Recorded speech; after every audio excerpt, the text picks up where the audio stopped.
this Resident Evil manga comic. I don't know if you say it manga or manga, whatever. This is actually the first manga that I've ever read.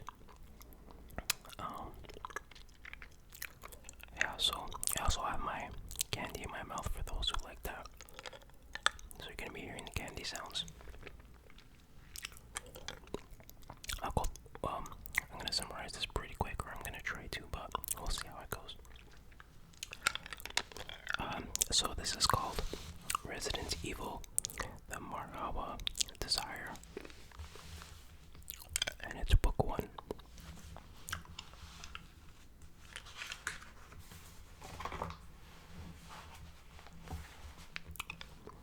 So we start off with this little prologue here, and it's this woman walking in the rain, and you see the sound effects. Resident Evil.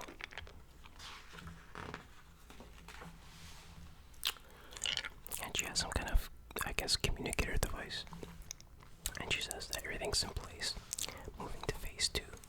And then she steps on the device. So here we see, looks like they're inside some kind of school. And there's a student here, and she's late. ... You see that a lot in Japanese comics or manga. ... Or even in video games. Basically means like no response. So she says, "Hey, did you hear me? I'm sorry, I was..." And she goes to grab the girl, and you can probably guess what's gonna happen.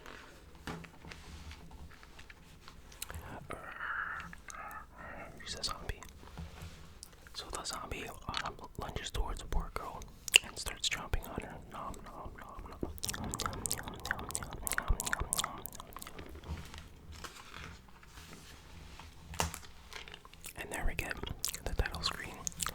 Resident Evil, the Marhawa Desire, book 1. And see the aftermath of what the zombie did to the girl. And then you get the contents here, which is weird because they have page numbers, but there's no page numbers in the book, so that's kind of useless.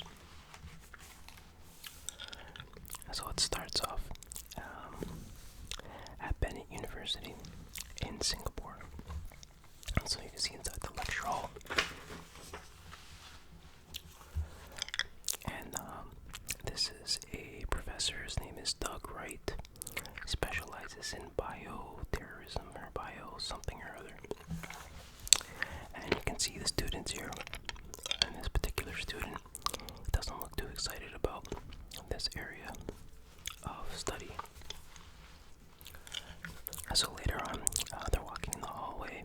And his name is Ricky Tozawa. I was gonna say Alex, but I don't know why. Ricky Tozawa. So then, later, the professor and Ricky are walking in the hallway, and basically we find out that the professor, Professor Doug, is Ricky's uncle. So yeah, it says here Doug Wright, Professor, Department of Science and Engineering, Bennett University. And Ricky Tozawa, sophomore, Science and Engineering major, Bennett University. So they're just talking, kind of joking around, whatever, taking shots at each other in a friendly way. And then, so later on, oh, by the way, it's also established that Ricky's not the greatest student, and his grades, at least in his class, aren't that great. So later on, the professor gets a letter, and he's like, who writes a letter these days? And then he sees that it's from someone named Mother Garcia from Marhawa School. And he's like, oh, I've never spoken to her in years. And then he starts reading the letter, and he starts freaking out. He's like, this can't be. And he says, I'm taking a 3-day leave.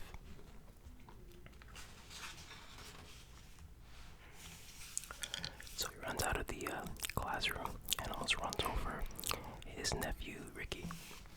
And he says, "What's going on?" And he basically says, "I need help with a special project. If you come along as my assistant, I'll give you extra credit." Oh, by the way, it took me a while to figure this out, but in the Japanese manga comics, you start from the back and you go from left to right. So, for example, you read this panel first, and then this one, and then this one, and you also read the bubbles from right to left. So you read from right to left, not left to right. So basically backwards in a way. But yeah, so the uncle offers him extra credit to be his assistant, and he says you can see them taking off to Asia's largest school, Marhawa Academy. It's a prestigious school, but they never say where in Asia it is. So finally they arrive wherever this school is, and they're driving in a Jeep. Wump, bang, bump, bang. And you can see they're in this thick forest, and they're like, "Where is this place? It's in the middle of nowhere."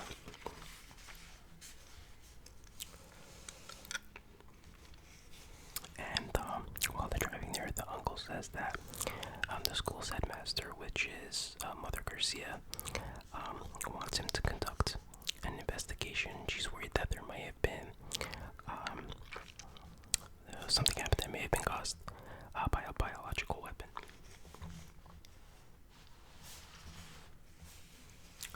And then he also reveals that Mother Garcia used to be his girlfriend. And Ricky's like, poof, he spits his drink. He's like, "Seriously?" So then they finally arrive, and they start to see the school from a distance. And you can see it's massive. "Welcome to Marhawa Academy."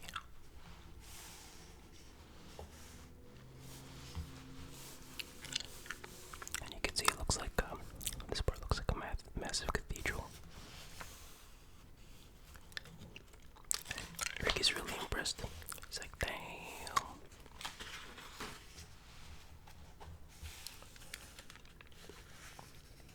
So he starts seeing a bunch of students and stuff.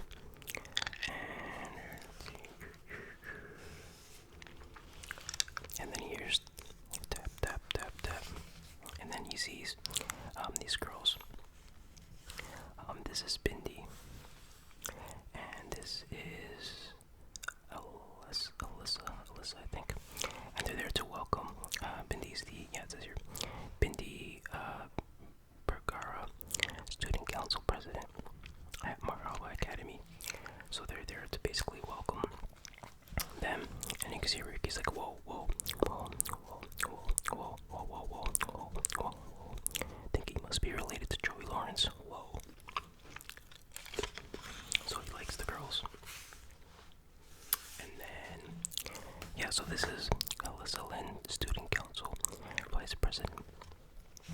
So basically Mother Garcia sent them to greet the professor and Ricky. And Ricky introduces himself, and then he grabs Bindi's hand and says, "And I'm single." And says, "Grab, grab, grab, grab." So he's being a little bit forward.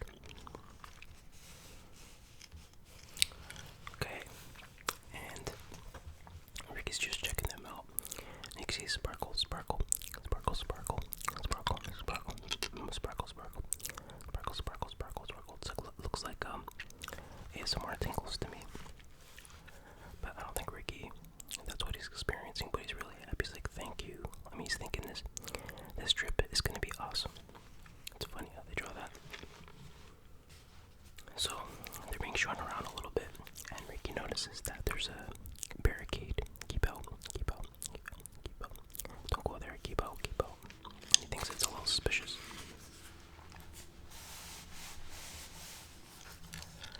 So then this is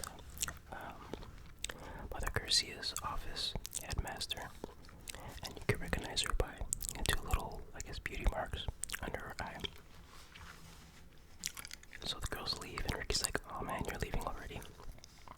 but Alyssa's like, please meet us later and tell us about the outside Ricky art. So basically no one at the school is allowed to leave or contact the outside world. They don't even have phones there. So they leave. And then there's an awkward, I guess, stare between the professor and Garcia, because remember they used to date. And he says, you haven't changed, Garcia. And she says, we're both older, Doug, and we can't turn back the clock. So that's kind of harsh, kind of cold, you know. So she takes them downstairs into this cellar thingy and shows him one of the zombies. I guess this was the girl in the beginning who killed the other girl. And then I guess the zombie sees them and starts freaking out, like trying to break free from her chains. And then Ricky's about to lose his lunch, and Professor Doug says, before it folded, the Umbrella Corporation secretly developed a weaponized bioagent that caused zombification. It's the T-virus. So it gives you a little backstory about Resident Evil.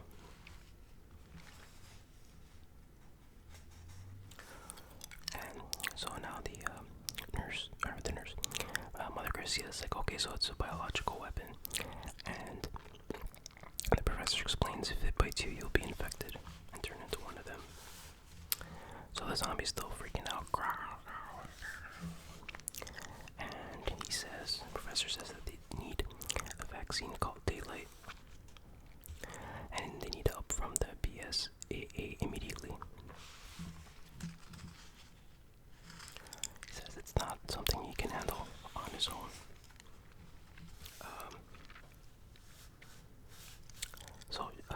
Mother Garcia asks, what's BSAA, and he explains it's the Bioterrorism Security Assessment Alliance.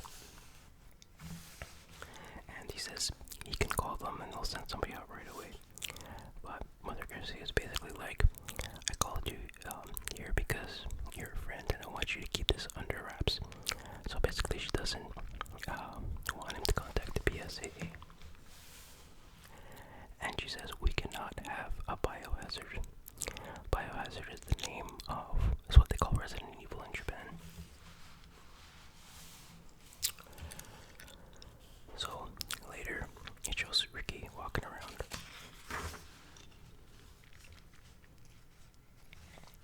And the professor says he's counting on Ricky to find the source of the virus and to, inspect the students, but also like any animals or mice or anything that can carry the disease.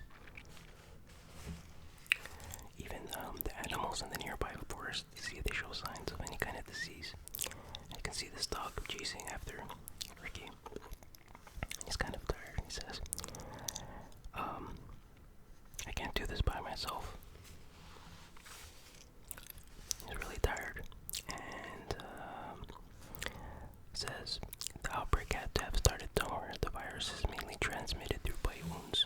In other words, that girl was bitten by something carrying the virus. But Ricky's exhausted. This is bad. This is bad. You brought me here for this.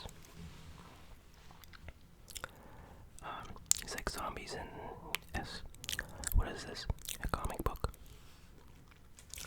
So being a little self-aware.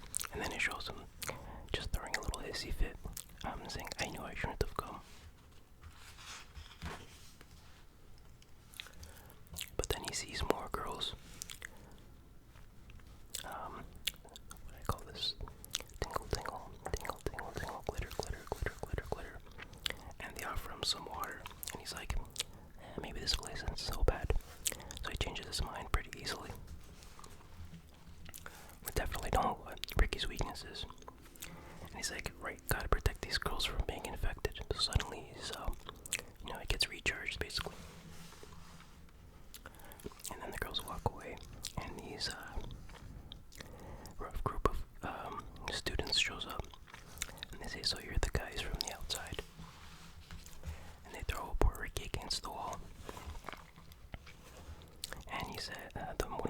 says, "Did you bring anything fun with you?"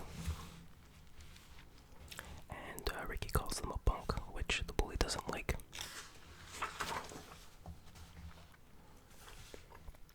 And then Alyssa shows up and tells those bullies that Ricky's a guest from Mother Garcia, so we gotta leave him alone.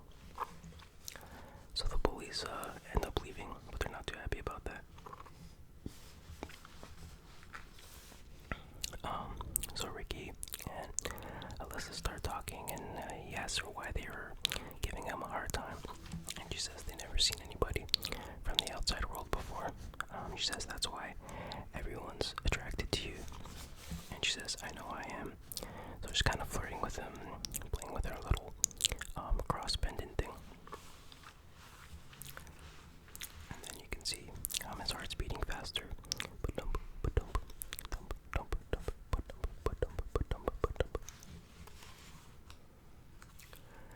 And then Bindi shows up and says it's time for dinner. So later that night, Ricky flops down on the couch and he's exhausted. And his uncle asks him if he found any sign of infection from, any animals or whatever. And he says he hasn't found anything.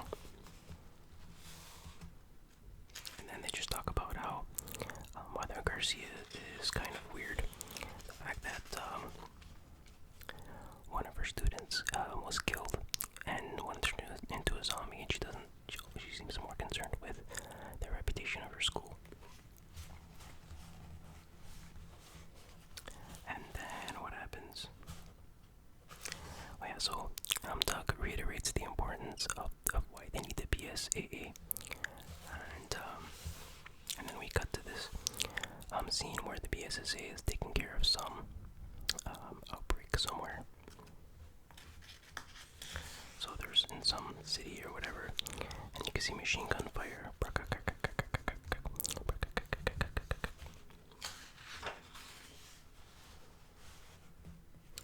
And this zombie dog gets punched. And you can see this person with the machine gun opening fire. This guy, and there seems to be some kind of zombie creature there. So we're introduced to one of these soldiers is Pierce Nivens, Alpha Team BSAA North American branch. It says Captain, and he throws a couple of clips. This guy catches them, reloads his gun, looks behind him, and blam, and just blows his zombie's brains out. So then we're introduced to Chris Redfield, Alpha Team Captain, BSAA North America branch. So he is from the original Resident Evil game and probably a couple other ones.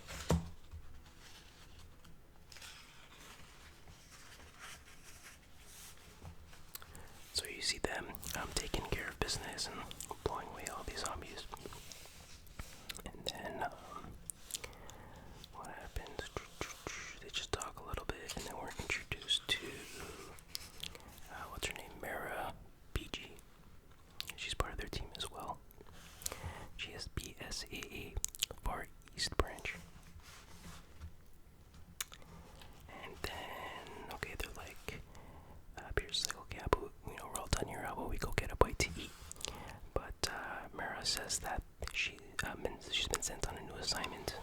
She's supposed to report the incident to Professor Wright, who's Professor Doug, Ricky's uncle. And let's see what happens. Yeah, so Chris knows who Professor Wright is, and he says that he's gonna come with her because, he'd like to say hello. Apparently, the professor helped Chris out with an incident a few years ago. So we're back at, what's it called? Marhawa. I gotta remember that. Back at Marhawa, the Marhawa school.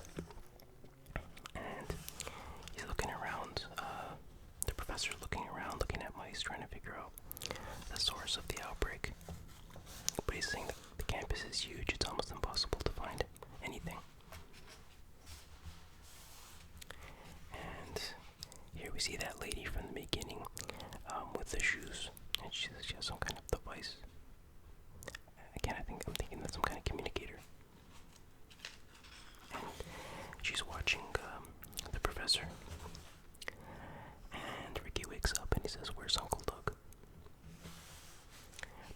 he wakes up to this, and he's like, huh? He's all like sweating and stuff, and he can't stop staring at the pendant, and he says, oh, that's Alyssa. So he's all happy and stuff, and he's like, are you sure you want to do this? It's forbidden on campus. And again, his heart starts beating, but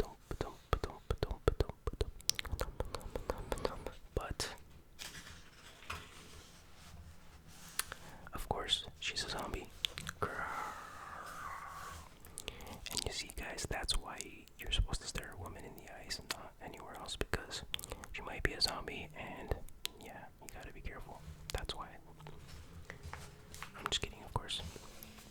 So then he freaks out, and he's, you gotta be kidding me, she's a zombie too. And he throws her off him, and then he tries to run. But it's too late, he gets bit.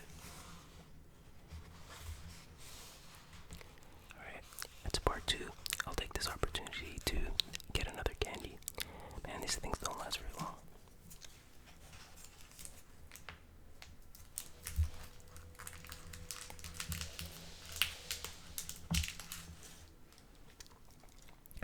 If anybody knows about a long-lasting candy, please let me know.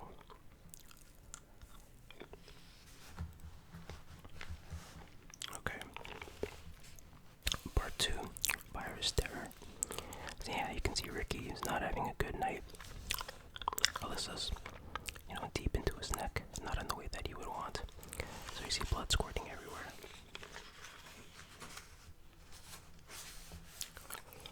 So the uncle hears it. Looks like everybody hears it pretty much. Now we cut back to Chris and his team, and they're driving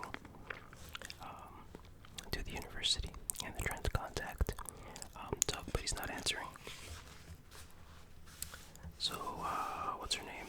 Mara finds out that Doug took a few days off.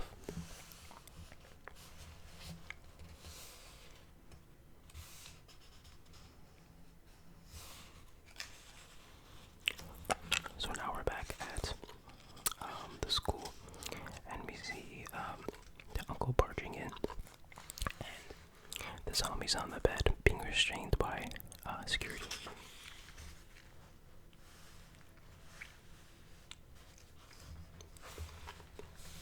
And poor Ricky, he gets bandaged up, and Doug says, call the BSAA now, do it now. And what's her name, Mother Garcia shows up, and he just gets a ... no response.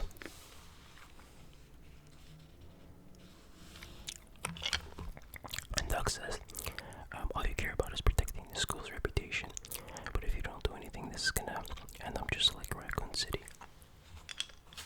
So Raccoon City is where the first 2 games take place, and you just those are the characters, I forget their names, but those are the characters from Resident Evil 2, and he basically explains that after the outbreak, the government ended up destroying the whole city with a missile. I guess it was a nuke, but Mother Garcia just doesn't want to listen, and she leaves, and Doug gets really upset.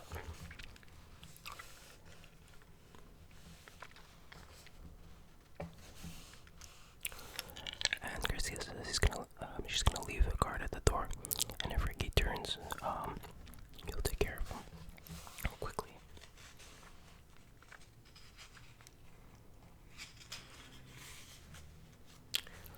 And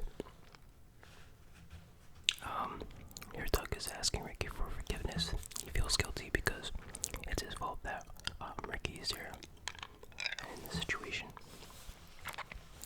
And Ricky asks if he'll become a zombie, and he says, if I become like that, he says, just kill me, because I don't want to, end up like that, eating people and stuff. And again, all Doug could do is cry and apologize.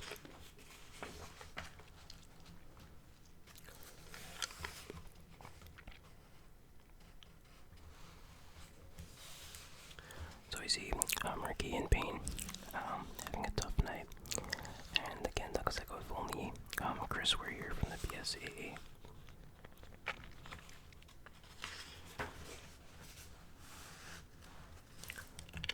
And then he says that we get to this flashback of an incident in a mall somewhere that the BSAA and Chris had to take care of. So you see, they're in some mall. I'm not sure if this is based on any of the games. Did any of the games take place in a mall? That'd be pretty cool, actually. But yeah, you see all this gunfire, and all those giant spiders for Resident Evil. I hate them. They're getting blown to bits. And then there's a huge one here, but looks like sniper fire from one of the upper levels takes it out.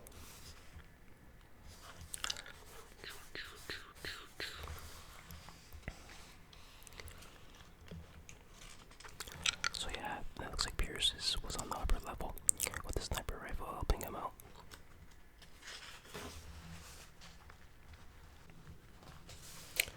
So you can see that Doug was also at this mall. He takes a sample and he says, "Good work, Captain Redfield." So that's basically how they know each other from that mall incident.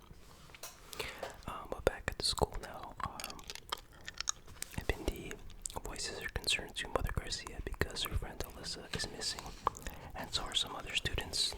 She wants to call the police, but Mother Garcia doesn't. She's just like, "Don't worry about it, it'll be fine. You go back to your room, don't disobey me." So then the next morning, we see Ricky wakes up, and he's feeling a lot better. And the uncle's surprised. He says something's not right here, he should have turned by now. But nonetheless, he's happy that Ricky's still a human being.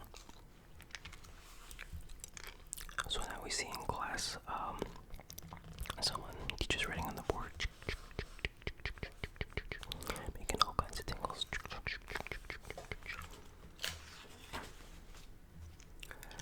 And then the students hear noise outside, and it's Ricky and his uncle trying to catch some mice because they want to see if they're the source of the infection. But they're having a lot of trouble catching anything.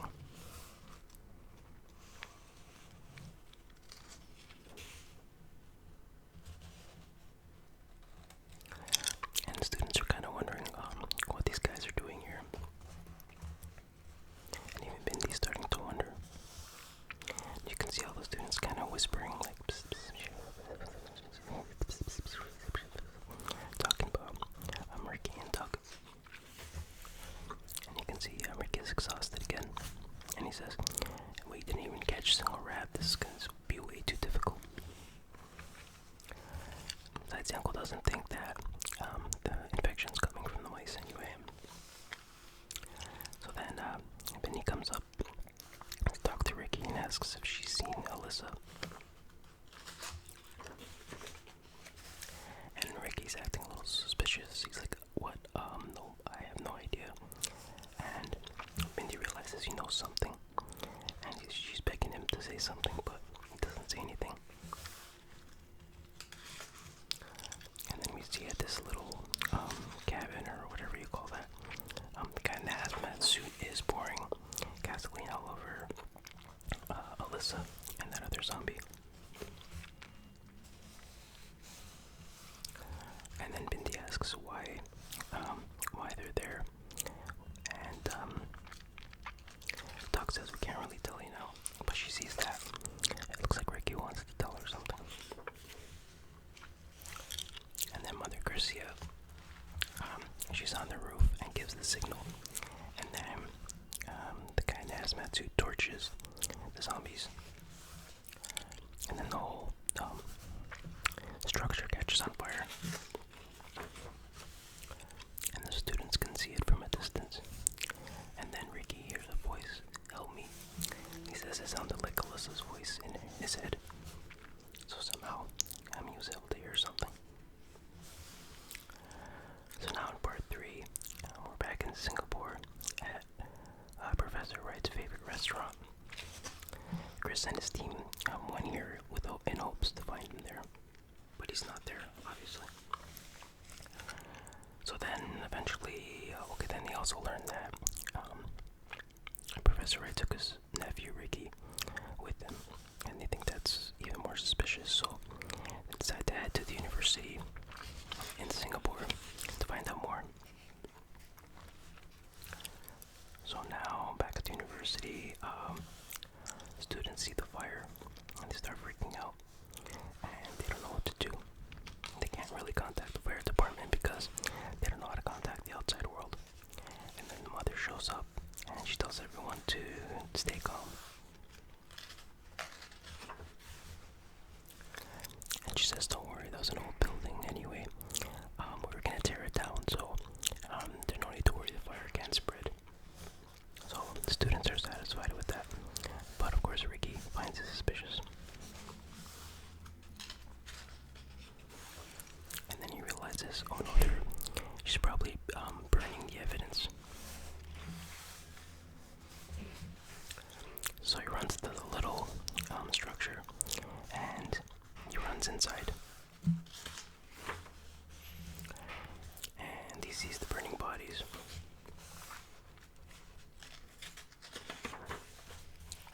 They're there, the burning bodies.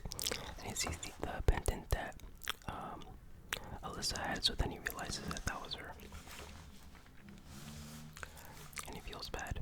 And then Mindy shows up and he says, don't look. And then Mindy sees and then she passes out. And Ricky's like, you want me to keep this under wraps? Screw you, Mother Garcia. But I think he just thinks that. I think that's what that means. When there's no bubble around it, they're just thinking it. So part 4, respective resolve. Ricky's in the nurse's office and Mindy's lying on the bed passed out.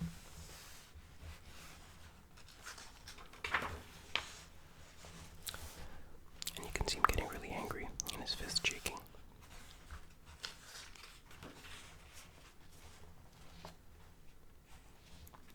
So now we're in Mother Garcia's office with a bunch of her henchmen standing around. And once again, she refuses to contact the BSAA. And let's see. Oh yeah, so the professor gets really angry and walks towards Mother Garcia, and then one of her henchmen grabs him and he throws the henchman to the ground. But then he gets kicked in the face. He falls back. And Mother says, that's enough, I still need his services. So they let him go. And then she says, why are you letting your nephew walk around freely? Aren't you worried that... Well, she doesn't say nephew, she says assistant. I don't know if she knows that Ricky's his nephew, but she says, aren't you worried that he's gonna turn to a zombie and infect the others? And he says, his chances of infection are low, but if he turns, I'll take care of him. So then back in their apartment, Ricky is upset, and he says, what do we do now? And he says, hey, what happened to your face? Because he saw that he was beaten up. And he's like, Ricky, pack your things, we're getting out of here, and we're gonna contact the BSAA. And he says we can't call them because there's no landline there, and they can't get a signal in the middle of nowhere.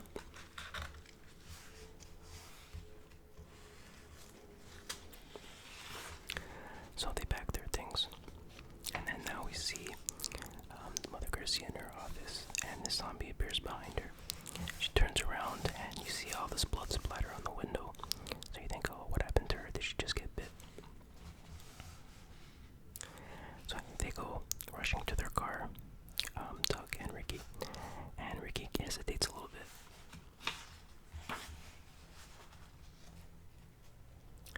And he looks back and he thinks, we'll bring the BSAA here, I promise. Hang in there, Bindi. And then we're back in Mother Garcia's office, and you can see that one of her guards or whatever impaled the zombie with some object, a candle holder, looks like.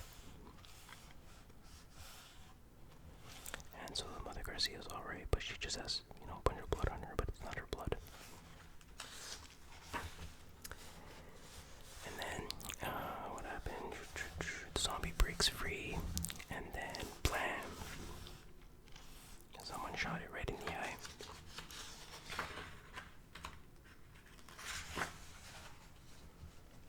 And we see it's Mother Garcia, and she says, Marhawa Academy is my sanctuary, and I will not see it desecrated. Not by anyone. Blam, blam, blam, blam. But the zombie's still alive. Oh, now we're on part 5. Beginning of the fight. And I'll take this opportunity for yet another candy. I told you to go quick.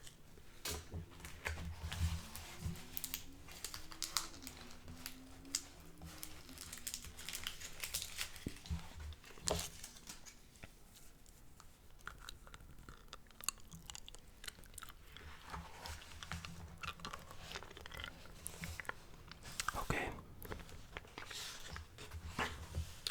So, Mother Garcia takes one more shot. Sploot. Sploot. That's supposed to be the sound of the zombie's head exploding. It's a pretty cool, gory artwork.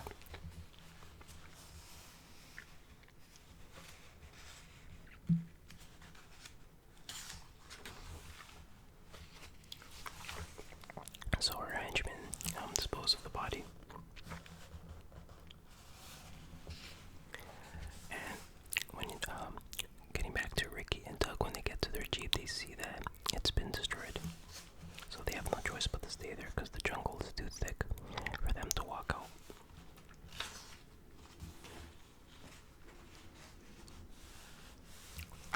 So they have no choice but to stay there. And Ricky's like, well, I'm not going to do what that woman wants anymore. And Doug says, we kind of have no choice, so we still have to protect the students, or do whatever we can to protect the students from this outbreak. So they still have to find the source of the outbreak, but he says, hey, what happens? Rick is like, you and Garcia were a couple once, right? Was she always this bad-ass crazy? And he says, no.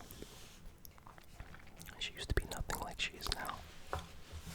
So here we get this flashback sequence of Mother Garcia, or she was just Garcia back then, I guess. I don't know what her first name is, but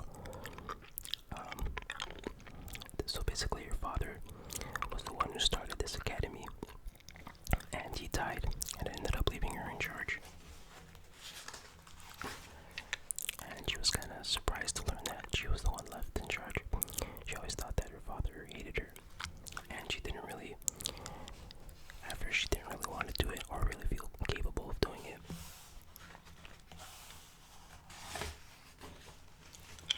But then you see her on stage in front of her, all the students, and they're all bowing to her in respect, and she says, all this is mine, people swearing absolute loyalty to me. Marhawa Academy, a pure and perfect sanctuary that revolves around me. So she eventually gets, I guess, a kind of power trip and starts to enjoy running the place. And I guess that's how she changed. So, Doug says, no matter what happens, I won't cover up these events to protect her. And he says, but from here on out, it's going to be a battle against Garcia.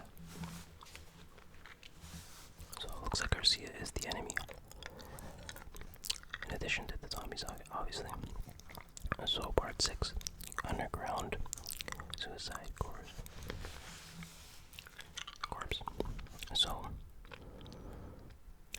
so here we see Bindi, and she returns to the place where her friend Alyssa was burned, and she finds the little pendant that she had.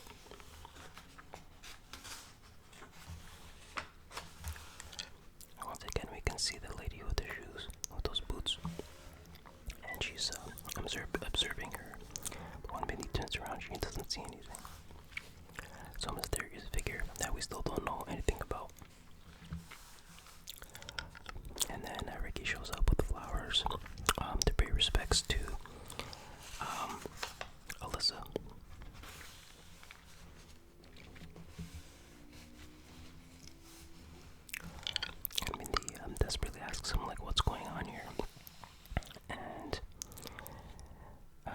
hesitates for a bit, but then it's like, okay, we got it.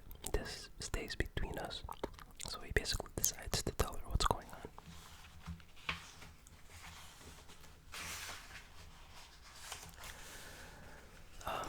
So back in Garcia's office, she wants to know if, what's his name? Doug? Yeah, Doug. Will continue with the investigation. And he says yes, but not because of you. I want to protect these students.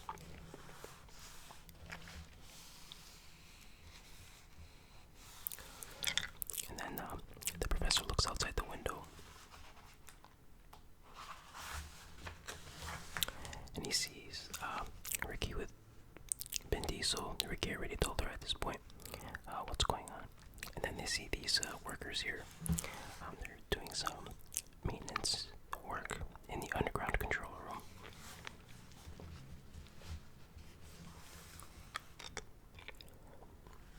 And then Bendy thanks him for telling him the truth about what's happening on campus. And she squeezes and she wants to help with the investigation. And the uncle sees this through the window, and he kind of figures, okay, it looks like Ricky told her that he's not happy about that. And then, so yeah, here's the workers. I'm in the control room. They're there to do some work. And let's see. So Ricky's back in his apartment, and he says her hands were so soft and smooth.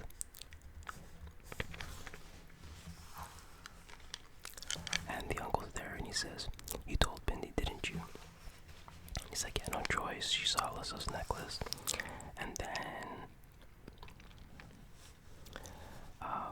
basically the uncle says, after smacking her around a bit, she's already in danger, but now she's in more danger because she's basically gonna go looking for trouble, trying to investigate this.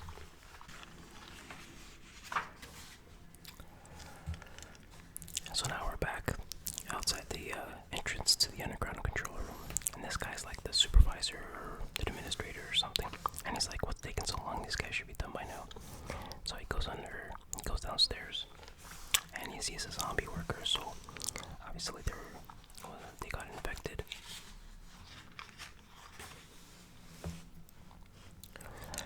And so yeah, this is later on, I guess. So just two of they get introduced. This is Ray Su, senior instructor, and Tahir Kapoor, special advanced security guard. And basically they tell Ricky and Doug what happened in the control room to the workers. And they said that the administrator was injured, but he escaped. The administrator was the supervisor guy.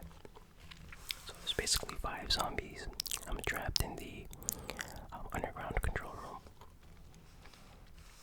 And they have to go in there and kill them. And Ricky wants to help, but Doug says it's going to be dangerous, but he says, I want to find the source of this as bad as you do, and we can't let this happen to anyone else. So then they're each handed a weapon. Doug has an axe. Ricky has some kind of handheld saw or something. I'm not sure what that is. Taser, I don't know. The security guard has some kind of hammer, sledgehammer. And the woman has a sword, it looks like. And she says, alright, gentlemen. Here we go. And that is the end. Resident Evil 1 and to be continued next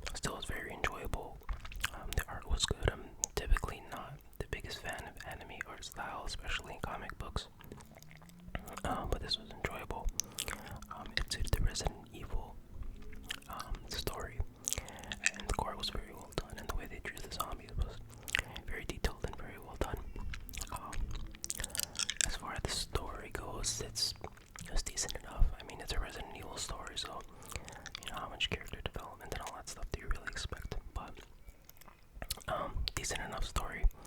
There's enough mysteries in here to get me interested in what's going on. Like, who is that lady with the boots? And you know, what exactly is Mother Garcia up to? All these things. So yeah, I recommend it if you like Resident Evil and you like manga, comics, Japanese comics. Give it a try. You might enjoy it. Anyway, I hope you enjoyed this video, and I'll see you next time. And until then, take care. Bye bye.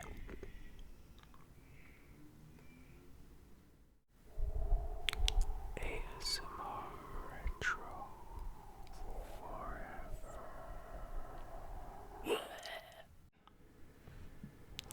Hey everybody, welcome to another ASMR Retro.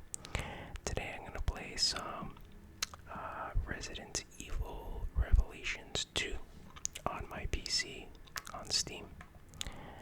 So let's get started. Campaign. I'll start over. I only played a few minutes of the first episode, so I don't really know what I'm doing. It's been a while since I played a Resident Evil game, so bear with me. About this game, I thought it was actually a sequel, or sorry, remake of Resident Evil 2, the original. But oh, I can't skip this. Yeah, I'm just gonna skip the cutscenes. Skip. There we go. Basically, you play as was it Claire Redfield? Is that her name? Yeah, that's Chris Redfield's brother. Was the star of the first game, and you were at some kind of party, for like a work party, I guess, for the company she works for. And then all these guys, sort of SWAT-looking guys, just came in and kidnapped her. So now she wakes up in this cell.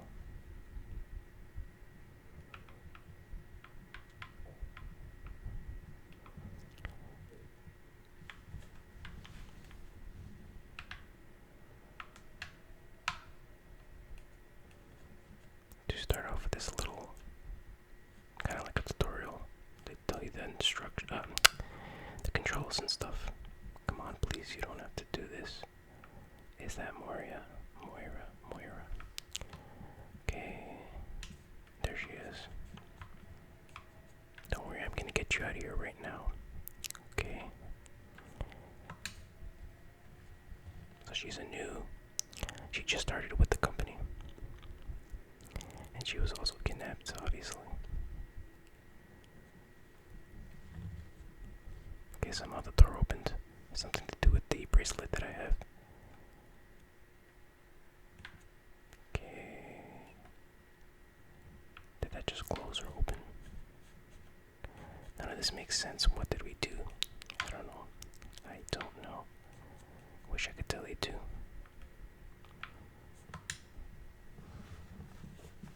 Wow, that's pretty creepy. This is all messed up. What do you think this place is? Look at that. All those corpses hanging on the hooks. That is pretty creepy. With games like this, I like to just admire the scenery, you know, the graphics. So well done. Whoa. Okay, that scared me a bit, I have to admit that. Wait, did I see something?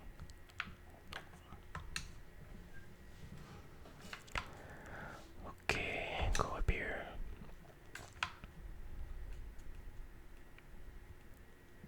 I feel like I'm clicking too loud with this camera here.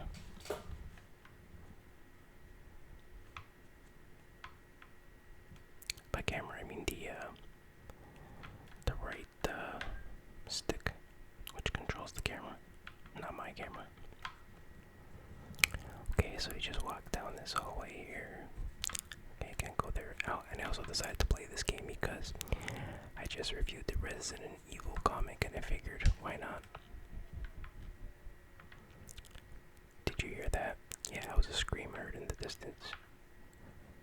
guys can't hear that, I don't think. I have to go in here. Okay. Whoa, something bad happened here. Oh my god, what the F? Control your language, young lady. Okay, something really bad happened under there. I think there's a way through on the other side of the glass. Okay. Look at all these files and papers and whatnot. I wonder how much secrets they hold.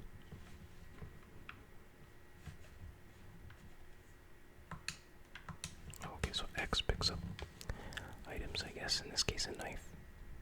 It can definitely come in handy. And Moira has a flashlight. I guess that comes in handy.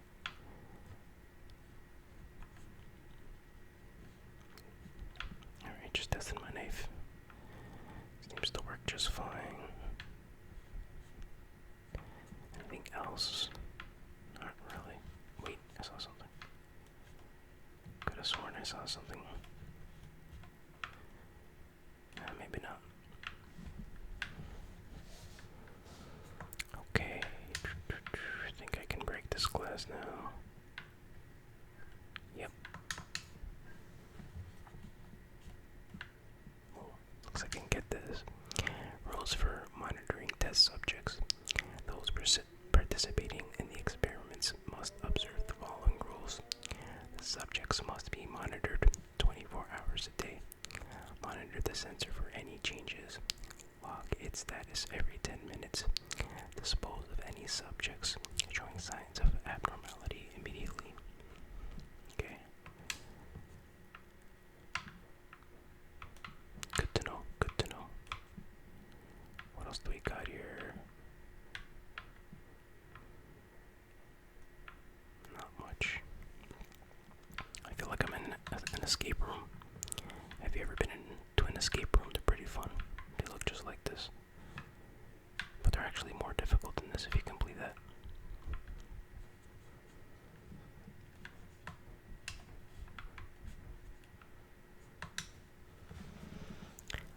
Okay. Sorry if this is boring. The game starts off. I think we can squeeze under this. Give me a hand.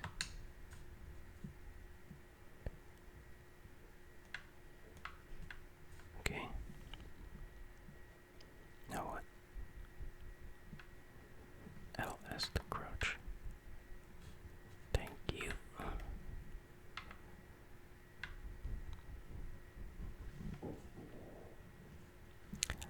What was I saying? I forgot. Whoa! That was creepy. Die. Yeah. Take that, monster. Finally some action. Some scares. Okay. Push this thing out of the way. That was close, indeed.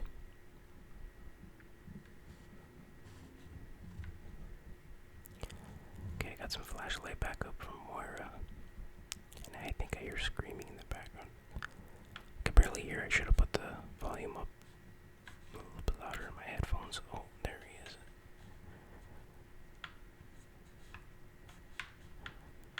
Yeah, probably. Which way did you go? Oh, there's a plant. That restores your health. Hold down RB to use the herb. I don't want to use it now.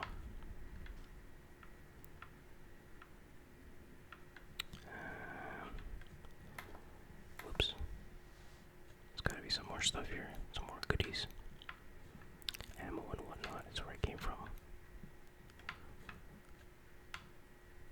What's this? Ah, I knew it. It always pays to explore. Not always, but in the long run it does. Okay, I think I was gonna say before that, I'm not a big fan of Resident Evil games or games in general where you have a second character that is following you and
need to find a way through. Okay, I need a key of some sort. Okay, where is this? Gotta go down here, I guess. What kind of whack job would... This is not okay. Yeah, no kidding. Great, this is locked too. Everything's locked. Okay. Oh, I think I am injured. Oh, here we go.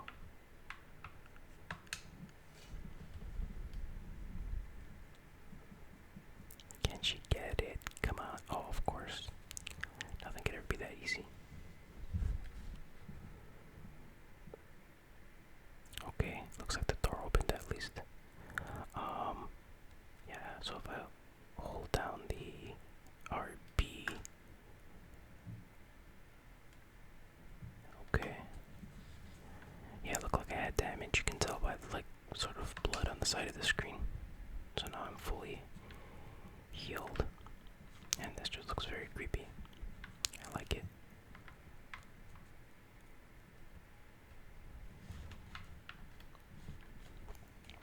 I don't think I can go in any of those doors, but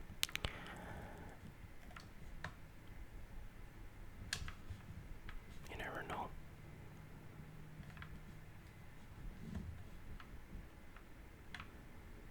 Okay. Man, this place is a mess. I'd hate to have to be the one who cleans this place. The janitor in this place must, hope they pay him well, that's all I can say. Of course. Okay, okay.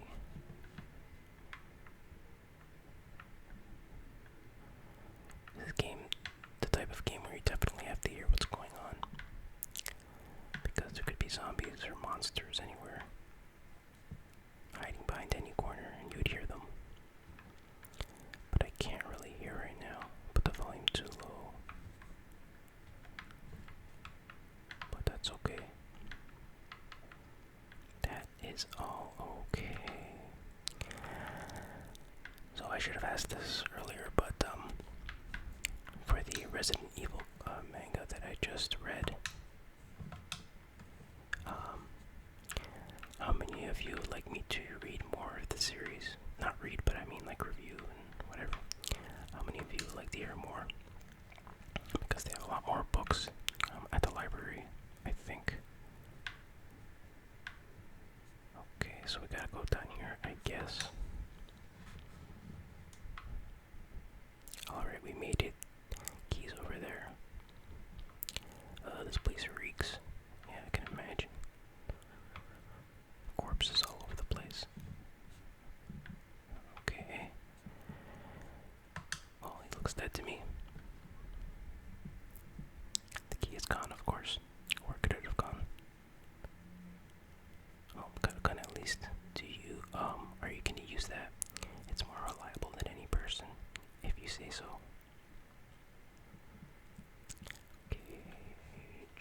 The key must have shook loose when the body fell. It could be anywhere. It's too dark to see. Shine the light around. Switch characters. Okay. Why to switch? Okay, now I'm controlling Moira. How do I use the flashlight? Oh, okay. It's left for some reason. Oh, what? Oh, I see it. It's out of reach. Let me try shooting it down. Okay. Okay, so you aim with LT. Okay, oh man. Yeah. Oh, look at that blood dripping down. That's so cool.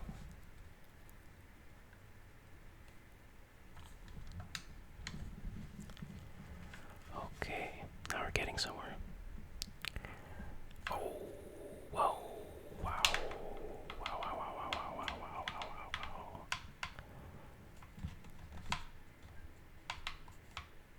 Dang, is he dead, right? Okay, looks dead to me. Do I have to reload? How do I reload? Whoa, what?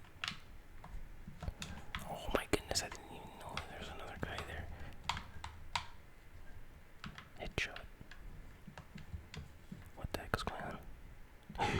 What?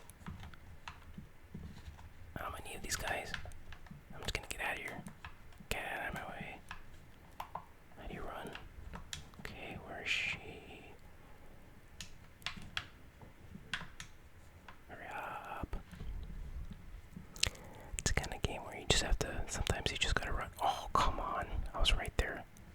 Gotta be kidding me. Open. No. Where the heck am I going? Seriously, where do I go? I don't want to go in there. I'll be trapped. Guys, I never said I was good at these games. Hurry up. Jeez. Alright, now where to?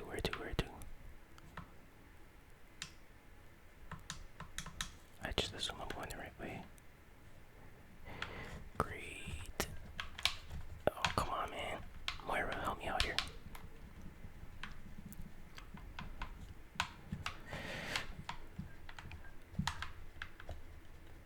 Come on.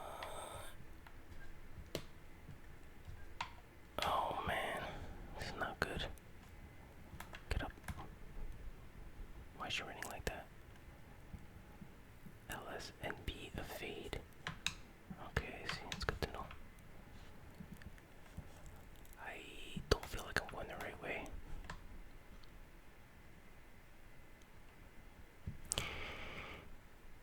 Yikes. Oh, this is getting ridiculous.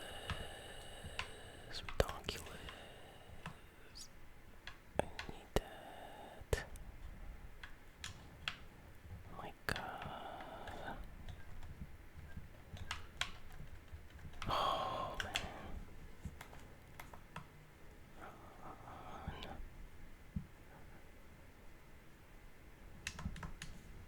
It's just getting out of hand.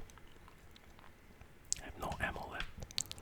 No herbs left. Okay, this was the door, right? Get the heck out of there. Okay. Oh, now we're talking.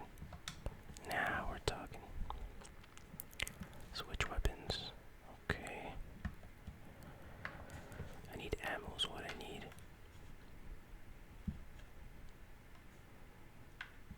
How do I use the knife? There we go.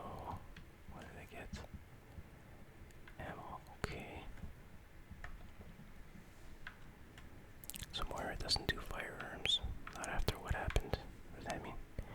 I'm sorry, I forgot. Maybe we can find something else. Yeah. No, I'll just be on flashlight duty or something. It's fine. Whoops. Did I do that? I never pressed that. Switch back. I think there's something shiny here, but I can't make it out. Like, focus the light too. Something shiny where? Oh, there it is. Interesting, okay. Now what?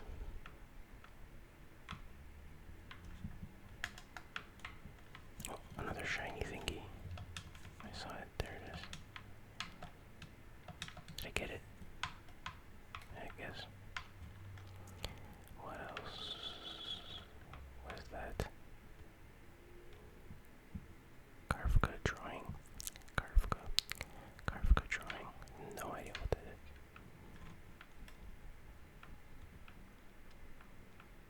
Any other treasures here?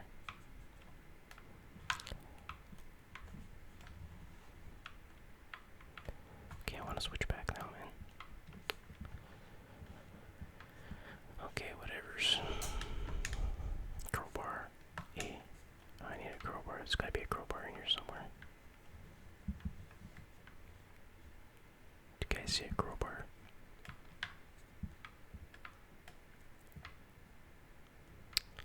I do not see a crowbar of any type. Oh, I hate playing with these gloves on. Make my hands so slippery. I want to switch back. Wait, I see something. Oh, how do I get that? Is there a way to break this open?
back here. Claire, you saw that, right? What are you talking about? I didn't see nothing. Okay, got my magnum. Come on, I see it. Are you serious? I have to go like this and focus on it and then pick it up. Please tell me that I don't do.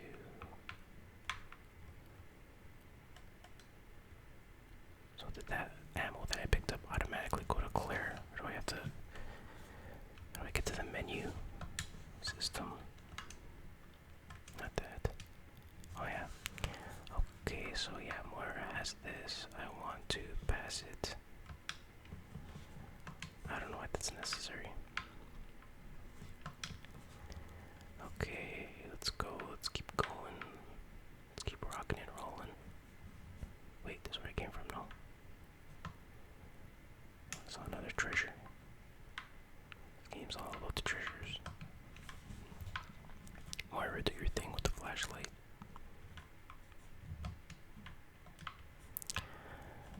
More ammo. Okay, now I gotta go here, I guess. Well, at least we're getting a lot more ammo. Something tells me we're gonna need it. Whoa.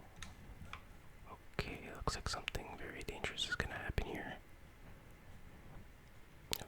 Oh, uh-oh. Sure hope nobody opens these doors. Oh, I just the burp first. Whoa, what was that? Fear what you will become and become what you fear. What? Who the F is quoting poetry? Are you afraid? You can tell me. Talk to me. What are you talking about? Those bracelets change color in response to fear. Really? And who exactly are you? So much suffering. You don't even know what to be afraid of yet.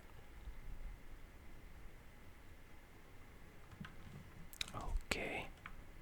Is she talking to us or at us? I don't know. Don't know, Claire. Detention center map. Okay, we got a map. Oh, that's much better. Very useful. What is this? Some kind of torture device. I'm gonna explore the area a bit more before I leave. Gear cog. Effin' technology. Oh, it's missing a cog, eh? Do I have it? I guess not.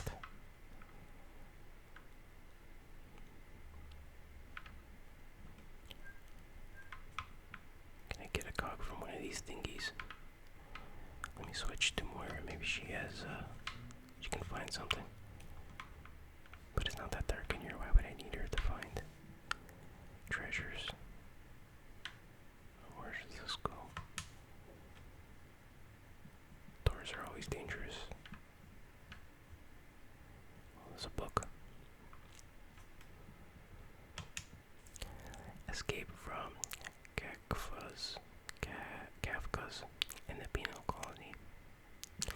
The traveler asked. He doesn't know his own sentence. The officer replied, it would be useless to give him that information. He experiences it on his own body. Okay then.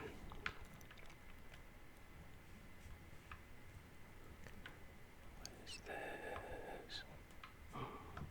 That looks breakable. Oh yeah, Myra has a crowbar. Could I just use her? I forgot.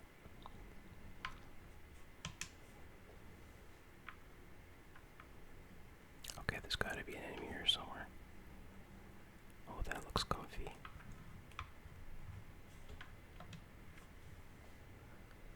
Look at this machine, there's something stuck in it. Let me guess, it's gonna be a cog of some sort. Wait, did I get it? I got something. Oh, there's the cog I need. Oh, I see it, but how do I get it? It's not working. course it isn't. Must be a Switch. Must be a Switch. A Nintendo Switch somewhere. Okay. What's that? Tourniquet. Open item screen. What is this? Tourniquet. Bandage that stops bleeding. Can be used even when held by your partner. Okay, it stops bleeding. When would I need that? I do not know. But let's continue. Oh, what's this? Parts box. Okay. Oh man, what is this? Looks like I'm playing Fallout 4 now. I gotta craft stuff. Workbench. You can upgrade and exchange your weapons at the workbench. Upgrade, equip, or remove custom parts to augment your weapons. Exchange, swap out weapons you are carrying with the ones you have stored. Okay, let's see. Okay, so I upgraded my handgun, the firepower, and now we will carry on. Okay. Oh, one. Moira, I'll give you a boost, see if you can climb up. Okay.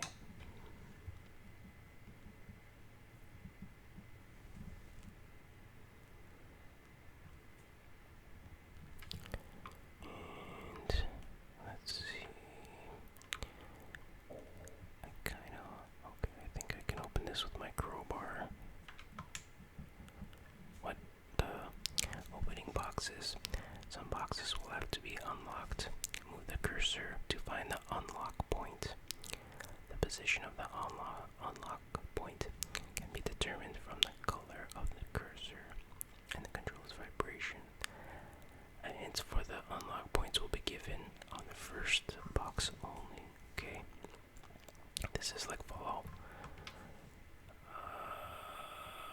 What the heck do I do? LT refine. What does that mean?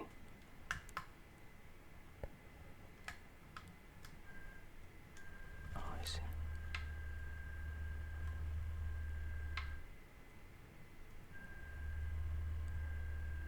This is so weird. Is that right or not? Opening boxes do sometimes. There are multiple unlock points. Find them all to unlock the box. Okay. So oh, wait, there's something.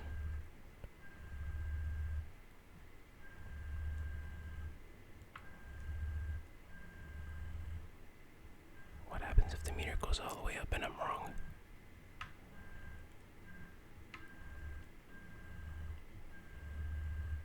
I don't want to break the lock.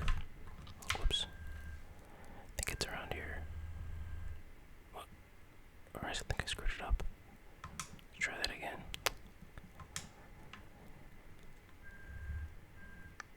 No. No. Oh, come on. Gotta be really specific, don't you? Nope. Nope. It's basically a game of hot and cold. But what? Are you serious? That wasn't it? No way. Wow. This is really annoying. What? It's in a different spot now.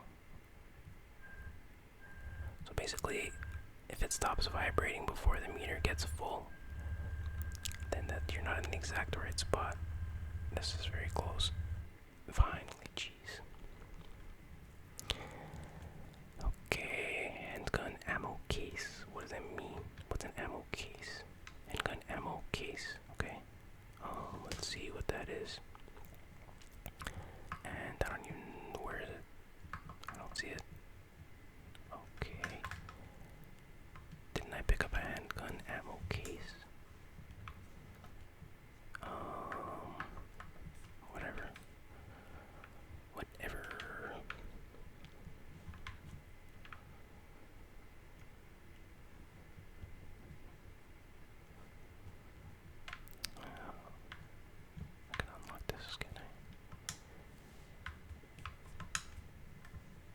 my key. Crowbar. Clear this way. Okay. What? I see something. Why is it saying A? Did you see that? Oh, that was for the workbench. Okay. Just go up the ladder here. I guess I can explore in my own time. I don't want to bore you guys to death with all this exploration and puzzle solving and whatnot. Okay, now what? Maybe once we're outside we can find someone to help us. What about that place with the cog? Am I going back there like I want to use it? Or did I? No, I didn't get the cog yet. Okay, never mind.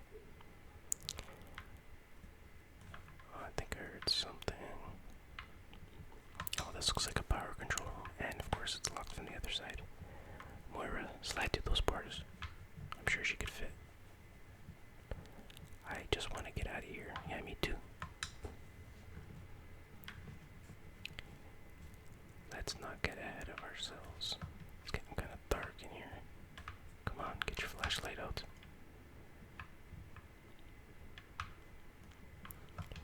That can definitely be broke. Got some treasure. I'm sure that's gonna come in handy. Oh, eat this. Eel. Come on, buddy. Yeah. Take that. You disgusting fiend.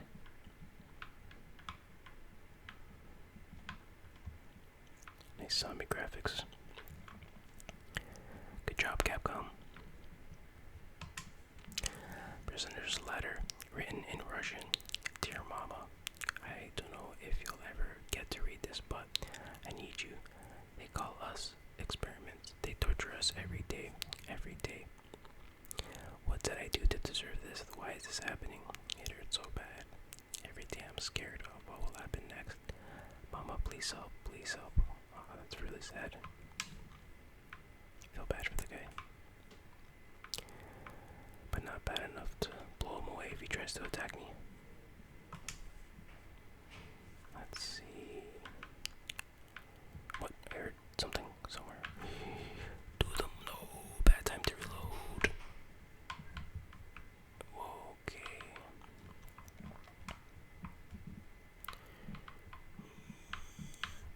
Whew. Close call there.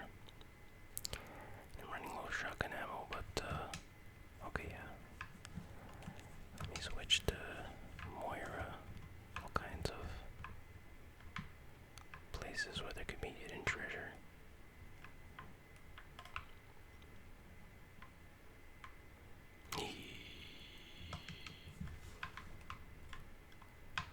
Whoa. I missed terribly.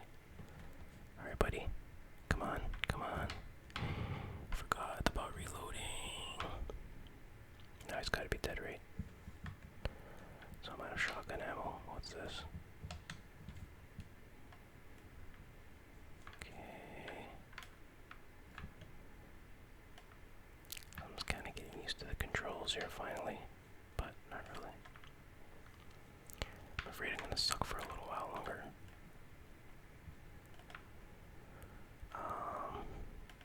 Let me explore this area before I go on. Oh, I already did. Okay, never mind, I'll just go on. Okay, what's in here? Have I been here? Caution for experiment handling. The sensors that the experiments have been equipped with will measure the adrenaline and norepinephrine levels to calculate the fear the subject is experiencing. The colors will change accordingly. Green, normal. Orange, anxiety. Blinking red, fear.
this bad feeling I forgot to press record for the microphone recording program. I sure hope I pressed record. Okay, what's this? Exploding bottle. LB and RT to throw. Sub-weapon. Okay. Can we both be equipped with it? I don't know, and I don't care at this moment. Yeah, it's a door. Okay.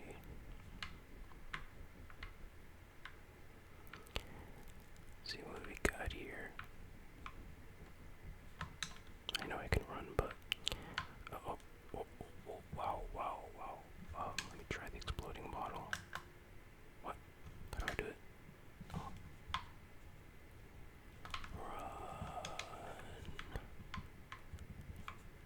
Run. Still alive. Uh-oh. I think that may have been a big mistake. Get out of here.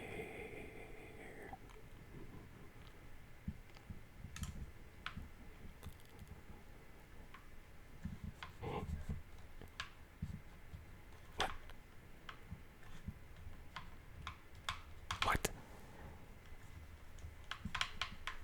Where's my ammo?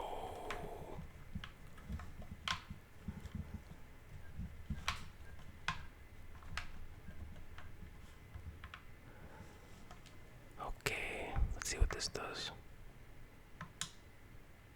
That, can use whatever that did. I guess that restored my health. And I'll take that shotgun ammo from you and switch to shotgun. Reload. Okay, I don't think I have enough ammo to take care of these guys, do I? Do I? Does she have more, no more bottles. Come on, buddy. Show your face. Let's see that smile of yours. Yeah, I was hoping for a headshot.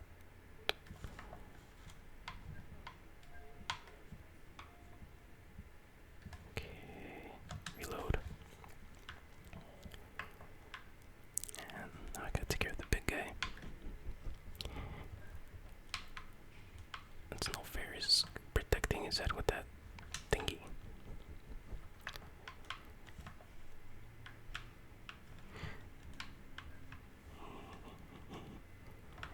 Run.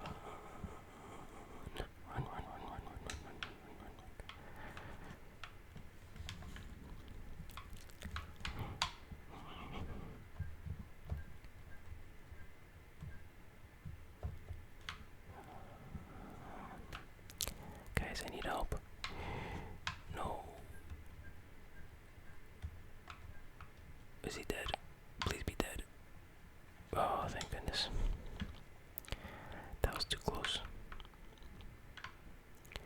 That was way too close. There's more like almost dead. No, she's good. Oops. Wow. It's amazing when a game can make you that scared. Not scared, but like worried, I guess. Okay, I was scared, I'll admit it. Rusty key. Oh, I need a rusty key. It's gotta be rusty. If it's a regular key, it's not the key I want. It's gotta be like no more enemies, right? Like, oh, what's this? Can't go in there.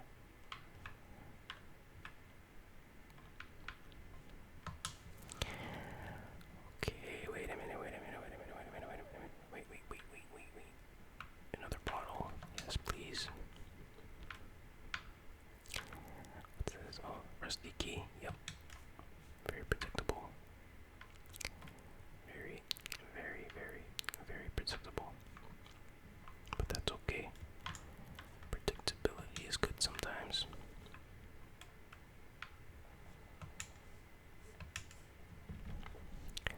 Just like I predict that the end of the level is very near.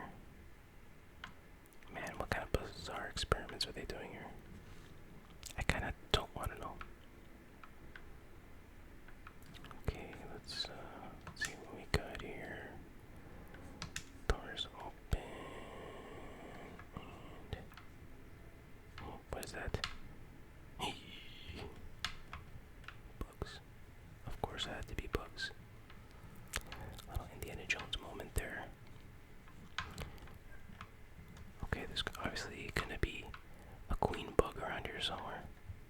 always is.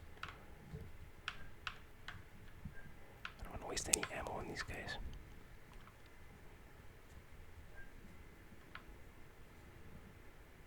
There's another one. Bum suckers. Alright, they gotta go down, I guess.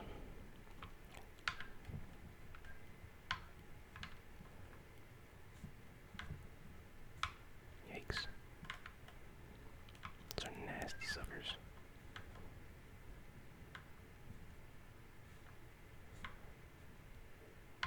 Okay, there's another one.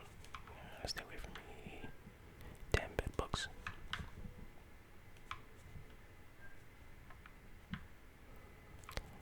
And what do we have here? Shotgun ammo. Very nice indeed. Splat. That was another one. Splat.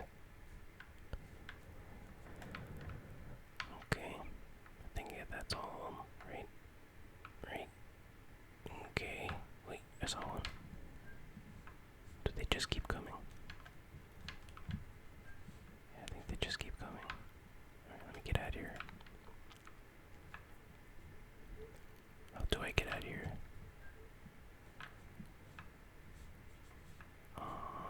Here maybe. Yeah, that's all. Teamwork.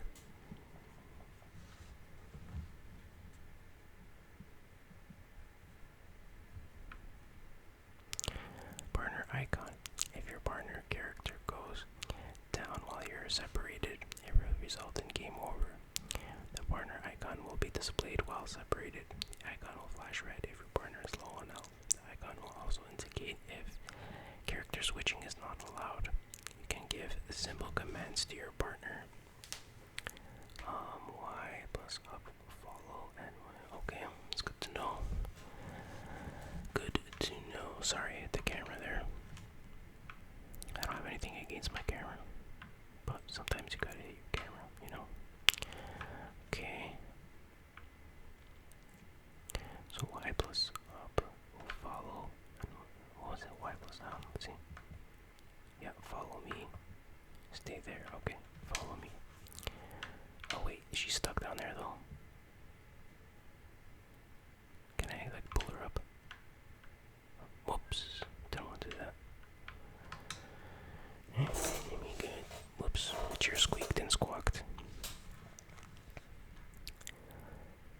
Yeah, so we can skip that cutscene, but I mean it's not really a cutscene, but you know. So if I switch back, now she's stuck. Okay, whatever.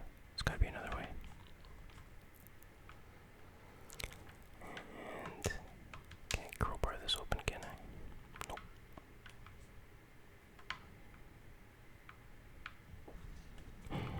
What are these bugs?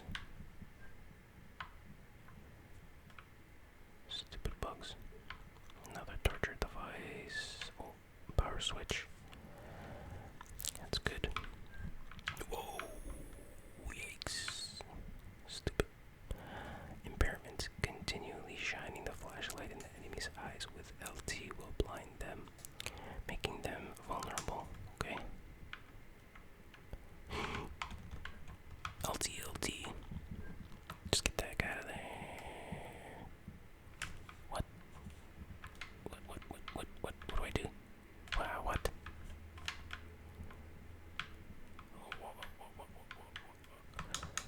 Oh, I can go up. Come on.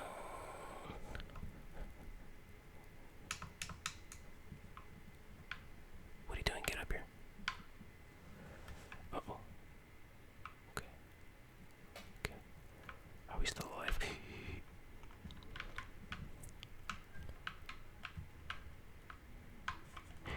This guy can get up.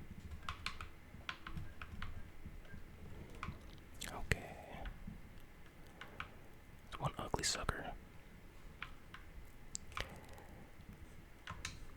So like, is there levels or missions in this game? Like, oh great, now those things are activated. Which way am I going? By the way, I'm guessing I'm gonna have to go through there. Because why wouldn't I have to? Whoa. Oh no!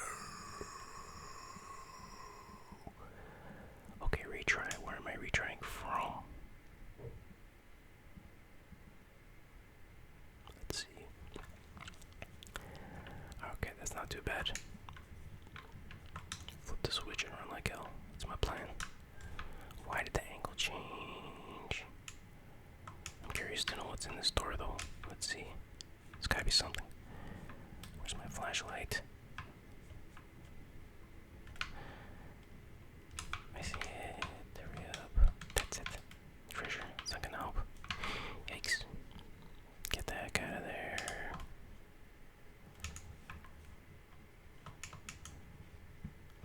Help yourself, Lee. Let's go, let's go, let's go, let's go. Let's get the heck out of here.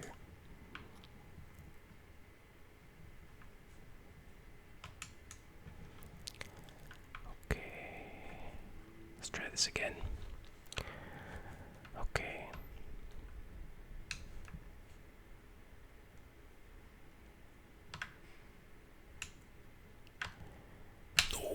Oh my goodness, I can't tell how far away that is. That's what's so annoying. Okay, just having a little bit of an issue with the perception. Let's try this again. One last time. This time I have faith in my own abilities. Yeah. Yeah, you're scary. Yeah, you're bad. Okay, let's jump up here. Let's go. We are leaving. No need to fight that guy. Just take off. Sometimes running is the best policy. Okay. This time I'm gonna succeed. Maybe. Not too close. Whew, okay. Can I go in here?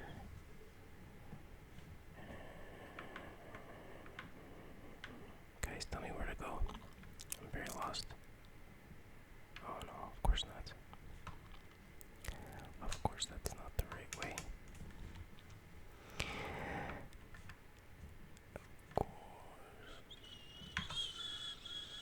Of course it's not.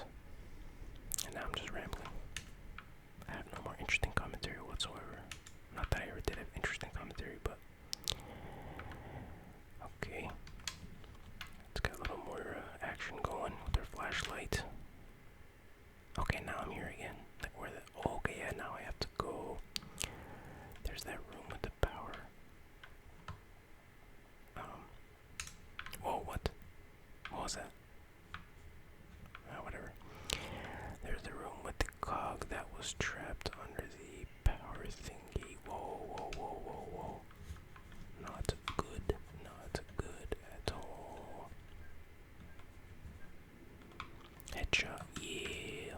That's what I'm talking about. What? What just happened?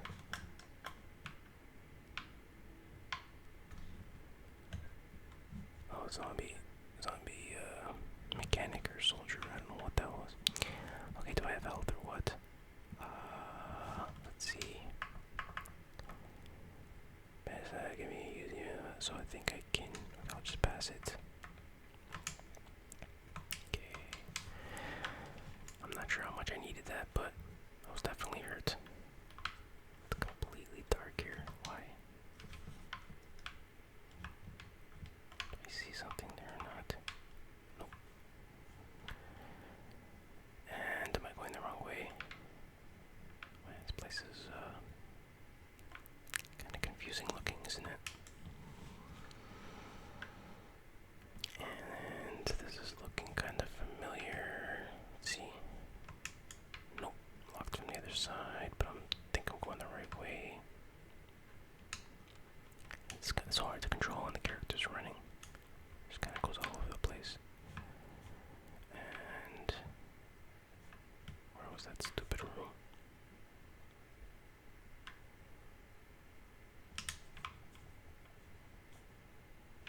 Alright, here we are. Finally getting somewhere. But you know what's gonna happen when I flip the switch, right? That guy's gonna come to life or something. Okay, maybe not. Alright, get the cog. Cure cog. Sick. so they were torturing people. You just figured that out now. Okay, let's get the heck in the hell out of here. Somehow. Yeah, I think it was this way. Okay.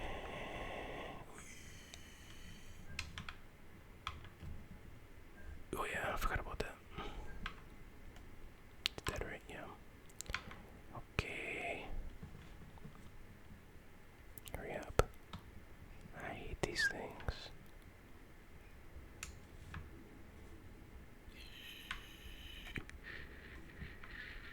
Don't make noise.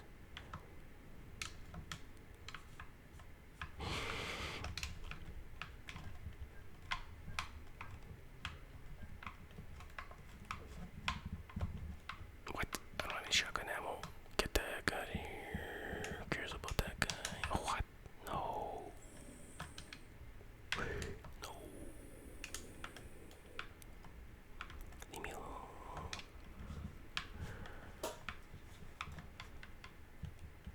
Come on. Leave her alone. Oh, great. This is not good.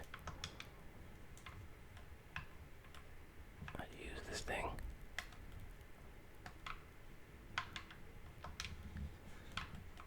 Whew, okay. I think that does it. Now what?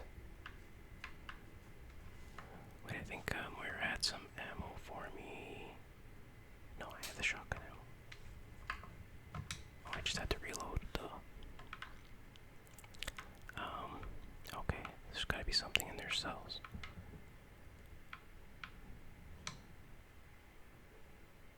Why is this one open? Okay, this one's open. And yeah, got some ammo. Always useful. And I'm just praying that this level's almost over. Because I'm almost out of space. Oh, my memory card. Oh yeah, it's locked on the other side. So what now? What? Okay. Oh yeah, this thing. Finally. I'm expecting that Zelda sound to play. Da-na-na-na. You know those. Oh, wonderful, wonderful. Can we just leave this dang level? No.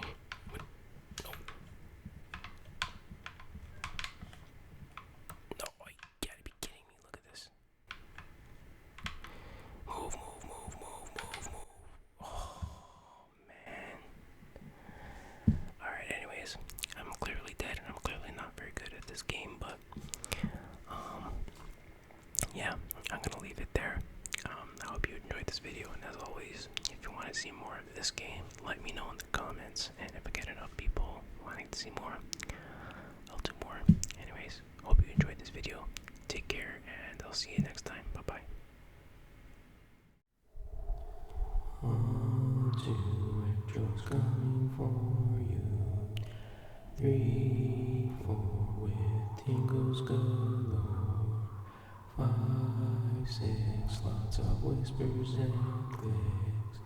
7, 8 in your relaxed state. 9, 10 he makes you sleep again.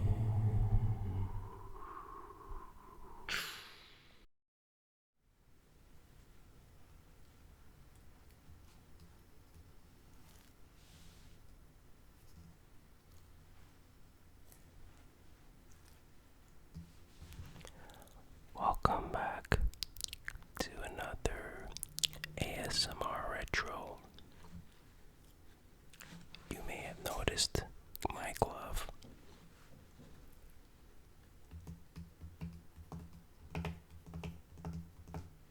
I spent some time making this in my tool shop.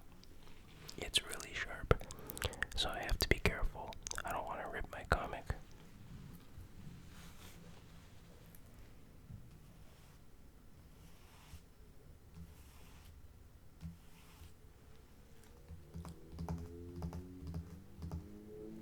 Okay, so today I'm reviewing Freddy.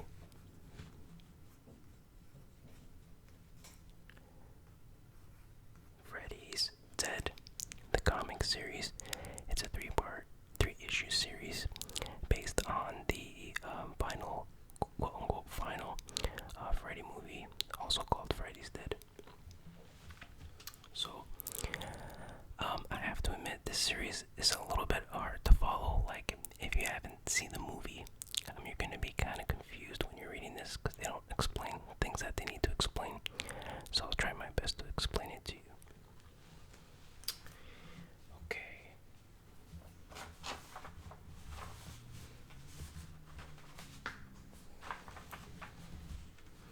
To be very careful turning the pages. I don't want any accidents. Okay, the story starts off with this guy. They don't tell you his name right off the bat, but he's on this plane. And he's asked for a different seat. But the plane's full. She says the plane's full, so he doesn't really have an option. And he's sitting next to this lady. And she's reading a book that says Stay Thin with Kruger Treatment. So that's a pretty good indication that he's in a dream. And then he says that he hates flying, and the lady says, "Don't be a P-word." That was kind of mean. So then he sees this little girl, and she says, "He's gonna make you help him because you're the last." And the guy's like, "What? What are you talking about?" And then suddenly the roof of the plane completely rips off, and the lady goes flying out the top of the plane. He's like, "No." And he says, "It's not fair. I was almost out." So we don't know what he's talking about yet.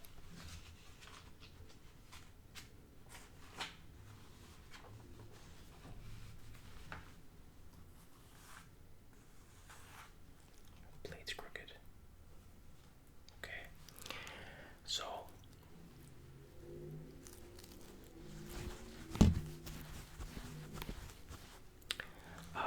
you can see now that the guy's seat gets ripped out of the plane, and then he starts falling, and he falls into this house, and then he wakes up, and he's in bed, and he says, "Crap, what a nightmare." And he opens the drapes, and he sees that the whole house is falling. And then he sees Freddy flying on a broom outside the window, dressed up like a witch, and he says, "I'll get you, my pretty, and your little soul too." So it's obviously a reference to Wizard of Oz. And I remember the movie, this part was the whole movie was very cartoony and over the top like that. For better or worse. So, yeah, I see the plane, the house is trapped in some kind of tornado, and Freddy's loving it.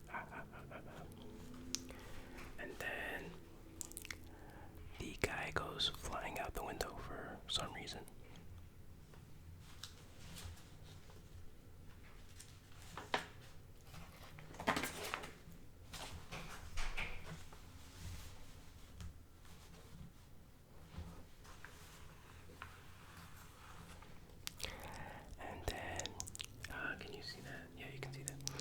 So then he looks up and he sees a sign that says Elm Street, and he says, "Elm Street, it would be."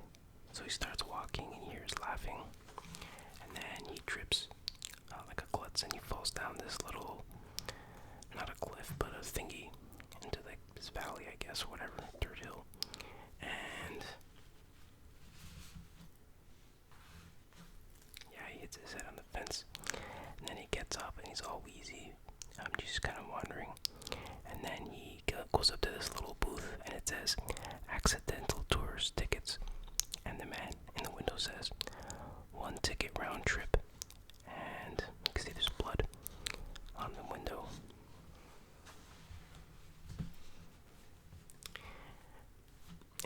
says, hurry up, Sonny. You don't want to miss the bus. And he's like, well, what are you talking about? What bus? He turns and he sees this huge bus. Accidental tour special. And of course, Freddy is the driver. And then here you get the title of the issue. The Final Nightmare, Part 1. Little John in Slumberland. Is that like Little John the Rapper? Or... oh, my blade is a bit messed up. I have to weld it.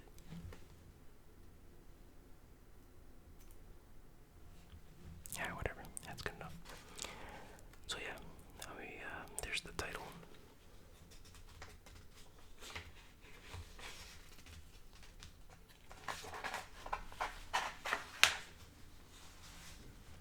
But we still really don't know what's going on. So here it looks like he's getting electrocuted by the bus. And oh yeah, now we know his name is John, I guess, sort of. Well, you'll see what I mean. But he's just getting hit by the bus, not electrocuted. So now he's like pinned to the windshield and he's screaming. And Freddy says, no screaming while the bus is in motion. And then you can see a sign that says, now leaving Springwood. That's the city where all the Nightmare on Elm Street movies take place. Or city or town, whatever. So, you can see the bus is going up to 110 miles per hour. And then Freddy, being the nice guy that he is, decides to slam on the brakes. And he laughs. So of course, obeying the laws of physics, John goes flying. And this is kind of weird. So, you know, like on cartoons, when somebody gets like thrown against the wall or runs, through a wall, and it makes a perfect outline of their body. Well, this is kind of what happens. He goes through, I guess, some barrier kind of thing.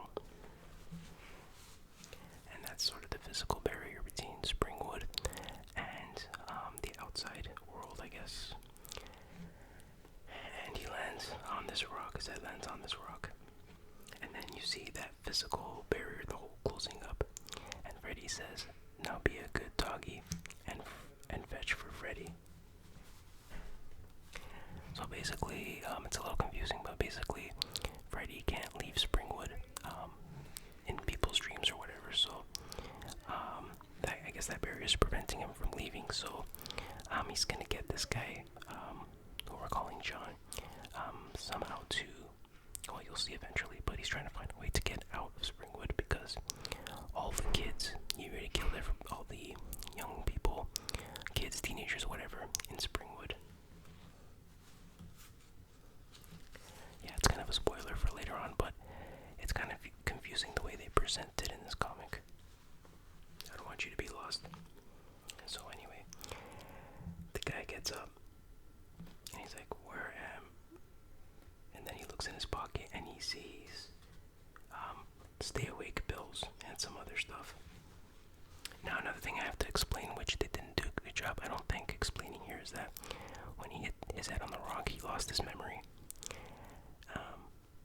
And the other thing is he has a news article in his pocket, and we'll see more about that later.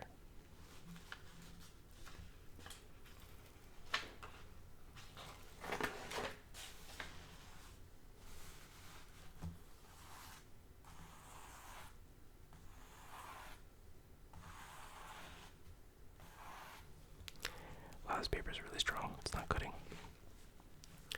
So anyway, now we go to this another scene here, and this lady is sleeping in her bed, and she's having a dream, and she sees this water tower, and this little girl, and she's laughing and playing and stuff. And she says, "Can't catch me, but I got you." She's laughing, and then she hears a scream.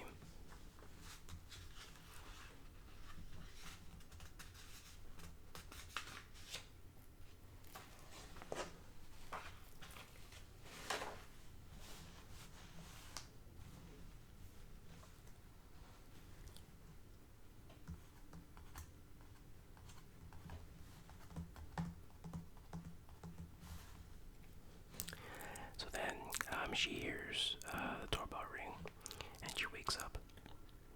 And heaven save me. She says, "Heaven save me from mothers and birthdays." Actually, I don't remember this part of the movie. I wonder if they added it in, but basically your mother comes to visit her, and she's not too happy because it's early in the morning. And what happens? So she says she turns 28, she doesn't need to be treated like a child. And she's like, oh, you had that dream again, didn't you? And then she says she has to be at the shelter by 9, so she's a psychiatrist, and she works at a shelter for youth.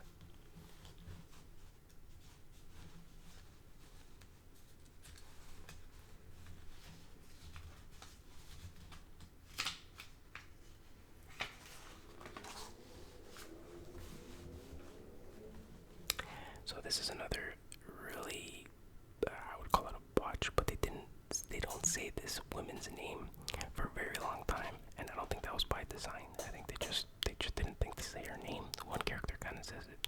Her name is Maggie, by the way. So Maggie shows up at the shelter,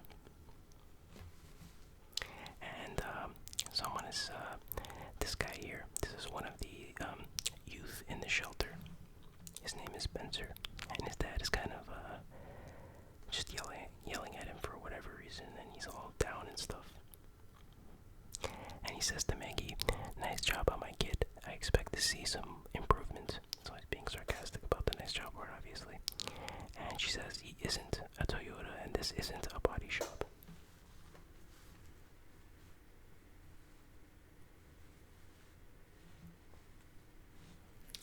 And okay. And then so Maggie's like, "Are you okay?" to Spencer, and he's like, "Yeah, he just came by to set new rules like no running away and no setting his cars on fire." And so basically she's like, there's other ways to get his attention, so he's obviously trying to get attention from his father. That's why he does those things, complaining a little bit more about his dad here. And she says, "Someday you'll have to face your father." That's a foreshadowing. Spoiler alert, that's a foreshadowing. And then, this is another guy that works there, and he says, "Look what I found in Spencer's room." And he has a stick of dynamite. Wow. So yeah, they confiscate a lot of weapons and stuff from the kids, and they store it in the basement.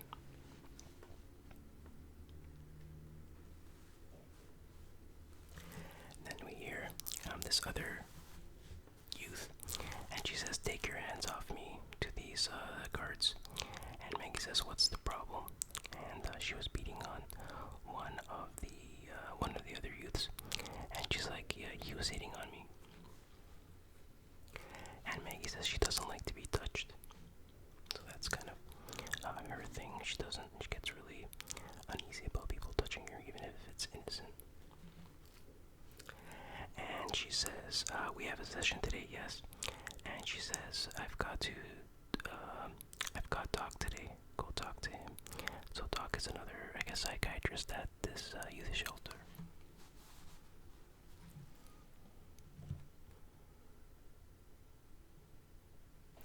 So this is, I guess we'll call him Doc. I don't even know if they say his name in this, but this is the other doctor that they're talking about. And she's like, "What's up with also this blonde girl is Tracy." And Maggie's asking about Tracy, and he's like, "I thought we were making progress with her." And the doctor says, "I get 23 minutes a week with these kids. That's, not enough time to really make much progress at all."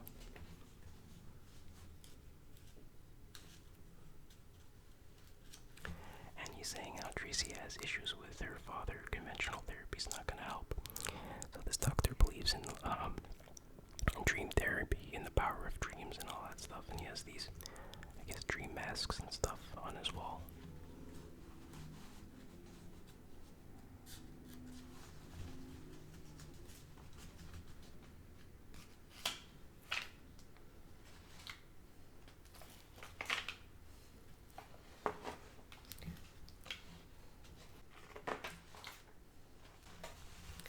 I don't know how women get anything done with long nails. Anyway, so the doc is explaining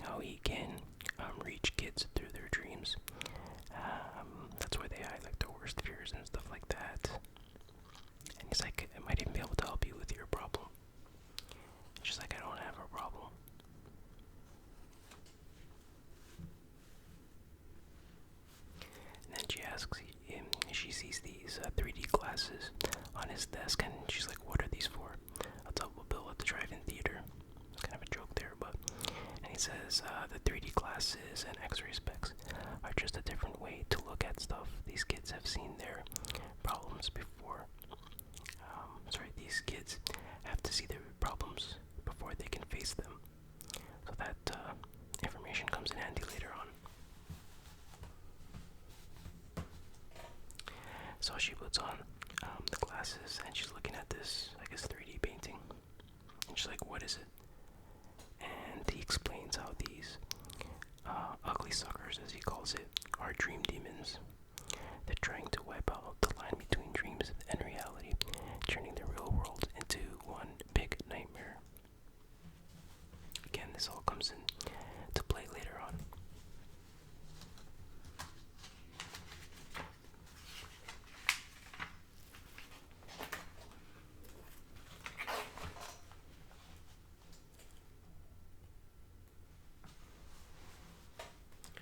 Sorry about the awkwardness in turning pages.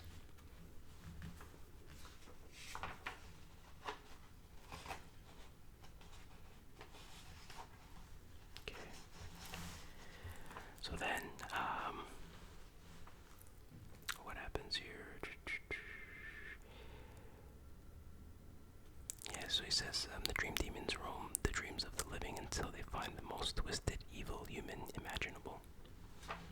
So you can kind of go, you see where this is going, obviously. He's talking about Freddy, but he doesn't know who Freddy is yet. So, Tracy comes in and says, the cops dropped off John Doe this morning. So John Doe just being a general name for someone they can't identify. And it's like they need, he's just come through orientation and they need a report ASAP. She says, "I'll be right there." So Megs, she calls her Megs here, which is short for Maggie, but that's the first time anyone says her name in the comic. It's just like the first time you see her name and you just see a nickname, like, I don't know. Seems like poor writing to me. So then, and then it shows Tracy in the gym, in the shelter, and she's punching the punching bag. And this guy's name is Carlos, and he's holding the bag for her. And, let's see, he calls her an underdog, and she doesn't like that, and takes a swipe at him, but he dodges it, and he says, "You wouldn't hit a guy with a handicap, would you?" So Carlos, he's referring to the fact that he has a hearing aid. And Tracy says, "You call that a handicap? I call it a yellow way out. Come on, chicken, spar with me." And he's like, "Nope, I'm not gonna do that." And then someone from behind grabs Carlos's hearing aid.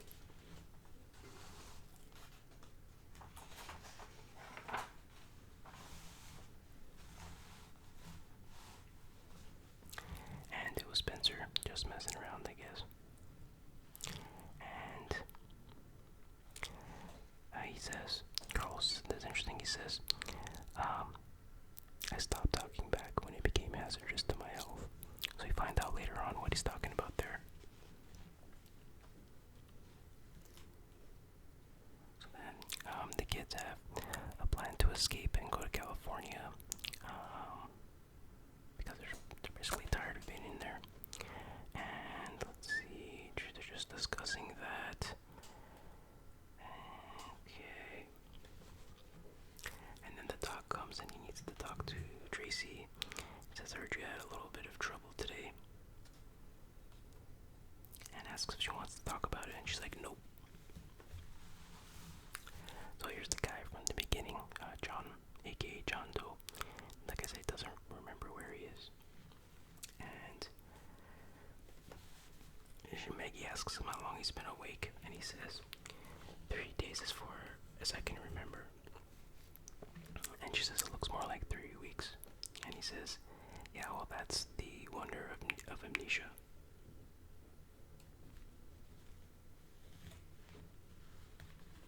And she asks him, "Where'd you come from?" And he says, "I don't know, I don't remember, but wherever I'm from, I just know that I'm the last." She asked what, and he says survivor. So then he, let's see.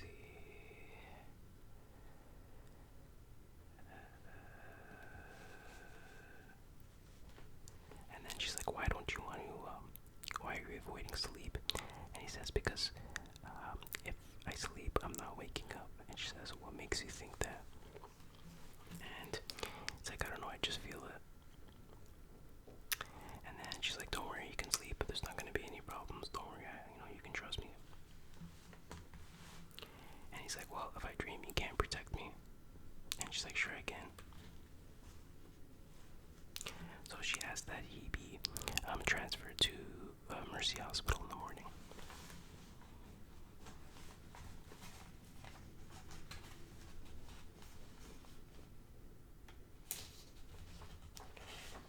There we go. That wasn't too bad. So then, so we see Tracy again in the gym sparring with the doctor, and they're just talking about dreams and stuff. And he says, I told you it helps with concentration. Concentration helps meditation, and meditation helps you. So basically, he's teaching her a way to, go in and out of her dreams at will, something like that. And also how she can go into other people's dreams. I think this guy needs a psychiatrist, if you please, all that stuff. And let's see. And then, so this guy falls asleep, John falls asleep, and then the light on top of his head just blows up. And then Tracy grabs the dog and throws him to the ground. And then John wakes up, I guess, and hears laughter. I guess that's Freddy laughing. Who else would it be, right?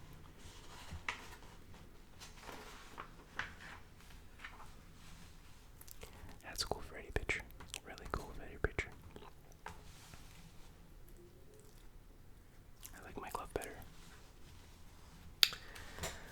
So then, let's see, what's going on here? Oh yeah, so it's at night, and John is singing 99 bottles of beer on the wall, but he starts at like 4,567, and this is annoying the other youth, so he stops singing. So this is what confused, or what could be confusing if you didn't see the movie. So Maggie is looking at this article. This was the article that John had in her pocket, but they don't explain that in this comic at all. You have no idea that John had this. But the article is from the Springwood Gazette, September 7th, 1967, and it says, Kruger woman still missing.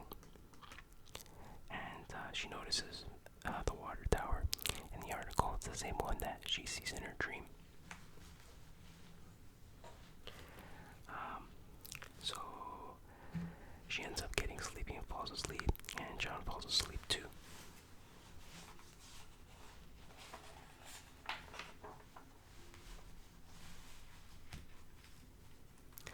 So in Maggie's dream, she sees that woman, the Kruger woman, and she says, I won't tell. And there's the water tower, and the girl again laughing, and then she, the woman screams, and then Maggie wakes up. And then John sees something spilling from the ceiling like blood. And he gets up and he sees that same little girl in his dream. And it was the same girl that was on the plane. And she's like, I told you he'd make you help him. And he says, help who? Tell me. So now he's in this creepy house. I guess it's the Freddy house. And she says, I won't tell. So then he starts walking up the steps. But in reality, he's sleepwalking, and he's just walking up nothing. He's walking up air. And then he sees the girl outside of this room. And in the real world, the guard sees him sleepwalking. He's like, what the?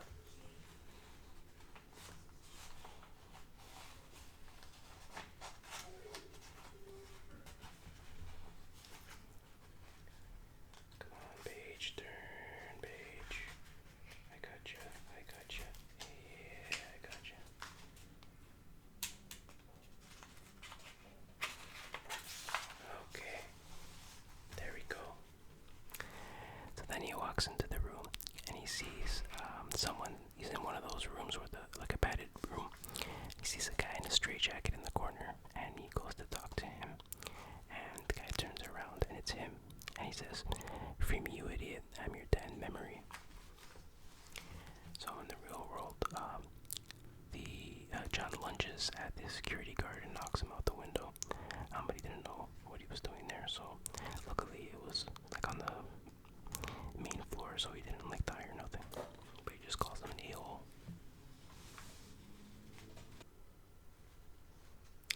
So then we see, I guess the next day or whatever, and Maggie's talking to John, and they start talking about what they were dreaming about, and he says, well, he dreamed about that little girl, and she says, what did the girl look like? And he says, dark hair, pigtails, and so she realizes he's describing the same girl that's in her dreams. And the doc says there seems to be some connection between the two dreams, but Maggie doesn't believe it. And then, let's see.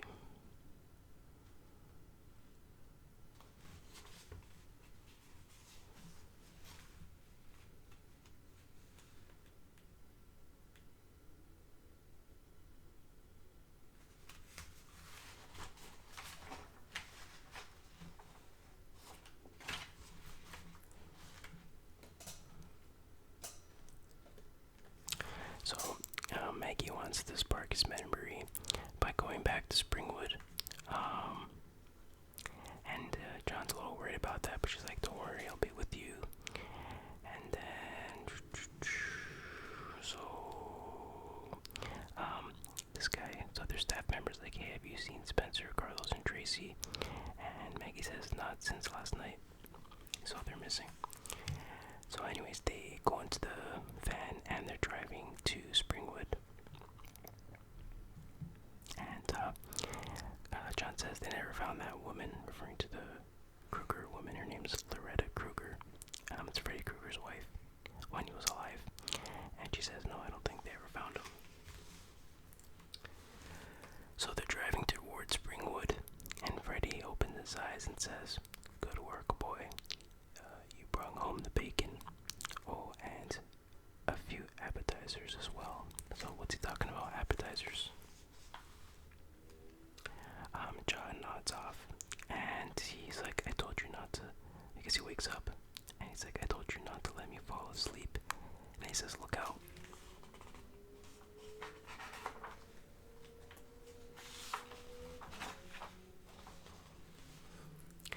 And he says, he sees that little girl on the road from his dreams, and she says, go back. And she's like, John, stop it, wake up, wake up. And then the van spins out, and then they see that those other youths are in the back. They're sneaking out with the van. So they get out of the van, and then they notice that they're at this fair. And Spencer says, hey, what the hell is this place? And the sign says Springwood Fair.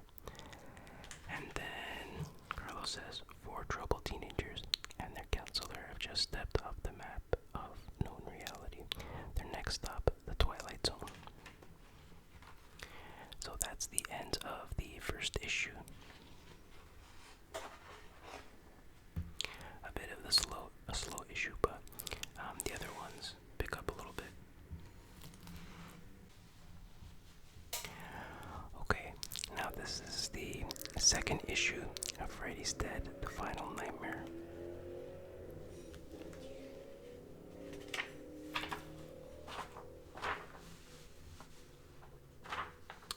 So, we're back at the, where we left off at the Springfield Fair. And then, she wants the kids to, or the 3 teenagers that snuck there, to get back in the van and drive to the shelter, and then tell them to send a car back to pick them up or something like that. And then, let's see. So John notices thinks that's weird. And it looks like everyone, all the adults at the fair, are scared of John. And the title is The Final Nightmare Part 2, Dead Kids on the Block. The reference to a boy band at the time called New Kids on the Block.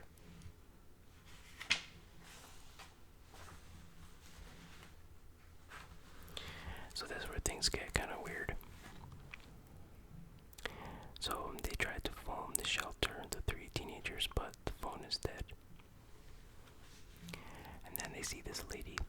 This lady was actually played by Roseanne Barr in the movie, and her husband, Tom Arnold. So she's like, oh, what lovely children. Like, she's really attached to them. And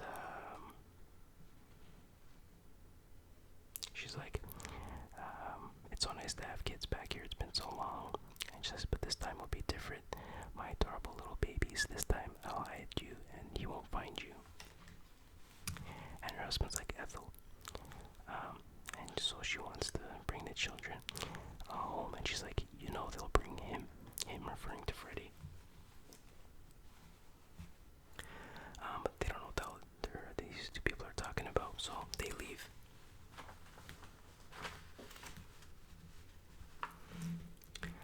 So now, there's a bell ringing, I guess, and everyone starts to leave, it looks like.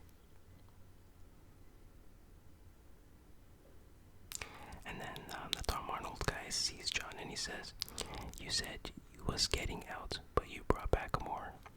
So he seems to know who John is. And then, so Maggie tells the 3 teenagers to get back to the shelter while her and John stay there.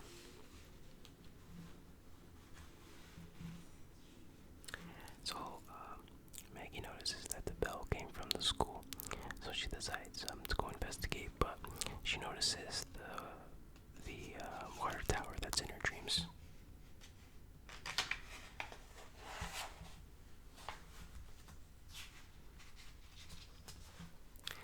And then they notice that there's a big chalk drawing of Freddy on the floor, and it says 1, 2, Freddy's coming for you.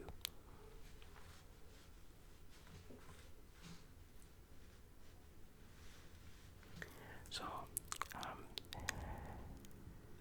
Maggie's like, have you seen this before? And he says, I don't know, but I know that's Freddy Krueger. And she says, that thing's not even human.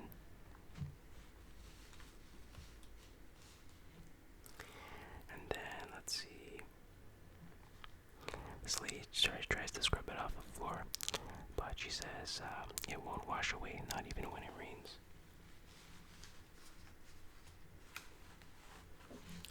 So they go to the Springwood High School, and they see on the door, it says, 3, 4, better lock your door. So they go into one of the classrooms, and they see an empty classroom, but there's a professor at the chalkboard, and he's doing a lesson. But it seems to be all gibberish on the chalkboard. And then, let's see, Maggie says don't disturb him. He just keeps on teaching. And on this chart here it says 5, 6, grab your crucifix. So then she's looking through one of these books, and she sees an article that fits the ripped out article that John was carrying. So we know that that's where John got it from, and that's where he's from. And the professor says to find the entire history, you'll need to know. To find out the entire history, you'll need to know. Welcome to Freddy 101.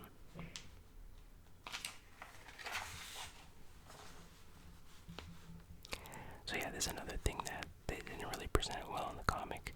So these 3 teenagers are in the van, and they're trying to drive back to the shelter, but they keep basically driving in circles, and they keep showing up back at this statue.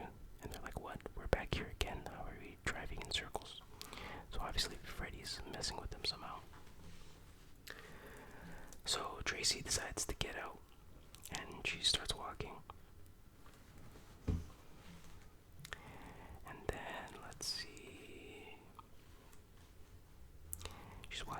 street, and it happens to be Elm Street. And she says, I think this is my kind of neighborhood, empty. And like every house on the block is for sale, for sale, for sale, for sale, for sale. So then they go into this house, abandoned house, and then suddenly it kind of like explodes, and not explodes, but all this fire comes out, and it sort of becomes, looks like Nancy's house from part 1. So they start looking around, and Carlos finds a bed upstairs, and he goes to sleep because he's tired, obviously. And let's see. So then Tracy starts looking for Carlos. Hope that's not too bright. Maybe I used too much light. Anyways, it is what it is. So then the professor's like, in 1493, Freddy sailed across the sea. It's kind of funny. And then they keep searching, and they see this is kind of creepy. It says in memoriam. So it's all the teenagers that were killed, I guess, by Freddy. It's a lot of students. And Maggie says the dates, they're all within the last 10 years or so. What the hell happened here? And John says Freddy happened here. But how does he know that? He has amnesia. I guess he remembers certain things. Anyways, and Maggie says that's impossible. He was dead by the time these started.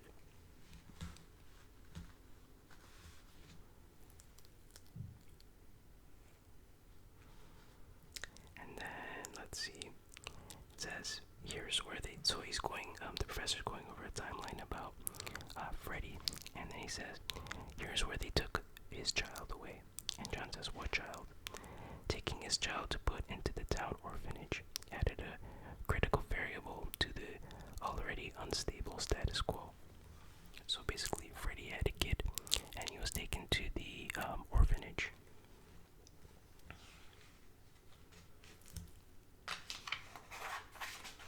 Whoops.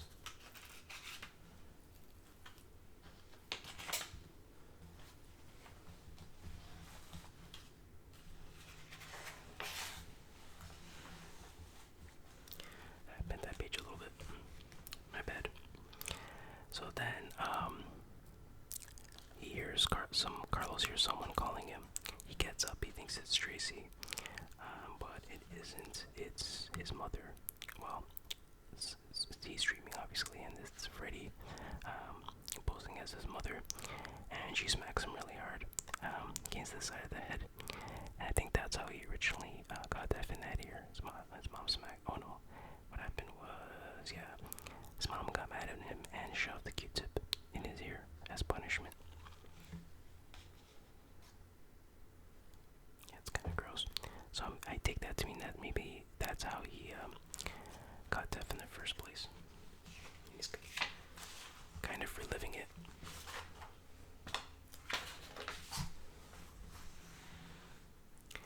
So then Freddy appears and cuts off his ear. So now he can't hear. And then, he says, "Give me my hearing back." So then Freddy puts this thing on his ear, which is basically a super strong hearing aid. So Freddy goes shh, and then he drops a pin, and it makes, Carlos doesn't want it to land because it'll make a really loud noise because his hearing aid's super strong. So he catches it, but then Freddy drops hundreds of pins, and they'll land on the floor, and they make a loud noise, and he says, "Make it stop."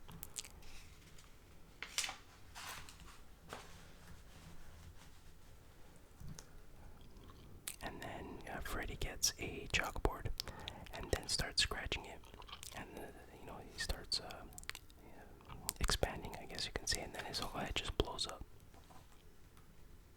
in a gory mess.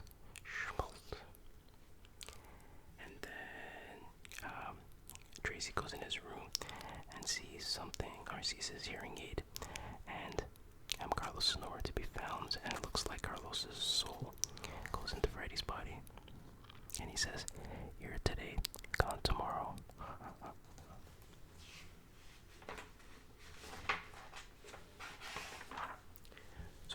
was Freddy's first victim in this series.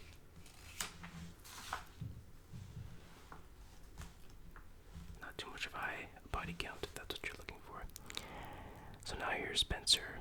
He falls asleep and he sees Carlos in his TV. And he's like, oh, that's weird. And then, but he wasn't even asleep yet, so that is kind of weird. And then he falls asleep, and then he sees a commercial. This is your, this is your brain on drugs, and they crack the egg in the frying pan. Which it's funny because in the movie, this part is played by Johnny Depp, who was Glenn in the very first Freddy Nightmare on Elm Street movie. So then Freddy hits him with a frying pan, and he's like, "It looks like a frying pan and some eggs to me." And then all these weird effects start happening on the screen, and they start, reaching out of the screen. It's a pretty cool effect in the movie, I remember. And then we see that Freddy is playing a video game, and he says, "Game time."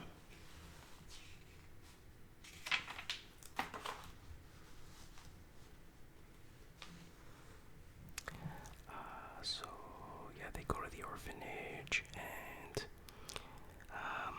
long story short, they find out that Freddy. So basically, John starts to think that maybe he's Freddy's kid, but then they find out that Freddy actually had a daughter, not a son. So then Tracy shows up, and he's like, oh, "I can't find Carlos. Yeah, all I can find is his hearing aid." So then she brings them, I guess, to the house.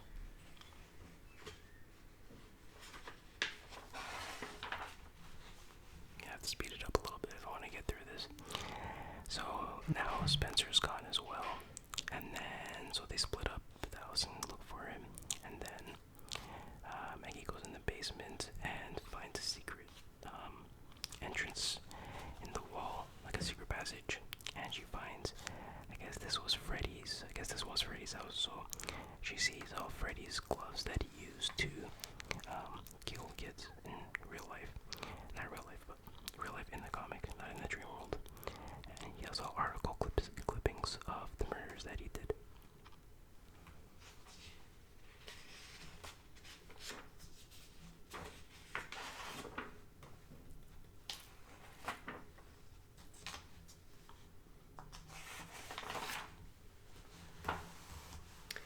And then she goes out the back entrance and she sees the water tower, and she realizes this is, Water Dream that takes place.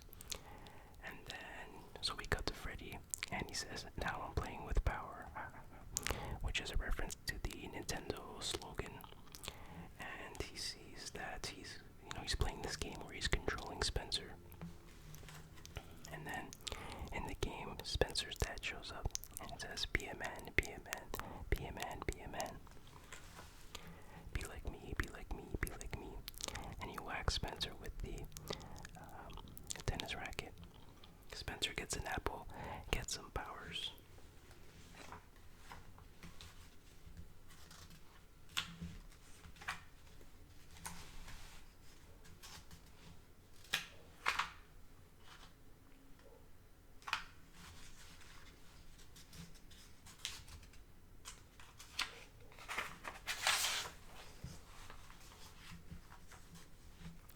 And then Spencer is, he shoots his dad, or the video game version of his dad, and Freddy says, "Great graphics." I remember that in the movie too. But then suddenly Spencer flies through the wall in reality, and John says, "I found Spencer." But in the game, he's still asleep, and Freddy's still stomping on him. And then they're trying to wake him up, but they can't get him up. And you see he just gets up on his own. He's kind of like sleepwalking, I guess. And starts like punching the wall. And John says, "I have to go into the dream and try to get him out." He's like, he gets this piece of, I don't know what it is, some wood thing. And he tells Tracy to hit him over the head so that he'll pass out and go into the dream world. But she doesn't want to do it. She's like, "I have an easier way through meditation." He's like, "There's no time." So he slaps her, and she's like, "Don't hit me." And she whacks him on the head with that wood thing. So there's John. He's in the dream world. up Spencer.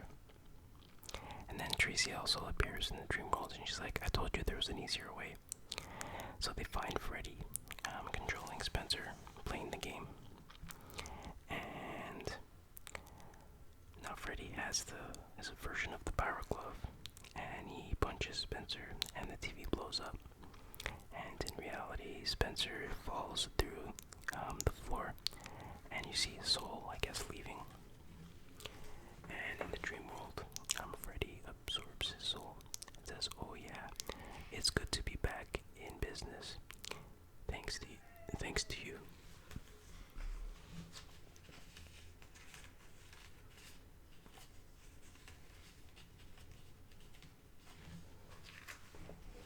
So then, what happens? Oh yeah, so it looks like Tracy tries. Well, it does kick him between the legs, but then she wakes up and they see that John is still passed out.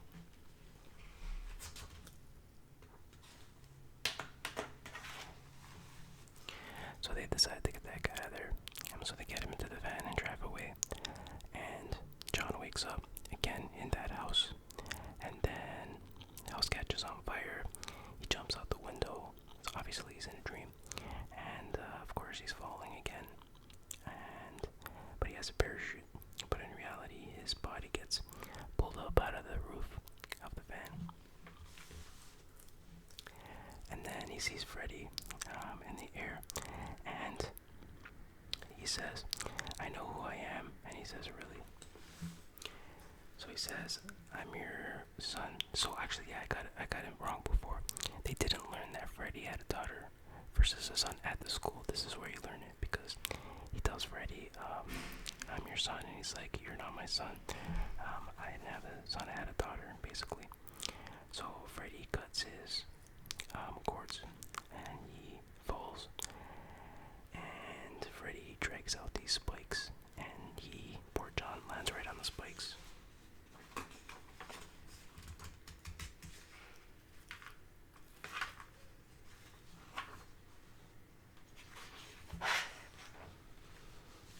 And then you see John with, in reality, has all these wounds where the spikes in the dream made the wounds, and he disappears into a soul or something like that, and Freddy absorbs his soul.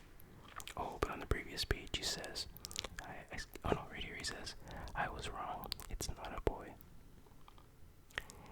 So now they end up leaving, and Freddy says, oh yeah, so they drive through that barrier I was talking about that goes out of Springwood, and then Freddy says, "It's traveling time." And his soul, or whatever you want to call that, his essence, goes into Maggie.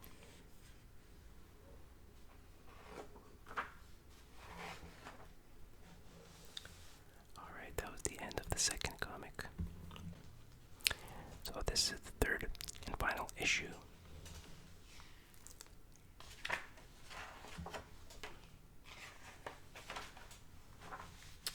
So I'll go through this really briefly. This is really weird. They return to the shelter, and no one seems to remember Spencer or Carlos. And I can't remember. Yeah, and John, they don't remember it, but the doc does remember, and he's like, "Oh, Freddy's trying to erase them from history, I guess." So the title is The Final Nightmare Part 3, and memories like the killings in my mind. I guess that's what the title is. So she goes, Maggie goes home. She wants to talk to her mother, and she finds adoption papers and learns that she was adopted. And she wants to know who her real parents are.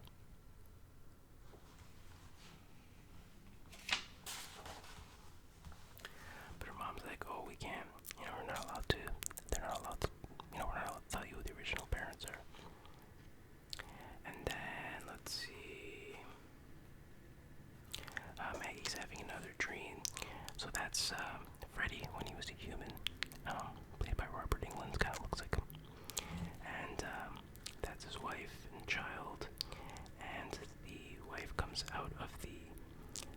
basement, and she's like, I won't tell.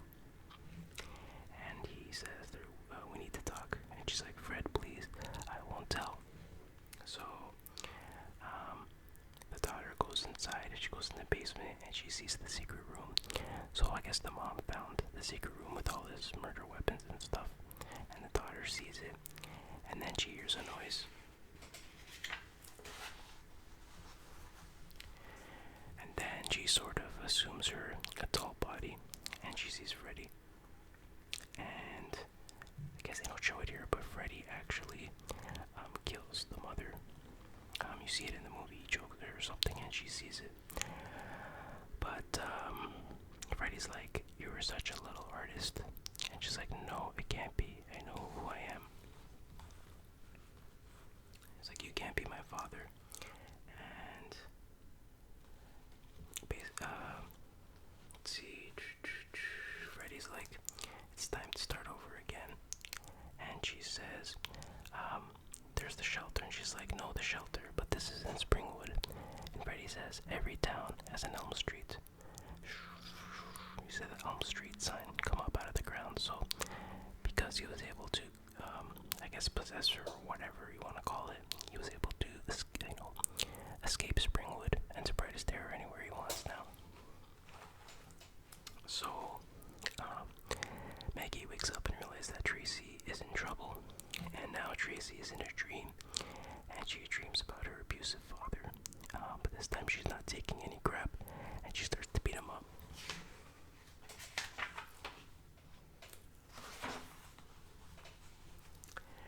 But then, of course, the abusive father becomes Freddy, so she starts to attack Freddy, and then he says a funny line, Kung Fu this B word.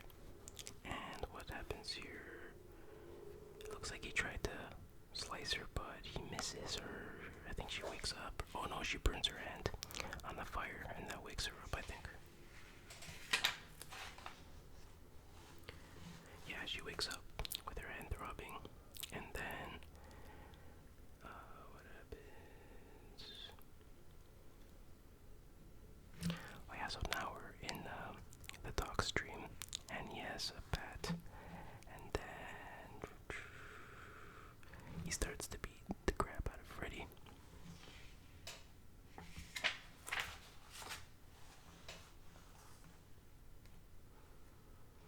And I always remember this part. He's like, let's see, they tried burning me, and he cuts his finger off.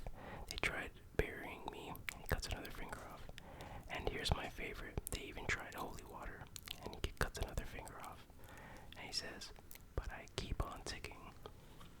And his fingers regenerate.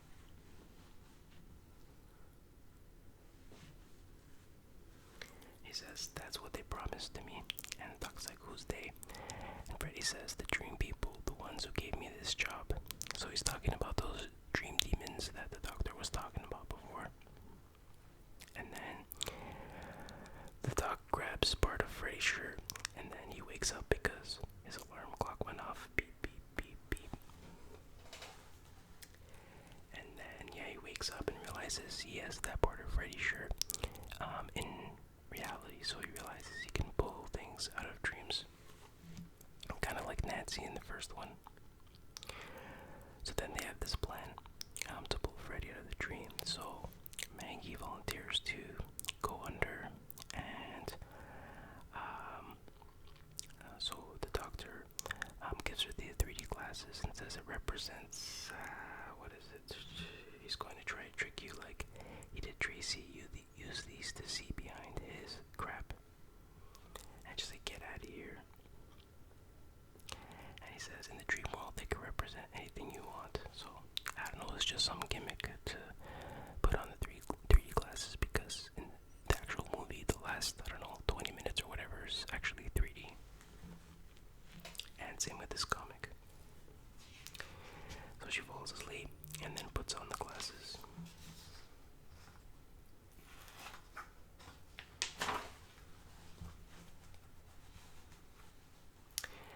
Now, the rest of the comic is in 3D, so that's why it looks all weird. And I have to admit, with the 3D glasses on, this actually looks pretty cool. she goes into this weird doorway with these, looks like the dream demons.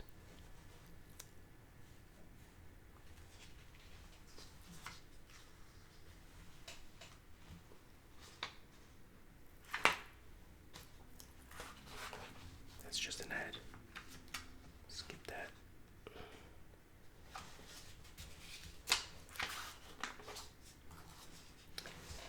And then, yeah, let's see, she's in this. Oh, yeah, so she's kind of reliving. She goes into Freddy's brain or something, and she's reliving some moments from his past. So here's Freddy as a kid, and he's smashing a mouse with a mallet.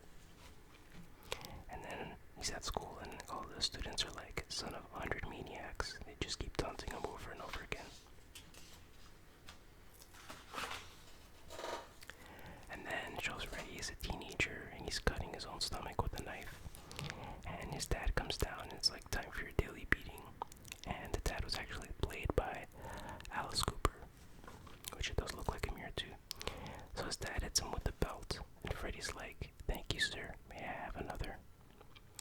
And then he ends up killing his own father with a blade, stabbing him right in the eye.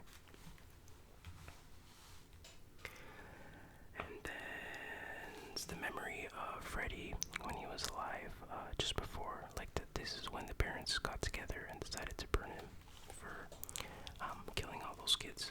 And then the dream demons approach him, and they basically make a deal.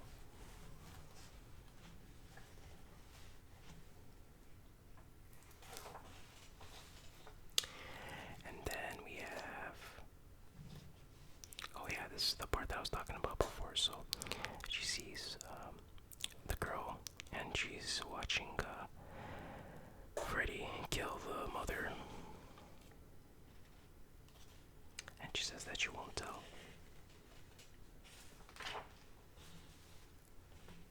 And Freddy says, but you did tell, didn't you? So yeah, it's obvious now that she is Freddy's daughter. So then she grabs a pipe and starts, they start fighting. She hits Freddy with the pipe and grabs Freddy, and then she says, now get me out of here. So she starts waking up and pulling Freddy into the real world.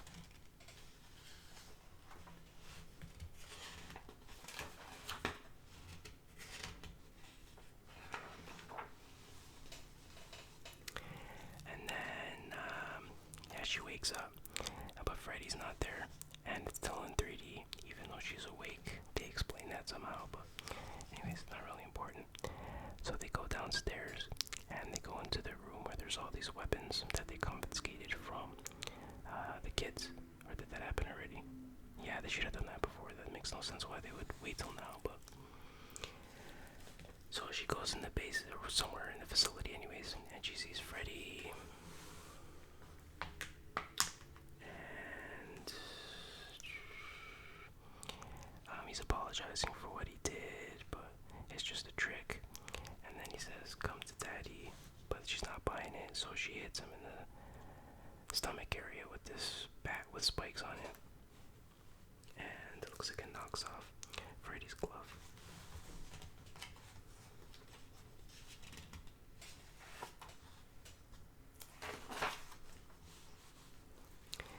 And then she grabs his glove, and then she smacks him around with it a little bit. And then Tracy slides her some weapons. I guess they're not able to get in that area. She slides some weapons for her to use, and she throws a bunch of knives and stuff at Freddy, pinning his arms and legs to the wall. And she uses ninja stars and everything.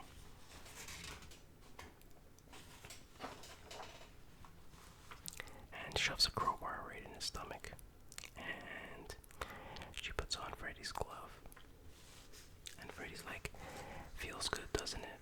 Come on, let your daddy show you how to use it. And she says, like father, like daughter, and stabs him in the stomach with the glove. And then they find that stick of dynamite, and they light the fuse, throw it to Maggie, and she says, Happy Father's Day, kisses Freddy, and then shoves the dynamite right in his stomach.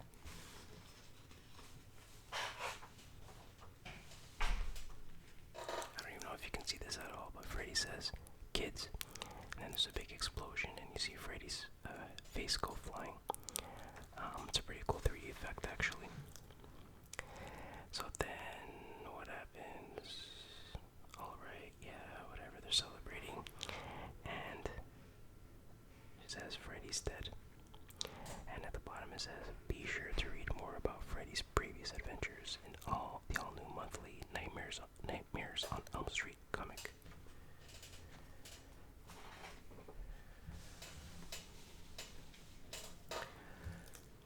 Okay, that sums up the Freddy's Dead comics. You know what? Honestly, I can't recommend these issues. They're not that great. The artwork is okay, I guess. The story is really hard to follow if you haven't seen the movie. You know, they're trying to cram an hour and a half or 2 hour movie into 3 comics. It just doesn't work. But they did a particularly poor job, in my opinion. Maybe the only thing worth seeing is the 3D effect. It's kind of cool on the last issue, but honestly, I don't recommend this at all. But nonetheless, I hope this was an enjoyable video, and I hope you found it relaxing. Sorry if it sounds like I'm rushing, but I'm kind of running out of space on my memory card. So, anyways, I'll see you next time, and until then, take care. Bye bye.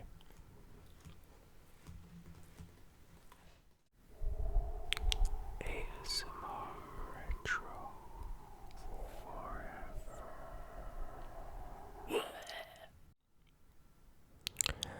Welcome back to ASMR Retro. Today we're gonna look at Zombies Assemble. It's a manga comic where they mix zombies with Avengers.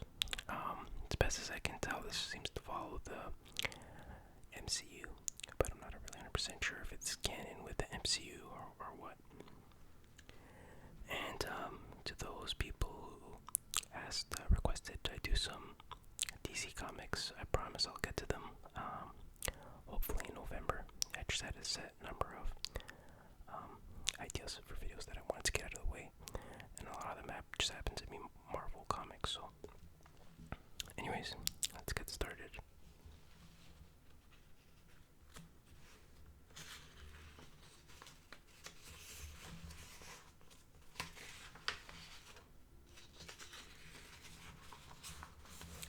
It starts off with a review of each of the Avengers in the issue. That's Iron Man, Captain America, Hulk, Thor, Hawkeye, and Black Widow. And it gives a little explanation, a little profile for each character. It's pretty useful to have. So yeah, we start off with this woman. She seems scared of something, and you can see in the reflection of her eye there's somebody laying down on the ground. And then, pow, that's Tony Stark. So you can see actually that a lot of the characters look like the actors from the movie. So that to me looks like Robert Downey Jr., but for most characters, except for maybe Bruce Banner. But anyways, so this is Tony Stark's birthday, and his friends threw him a surprise party, and he looks super thrilled. He's like, yeah, you got me. Doesn't seem too surprised. So again, there's his buddies, Natasha Romanoff, Black Widow, Clint Barton, Hawkeye, Thor, God of Thunder, and Dr. Robert Bruce Banner, the Hulk. And you can see Thor has, food stuffed in his face, which is pretty funny. So yeah, that doesn't look like anything like the actor from the movie, in my opinion. And by the way, this book is, it's pretty funny. I mean, there's a lot of jokes in it too, so I'm not so sure how serious it's supposed to be. But then again, it's Avengers and it's manga, so why would it be serious? So there's Pepper Potts, and she is the acting CEO of Stark Enterprises, and she's also Tony Stark's girlfriend. So then you see suddenly during the party, this zombie jumps up and is like from behind, about to attack Tony.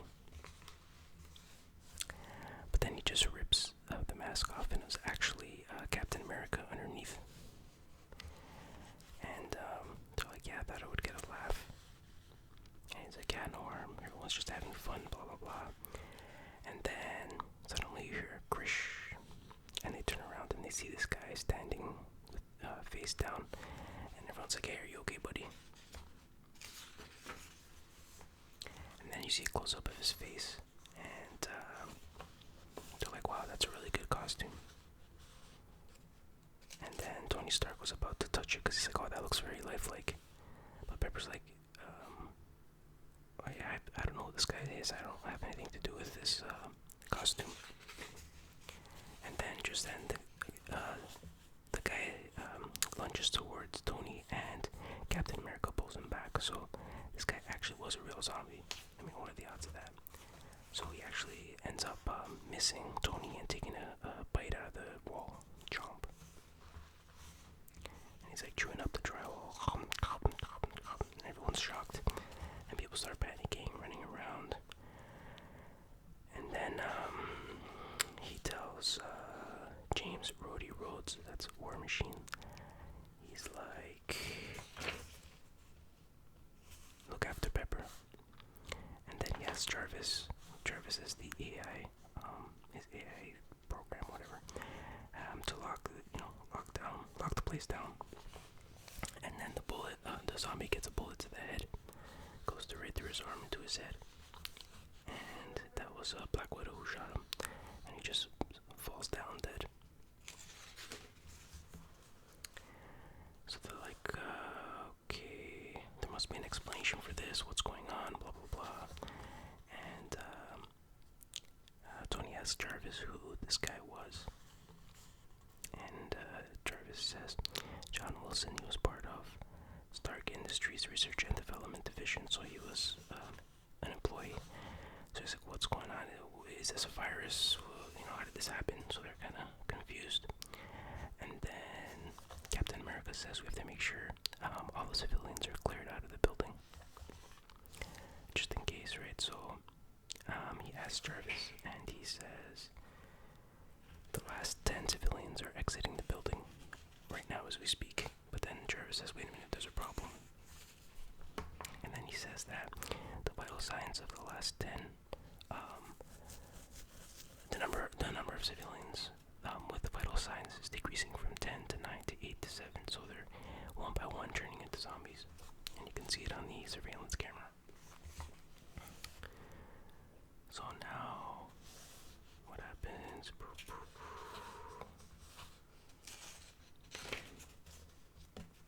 So they gear up. The Avengers gear up, except for Hulk. He doesn't want to transform to Hulk just yet. And they have to secure the building. And they figure that there is a dozen zombies in the building, and they have to cover each floor and take care of them. Okay, so they start coming up with a game plan, like, okay, we'll each, split up, we'll take a floor each or whatever. And then all of a sudden they hear wham, they turn around, and Thor is just looking down at the ground. He dropped his hammer, and he's just looking down. There's his hammer. And Widow's like, "Yo, Thor, like, what's going on, buddy? You dropped your hammer there." And Thor's just like, "Yeah." So he starts changing into a zombie. And he says, "I feel strange." Yeah, you look pretty strange there. So they're all just looking at him like, "What's wrong with this dude?" So Iron Man tells him, he's like, "You better pick up your hammer, bro."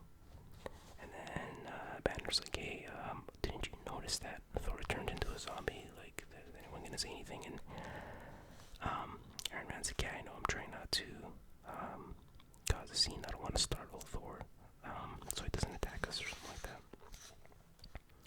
So then you can see that Thor tries to pick up his hammer. Zombie Thor tries to pick up his hammer, but he falls over. He can't pick it up anymore.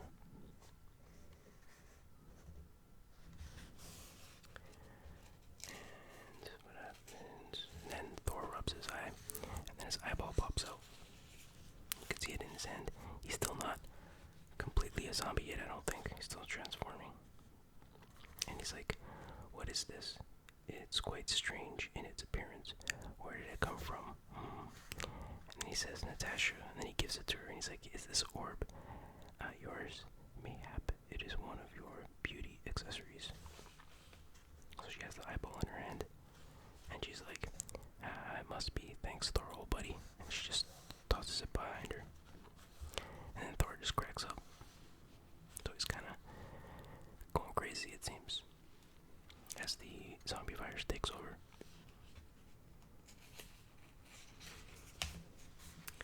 So, Tony ends up sealing Thor into this containment unit, which was actually designed to restrain the Hulk, just in case he ever had to.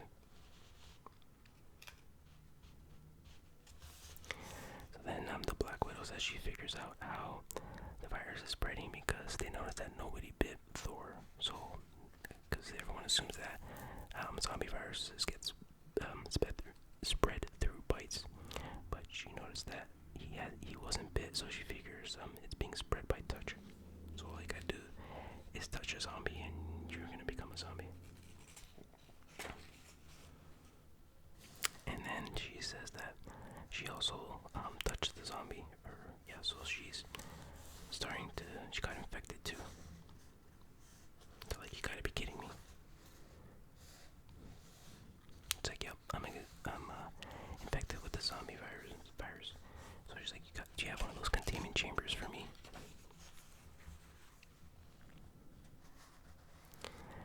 So Bruce is like, Natasha, and she says, I didn't know you cared for me, Green Bay. So they actually like each other in this one. I'm not sure. I don't remember that being in the MCU, but anyways. Yeah, so they seal her up, and Bruce says, I'll save you, I promise. And she says, I'm counting on you. And then Bruce's heart starts beating faster, and he has to be careful because he could turn into the Hulk if he gets too agitated.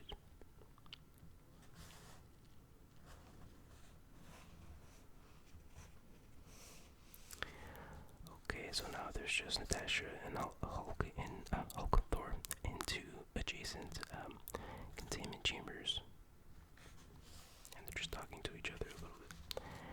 And then I guess they're still conscious, still have some brain function. So then Tony and the rest of the Avengers go into one of his labs to try to figure out a cure for this zombie virus.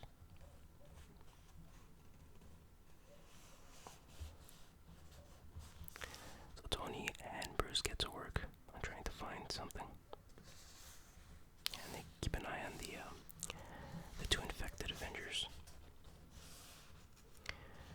And then what happens here? Blah blah blah blah blah. And then they see through a security camera that the virus seems to have spread outside the building, so people in the city have been infected.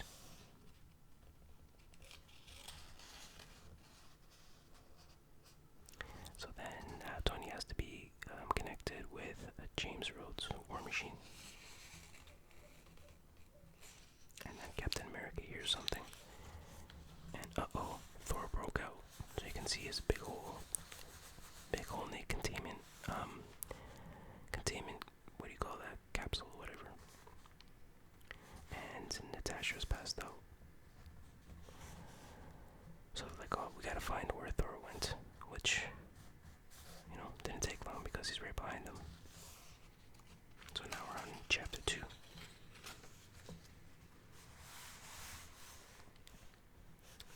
So, War Machine gets Tony's call. He's like, Tony, are you okay? I don't know, he screams it so much, and he's like, relax, don't need to freak out. And so he basically gives War Machine an update of what's going on. It just seems like a recap of the first chapter. And yeah, he says Thor's gone full zombie. And says Hawkeye and himself have been distracting him, but he's even tougher now. And then he explains Natasha's been infected as well, and Banner's working on a vaccine, and Cap is guarding him.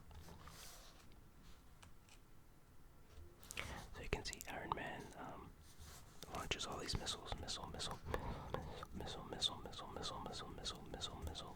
But he doesn't missile Thor. Get it? Doesn't miss missile. So boom, all the missiles hit their target, and he's still communicating with War Machine, and he just tells her to keep Pepper safe. And then War Machine says, "Good luck," but Tony says, "I don't need luck, Rhodey. I have technology." And he's like, "Tony's not stopping," so all those missiles have like no effect.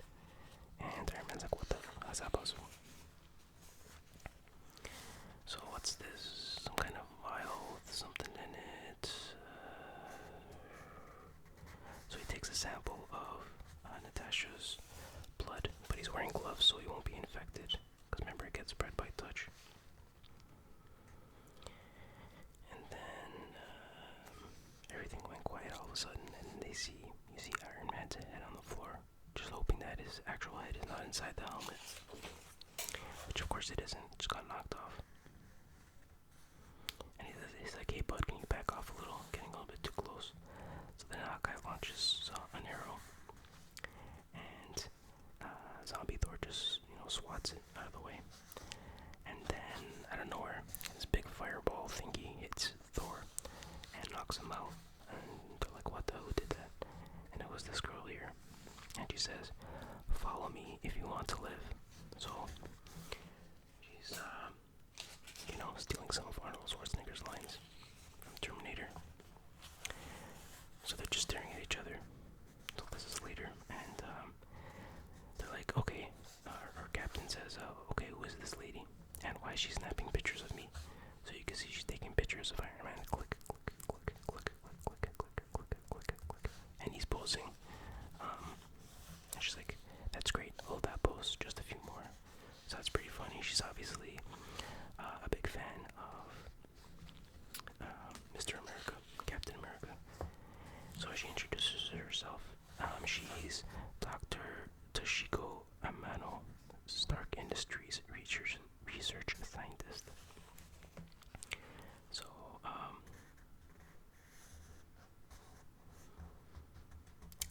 Jarvis says that Pepper hired her after she took over the company.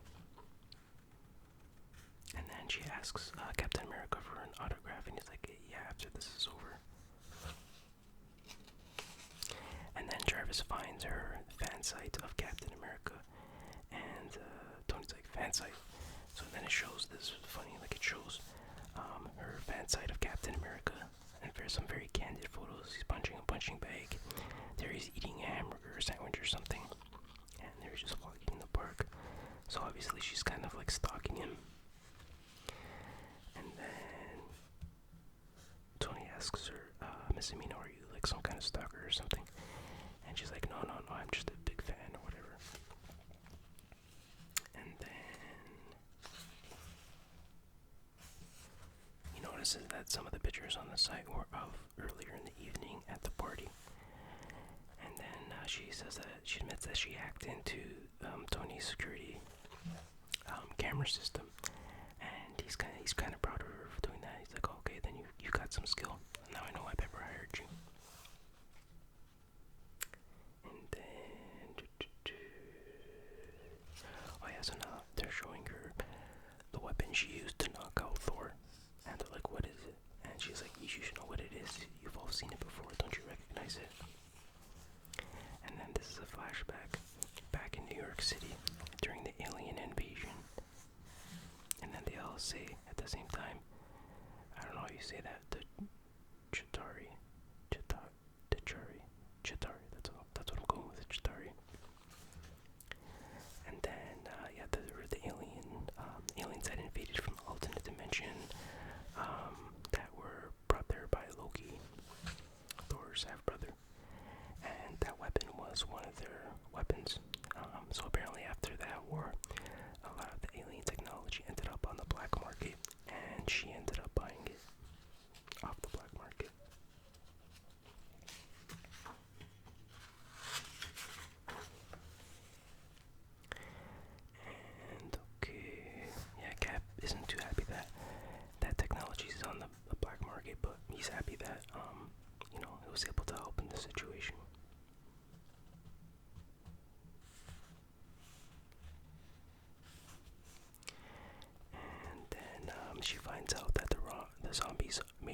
outside of the building, and she screams, no, wait, sorry, no, can't be, wait, that means, oh, no, it can't be, sorry, I forgot, I have to read backwards, kind of.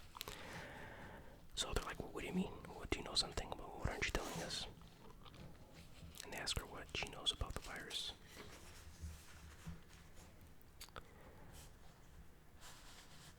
So, wait, did I skip a page? So they notice that she's explaining that the zombie Thor looks a lot like the Chitauri warriors or whatever, and so does the other zombie that was killed earlier.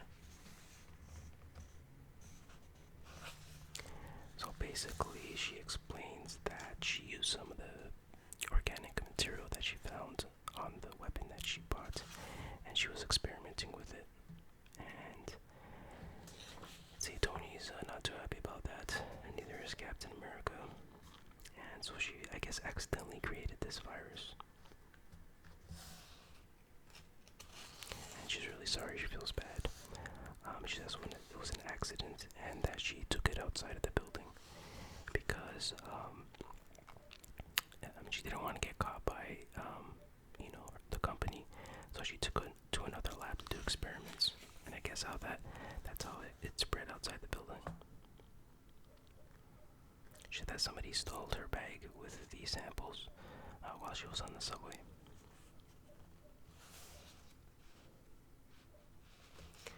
So she's like, don't worry, I have an antivirus. It's a single dose that we can test. Which is great news.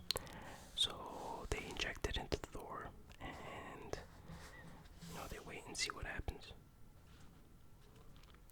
So there you can see Thor turns back to normal, or so it seems. And he's like, where am I? What happened to me? I don't remember. And then he starts feeling pain again, and then he starts to freak out. And then, yeah, he freaks out. He's enraged. Thor, stay calm. And she's like, oh man, maybe that virus should have worked. Why didn't it work? So that was the end of chapter 2. Now we're on chapter 3. So Thor wakes up, or seemingly wakes up, and he sees this guy. I don't know if that's one of his friends. I don't think it's Odin. Doesn't look old enough, but maybe it is. And he's like, where am I? How'd I get here? And he's like, you're in Asgard. You're home. And he's like, oh, of course. And then he's like, we have to save your brother. Loki, where is he? So Loki is trapped inside this cage. And then he goes to save Loki. Him and his buddies, attack all these guys here. And then he smashes his hammer on the ground. And you can see this pillar where Loki's cage is crumbles. And Loki falls out, so he's free. And then they go to shake hands, and then Loki stabs him right through the stomach. And he's like, why, Loki? Why would you do this? And he says, always seeing good in me, even when I betray you. And he's like, okay. But then he realizes, we realize that Thor is just having a dream. But he's in, the zombified state. So I guess, yeah, the virus, the antivirus didn't work. So they end up restraining him again. And they give him a sedative. And so, yeah, he passes out. So they're like, okay, they're thinking, why didn't this work?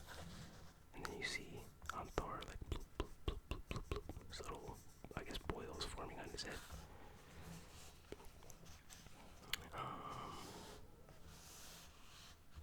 Yeah, so now they're communicating with War Machine again, who's out, in the city, trying to keep the city safe, and they barricaded off parts of the city to slow down the spread of the virus.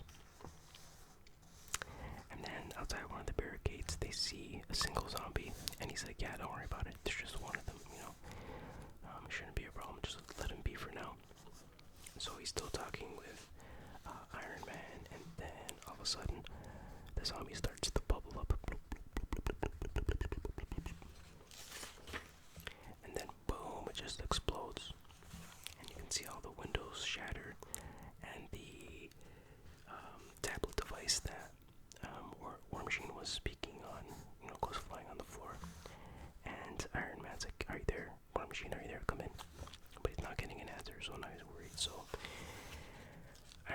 goes to the rescue to see what's going on, and Hawkeye follows him, and Captain America. But here it says 5 minutes earlier. Let me see. Yeah, there just shows that after the explosion happened, they thought that they heard an explosion, so like we better go check it out. I don't know why they did this 5 minutes earlier thing, was not necessary, but anyways, back to present. Captain America and Hawkeye are on the bike, and they see a zombie twitching in the distance, and it lunges towards them.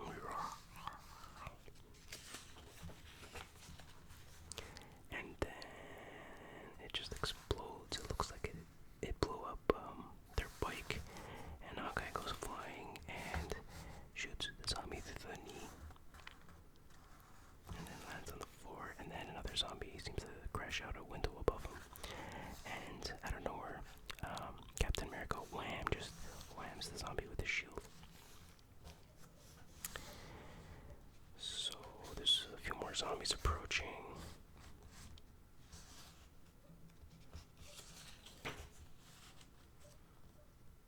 And then here's Iron Man at the bunker where War Machine was, and saw that it's been blown up, and he's like, what happened here? And then he sees War Machine's armor, but he's not in there, it's empty. So he's like, where is he?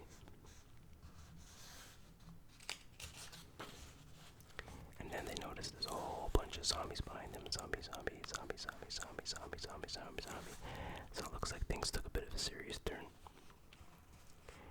And then Iron Man's like, Hawkeye was gonna use his arrows, but Iron Man's like, we can't kill them, they're innocent people.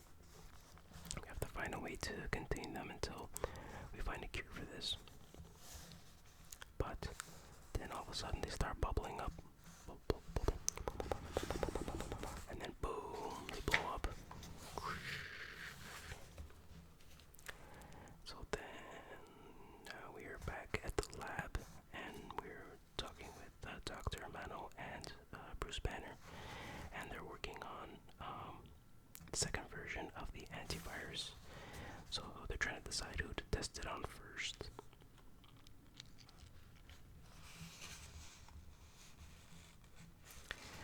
So they're like, if we give it to Thor but it doesn't work, he can go into a flying rage again, and there's no one there to protect him. So then they're like, okay, we'll test it on Natasha, but then he's like, oh, if something goes wrong and she dies, I won't be able to live with myself, whatever. So Dr. Amano's like, don't worry, I know what to do. So she takes off her containment hazmat suit or whatever, and Bruce is like, what are you doing? You're gonna get infected. And she touches Natasha, and she's like, it's okay, you can test this, you can use me as a test the subject. I trust in our work. I guess because she also feels guilty that it's her fault that all this happened. Okay, so so they have no choice but to test it on her now. So you can see she starts to become infected. So Banner gives her the antivirus, and then they're just doing some chatting, talking about Hulk and how he has to control his temper, or else he'll turn into the Hulk. And then he says it's hard, but he hopes that the monster never returns because he can't really control him, and he has no memory. But she's like, well, he's not a monster, he's a hero. He's saved Iron Man in the past, and things like that. And he's like, yeah, that's what I think Tony says as well, that Hulk is a hero. So then Natasha grabs Banner's hand, and she says, you're not alone, Bruce. We're your friends, always here for you.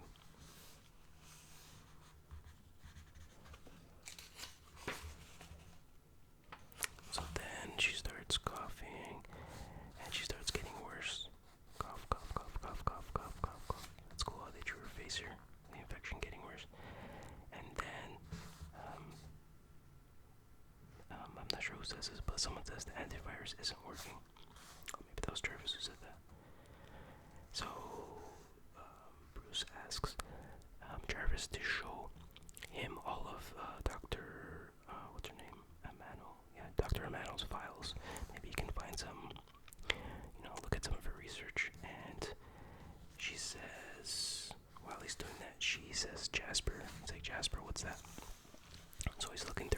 house and he sees a folder called Jasper. So he opens it up and he sees this video of her, and she says, "Hey Jasper, come on, don't record this. I look terrible after all these late nights. We've got to save this moment, the greatest invention of the modern world unfolding in real time." So Banner figures that they're talking about the experiment that she's doing, which became accidentally the virus. And then he asks her who Jasper is, but she just repeats Jasper. She can't really say anything else. And somebody was watching that from a security camera or whatever, and says, "Your new friends, they're quite skilled. It's all going well. Just need to be patient, Mr. Tony Stark." To be continued in Zombies Assemble 2. So that was the actual end of the zombie storyline, and then it goes into another story that doesn't seem to have anything to do with the zombie story. So I'm probably gonna leave it at that. I want these videos to be Halloween related. Like, this other story has nothing to do with the zombies, so I'll just end the video there. But don't worry, I also have book 2 of the Zombies Assemble storyline, so if you want me to check out that story and review it for you guys, I will. But overall, I enjoyed this book. Not as much as the Resident Evil manga that I reviewed previously. The storyline in this was a bit more simplistic. It seemed a little bit dumbed down for kids. I'm not saying that kids are dumb, but it was just a more simple type of dialogue and story. But that's okay. You know, there was a lot of funny moments in there too. So it's nice to read different styles of comics and manga. I guess you don't want always super serious stories and super complicated stories. Sometimes it's nice to read something a little different. Yeah, the artwork was pretty nice too.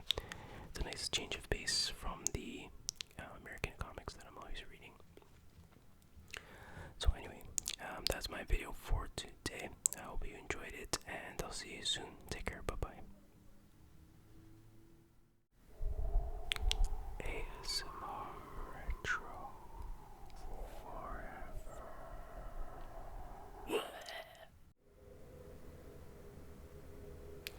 Hey guys, it's ASMR Retro. I'm trying something a little bit different today. As you can see, I'll just be reviewing or just quickly playing a few NES video games that are related to Halloween, you know, some kind of horror theme or monster theme.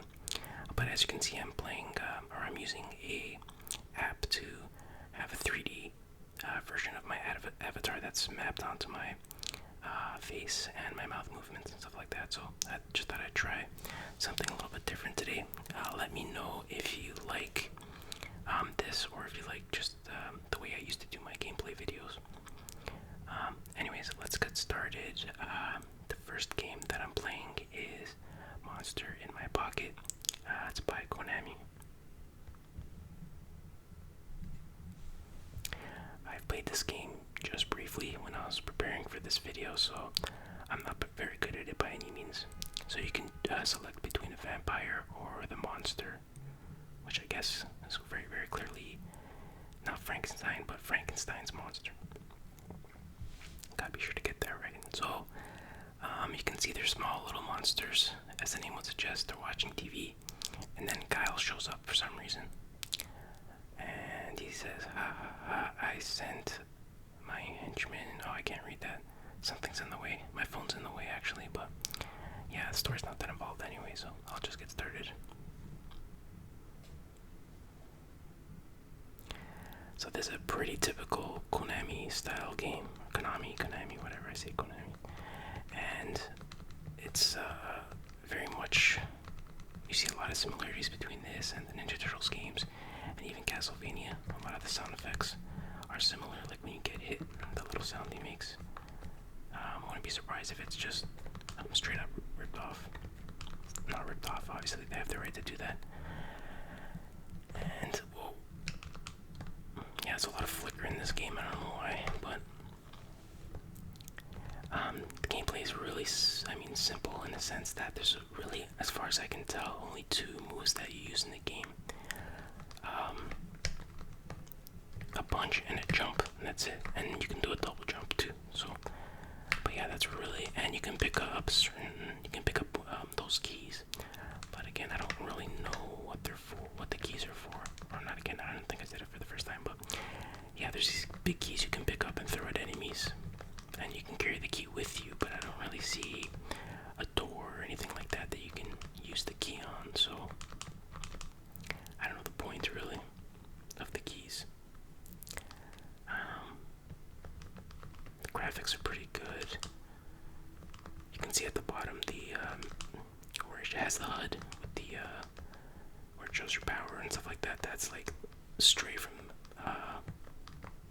Ninja Turtles 3, also for the NES. But yeah, the graphics are nice. Music is pretty good.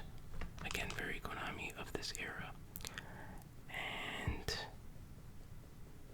the only thing that is really kind of lacking in this game is, like I said, I wish there was more complexity in the gameplay. There's only really one attack move, and that's it.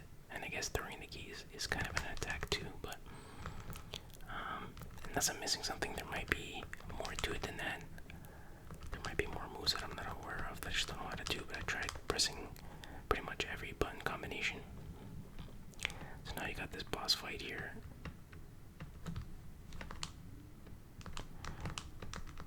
Reminding me very much of, Castlevania style boss fight.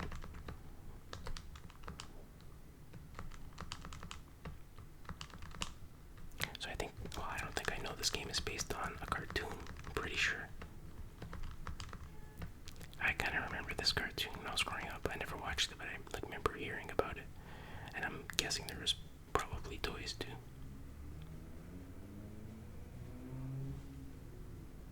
So that was the first level, pretty simple. I'm liking this 3D avatar thing. But it's very limited, the software or the app that I used. Like, yeah, I'm using the free version, but even the paid version is, there's not too many options when it comes to designing your avatar. Like, I want to be able to change the look of my guy significantly to look more like my profile on my YouTube page. My little character there, retro character. Like, there doesn't seem to be an option to put a hat on the character or different clothes and stuff like that. So, but for now, it'll do.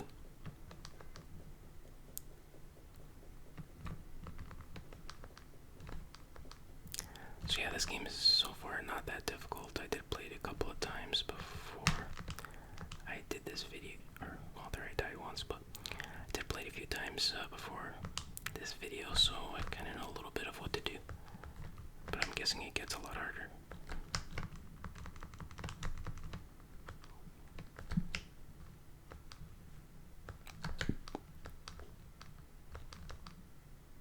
And it's also a 2-player simultaneous game.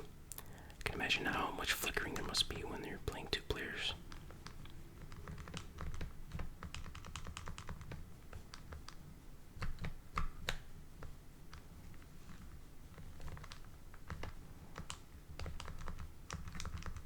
Seems like a pretty fun game that I would have liked as a kid, to some degree. Although I never really liked games where you played as a small character in a big world. Except for Mario Brothers 3, of course, when you're playing in Giant Land. They did it right in that one, but this guy's a bit tough. This guy also looks like he's straight from Castlevania. Swamp Thing type monster.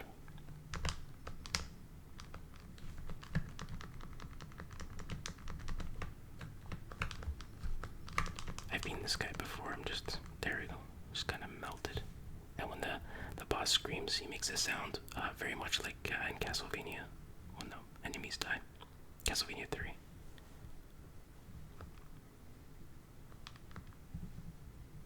Stage 3, Graces from the Underground.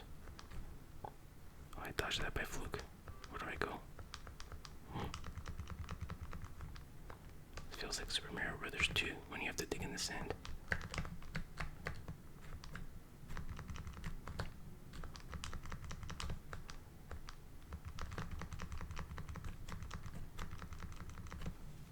Those things look like gremlins coming out of the ground.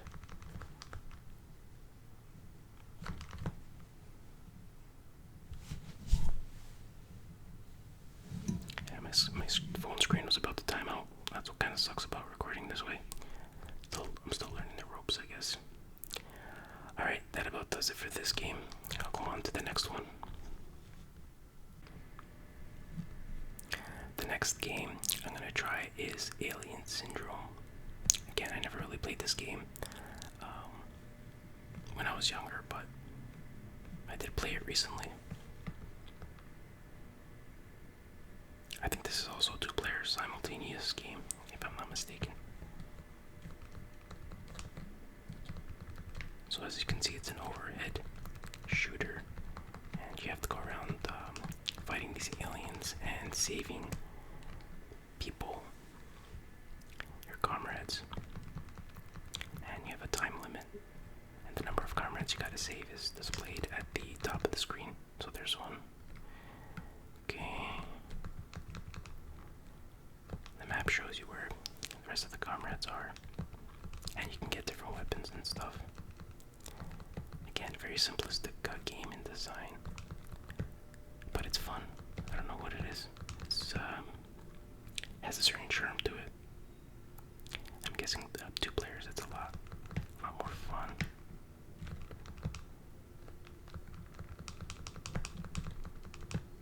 And again, that's a pretty decent amount of core for an NES game. And I'm getting unlucky here. I'm not finding any weapons.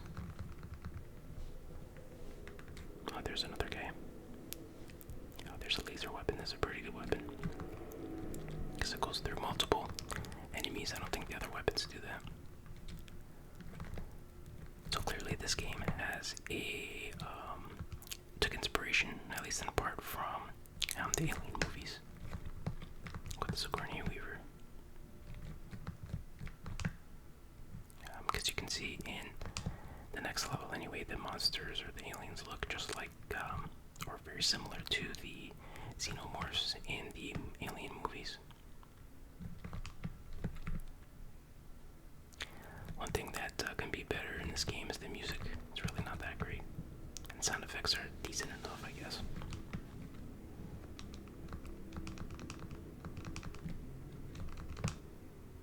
It's another comrade. 3 more comrades. And then I'm donezo for this level. There's the map. It's a map. Okay, just missed somebody on my left. It's weird that when you go on the map, you go to the map, you just have to wait for like, I don't know, 5 seconds. Like there's no way to cancel out of the map. Oh man, I didn't see that guy. Oh, it's good that you keep your weapon at least. But yeah, there's no way to cancel out of the map. You just have to wait until like for 5 seconds, which is kind of annoying. 5 seconds doesn't sound like a long time, but it is. Where am I going now? I need another map. I'm guessing up here somewhere. I'm running out of time here. Gotta get to the boss at least. It's down here for sure. Yep, there he is. He or she, I don't know. Okay, and it's really weird that the gun is the same color as his skin. So it just makes it look like that's his arm. He's sticking his arm out like a Mega Man or something. Oh, I didn't want to get that. It's a warp. I don't know, where am I now?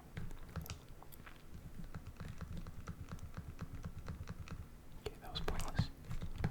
There's one more guy. Where is he? Where's the map? Map. Where are you, Mappy? Mappy Boo. Map, where are you? I usually don't get this lost in this game. Oh man, all the way down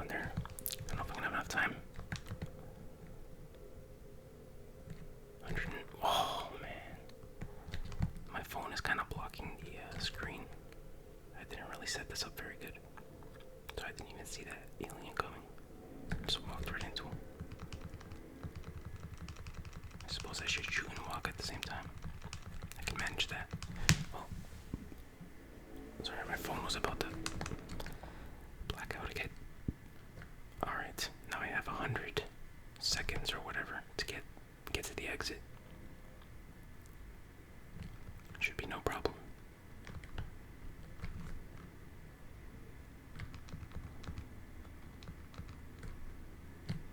Where is it? Oh man, maybe it is a problem. Oh no, this is not good at all.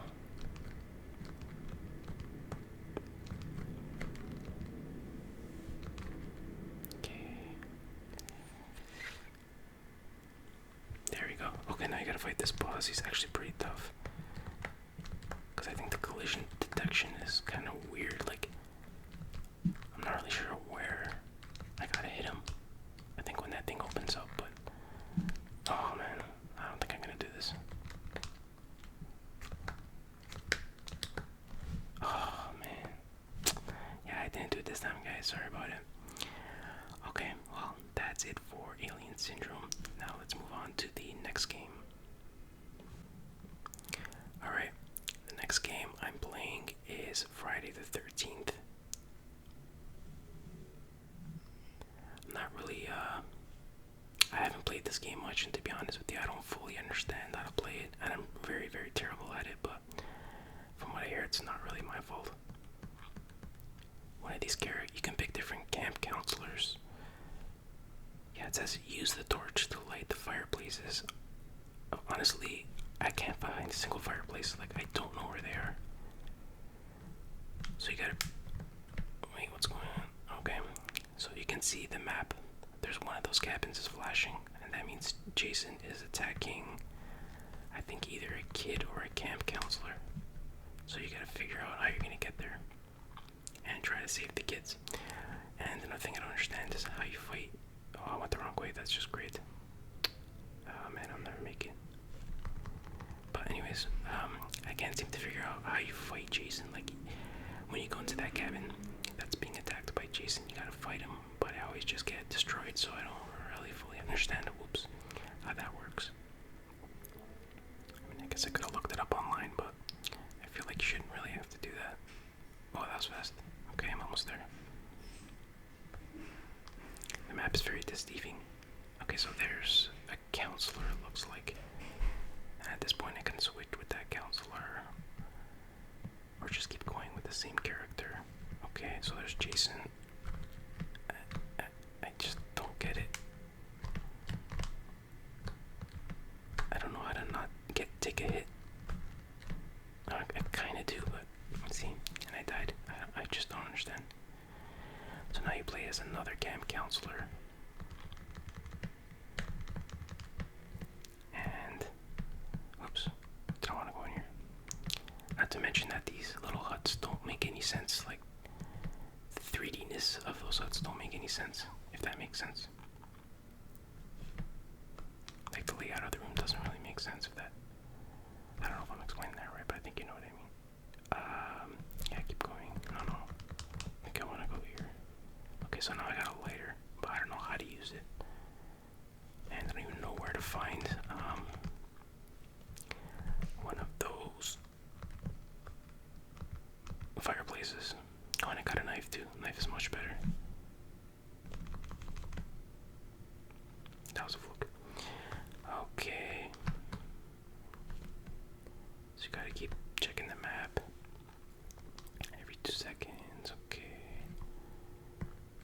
You're welcome. Alright, let me try to fight Jason one more time, and I'll give up. I think he should be here somewhere. Oh, yep, there he is. Leave me alone, Jason. It's just ridiculous.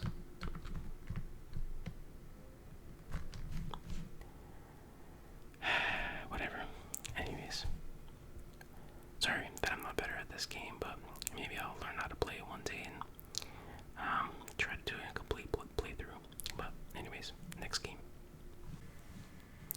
Alright, next up is Bram Stoker's Dracula. I played this game for the first time just literally before I started recording this video, and I'm must say I'm very pleasantly surprised. It's not that bad of a game. I heard bad things, but it's actually pretty fun. It's not, the perfect game by any means, but I don't even know if I would necessarily call it a good game, but it's good enough. I'll put it that way. So this is based on the book, or based on the movie, which is based on the book. So I think you play as Keanu Reeves' character. The control isn't bad. It's nice and responsive, but I don't like how the screen moves. Like, I don't know. When you duck, the screen goes down and all that stuff kind of makes me nauseous. It doesn't really feel necessary.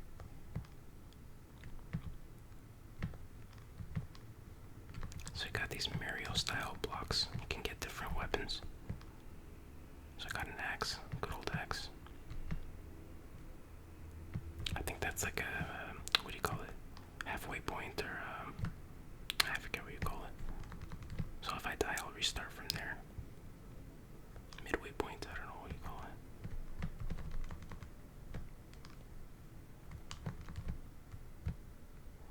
Pretty nice animations, though, I must say. Like, a lot of frames of animation in the run cycles and stuff like that. So the first stage is pretty simple. Once you get the hang of it.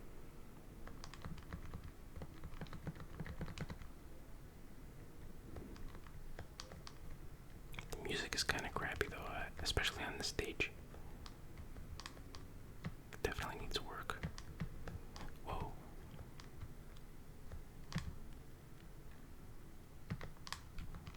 I think they also have this for the SNES. But from what I understand, it's like not very good. Like, this is amazing compared to that game, but I don't know, I haven't played it, so I can't really judge. Like, the graphics look good for the SNES one, whoa, but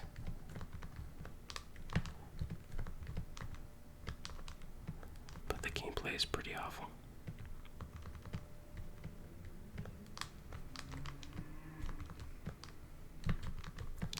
So yeah, it's a typical platformer action game, this game. And you know what, it's not bad. It's not bad. I can really see myself playing this game as a kid and enjoying it. And this is a boss here, Shadow Boss. Whoops. I screwed that up a little bit. And I think it's not too tough, but you just gotta get the timing right, and so far I'm not doing very good, as you can see. Whoops, I screwed that up. Oh man. What's going on here? I'm not doing good at all.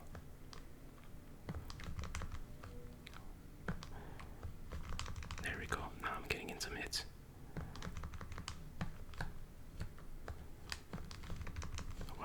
What's going on? My timing is off. I must be a little bit tired. Phone about to expire. Ow.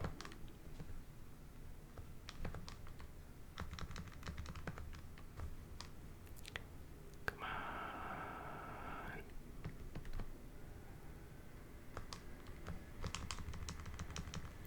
Okay. Oh well. Let's see where I start. Okay, anyways. Alright, let's get on to the next game. I think you've seen enough of this one. Alright, next up is Ghosts and Goblins. Now, if you think I've been playing bad up until now, you haven't seen nothing yet, because this is definitely one of the hardest, if not the hardest, NES games. And maybe one of the hardest games ever. And I haven't played this much, to be honest, so yeah, I really struggle with this game. It's really, really tough. And not just that, the animation is very choppy. It's like 5 frames per second, it seems like. And that makes it so much more difficult.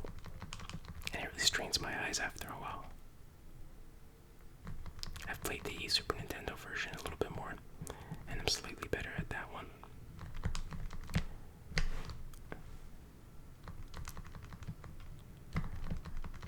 I know that this is kind of blasphemy, but I wish they would make an easier version of the game. Oh, I didn't want the fire weapon. I hate this weapon. Yeah, an easier, a game that's more on the level of Castlevania in terms of difficulty, but with this style, gameplay and graphics. I mean, yeah, it's similar gameplay too. I don't think I've ever defeated this guy, to be honest. Oh my goodness, okay. I have never done this good. We're making history here, folks. Actually, no, I think I made it to the second level one time. Okay. I'm shocked I survived that. I'm actually very shocked. Oh boy, what is this? I'm sure I could finish this game if I use like save states or get very far anyways. But without save states, yeah, forget about it. Oh man. This is ridiculous. Oh man. I told you it was difficult. Okay, let's get this another try.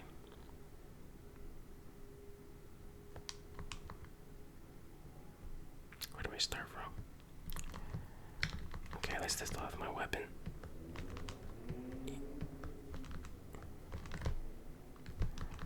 Fire weapon is kind of like the holy water in Castlevania. Come on.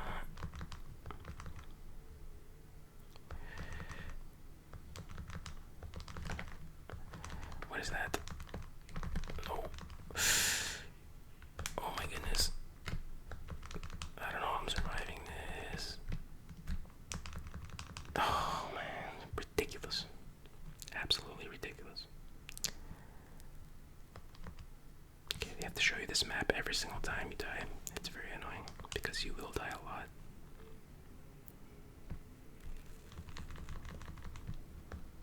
That last run was a total fluke.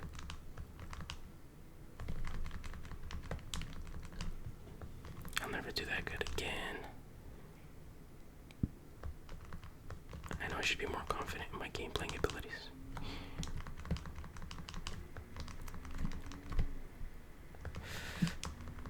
No, what? How did I survive that? There's no way to... Oh, man. Let me try one more time. Or is that shouldn't have? Yeah, let me try one more time very quickly. Continue. Where do I continue from?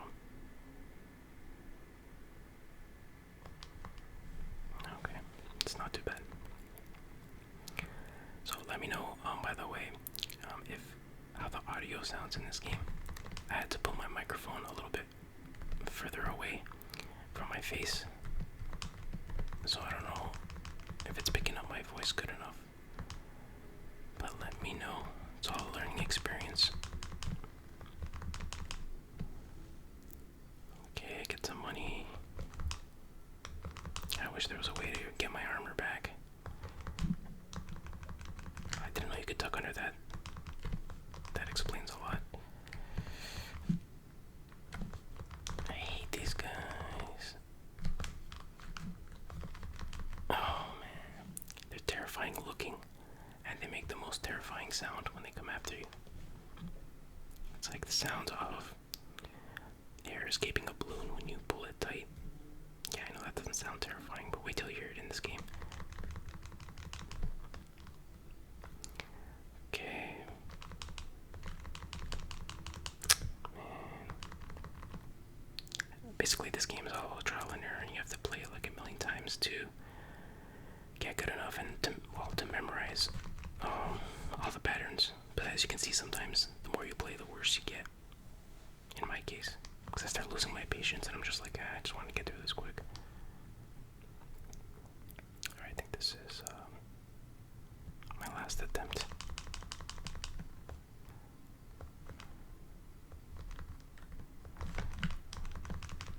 Come on, man. Okay. Next time I won't even try to hit those guys. I take too many hits.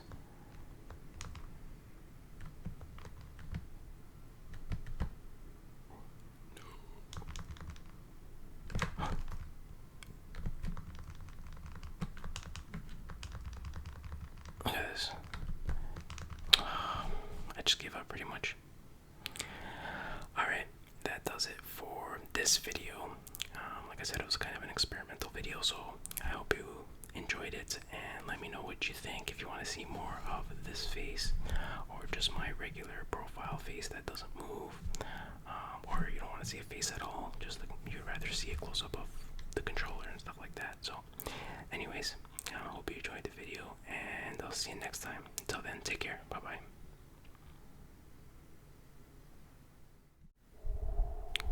ASMR Retro Forever.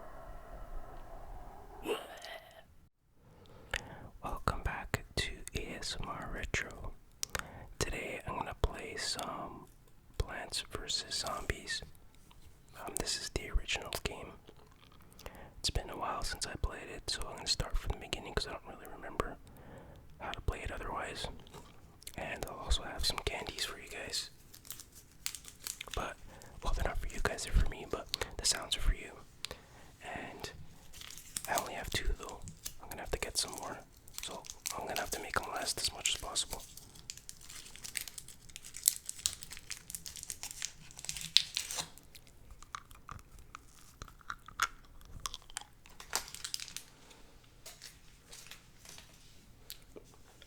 Alright, let's get started.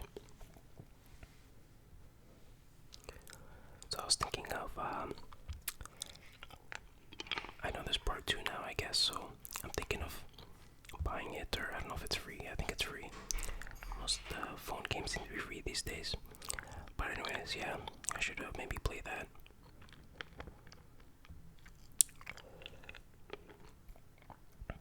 I remember really tap on the seed packet to pick it up. Simple enough. Tap on the grass to plant your seed. Okay, nicely done. Tap on the falling sun to collect it. Keep on collecting sun. You'll need it to grow more plants. Okay. Excellent, you've collected enough for your plant. Tap on it, be sure to plant another one. Don't let the zombies reach your house. So it's basically a castle defense type game, or a house defense in this case.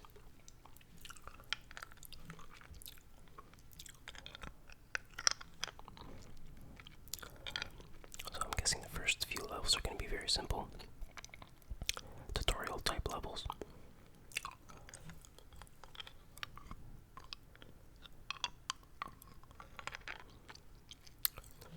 Yeah, I remember enjoying this game a lot when I first got it, and I finished every level. But then there's all these other play modes that you can play that I never really played. And one thing I really remember liking about this game is the music. It's just incredible. Really gets you in the mood. So now I got a new ability, or a new type of plant that I can plant. Gives you additional sun. That's always good. I guess that's why it's a sunflower. So those are all the zombies I'm gonna have to fight. Sunflowers are extremely important plant. Try to plant at least 3 of them. 1. So you need the number beside the plant is how much sun you need in order to plant one of those plants. The more sunflowers you have, the faster you can grow plants.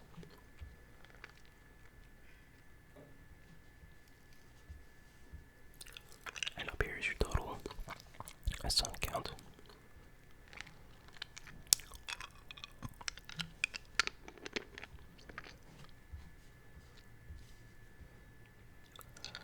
Okay, now I'm gonna plant some pea shooters because the zombies are starting to show up.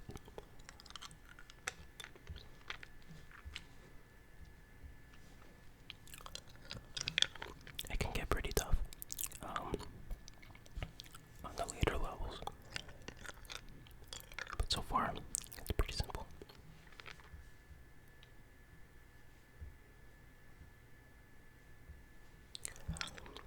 I'm interested to see what part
cherries, they blows up all zombies in an area. It's good. Always good to have explosive cherries. Sometimes when I eat too many cherries, I create my own explosion, but that's different. I will get into that right now.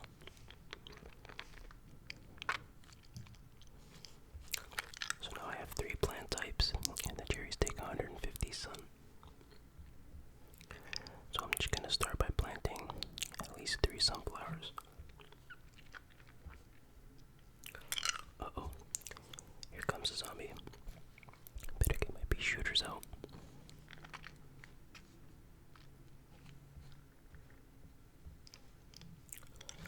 Or maybe I should just blow him to smithereens.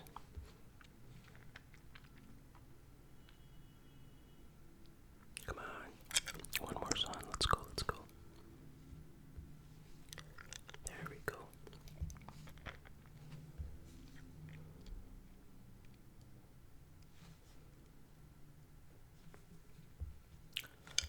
Maybe I should make another sunflower because I feel like it's kind of slow.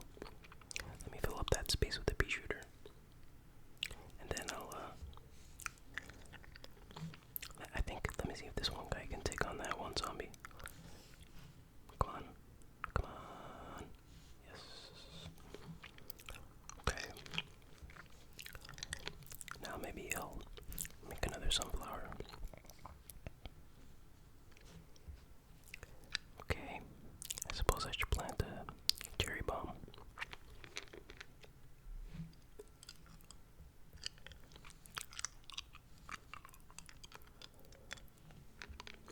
Get some sun.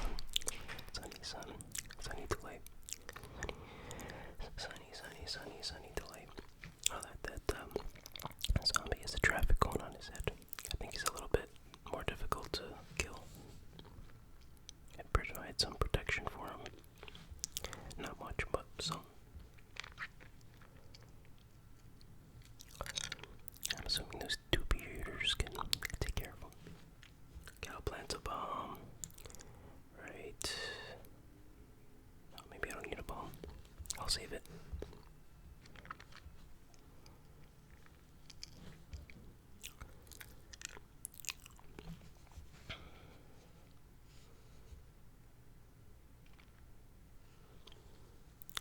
Okay, now the final wave is gonna start. Sun. Come on, sun.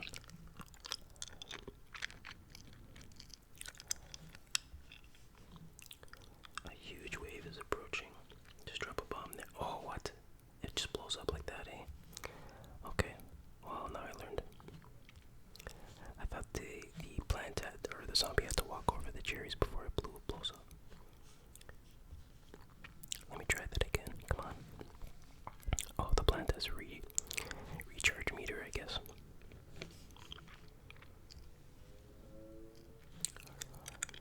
Come on.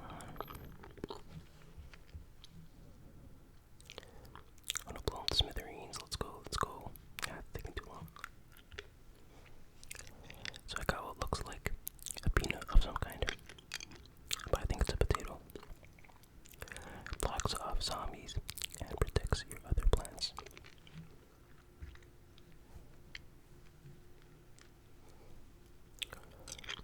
So we just provided a roadblock. Oh, now we got the full yard to protect. So as usual, start off with my sunflowers. I don't know if that's ever not the case that you should start off by planting sunflowers.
two zombies on the field.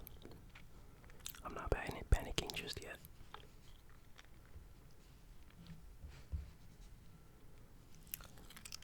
No need to panic. I got a potato to protect me. The potato will protect me. The potato will protect.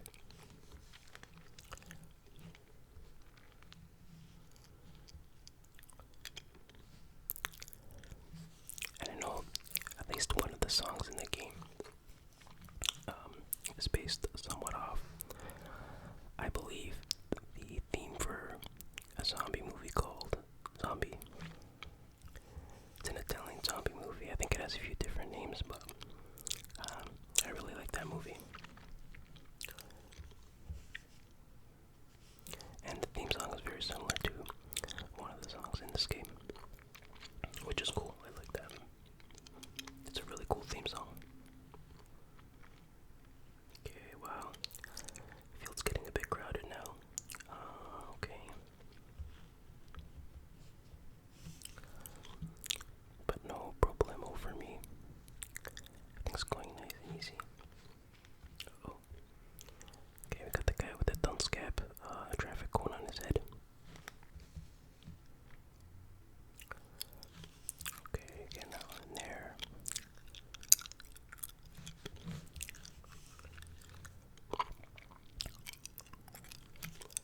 The final wave's gonna come soon. Very soon. Yeah, but I have enough firepower for these guys. I think it should be no problem. A huge wave of zombies approach. Final wave. Final wave, wave. Whoa. Okay, let me try using one of these cherry bombs now.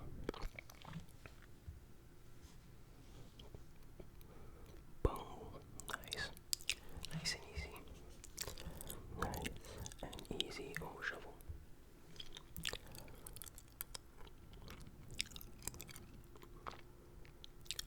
Feels like I'm playing Minecraft now. Lets you dig up a plant to make room for another plant. Which, by the way, I bought. Oh, what's this guy? Greetings, neighbor. The name's Crazy Dave. Hi, Crazy Dave. But you can just call me Crazy Dave. No problem, Crazy Dave. Listen, I got a surprise for you. But first, I'll need you to clear your lawn. Use your shovel and dig up those plants. Let the digging commence.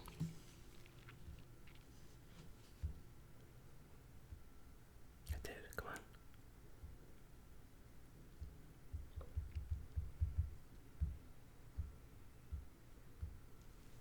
That was easy. Okay, goody. Now for the surprise. We're going bowling. Here, take this walnut. Why I'd put a walnut in your hand? Because I'm crazy. I believe you there, buddy. Now go bowl me a winner. Okay. Why you do this again?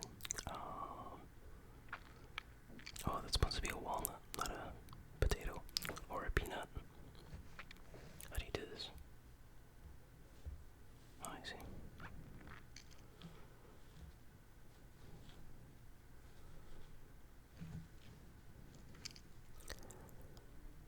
Bowling for zombies. Okay, boom. Oh, I see. It doesn't have to line up. You just tap it in. And tap wherever you want it to launch. I thought you could only launch it in whichever lane it was at the time.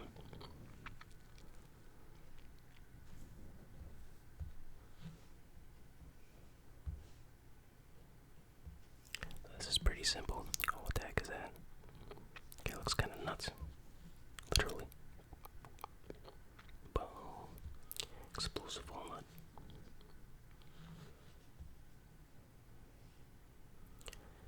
Okay.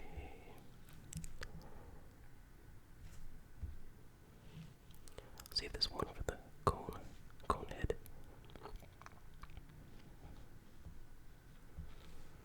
I haven't let a single zombie reach my house yet.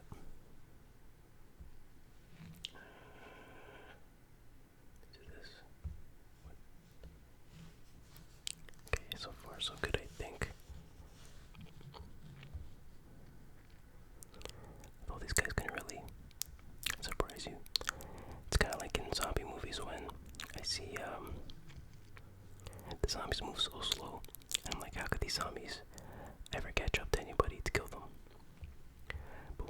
zombies creeping up on you and you don't really even notice how close they're getting. So now I get it. See, this game is educational. Uh-oh. Better get some explosive bullets soon. Final wave. Still not done with the previous wave. Okay, there goes this cone. There goes this cone. Let's go, let's go.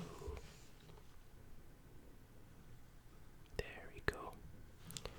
That's what I'm talking about. Some explosive nuts.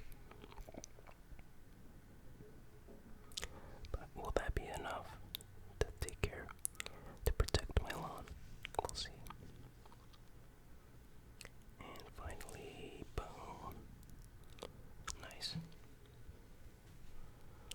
So that's gotta be a potato with something sticking out of his head. We'll see what it is.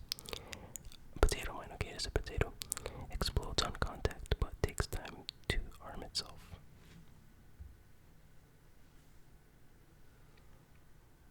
Oh, now we got these pole vaulter guys. I hate these guys. Okay, the usual sunflowers. I like the sounds in this game too, when the zombies eat stuff like plants. The crunching sound is funny, it's cute. It's kind of funny to say in a zombie game that something's cute, but it is what it is. And while I'm waiting, I'm gonna get my second candy.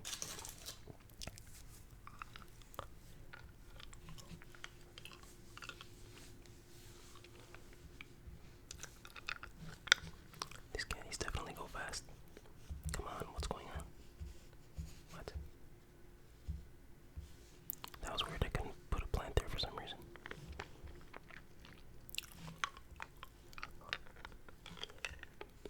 Let me put these landmines down. Right there.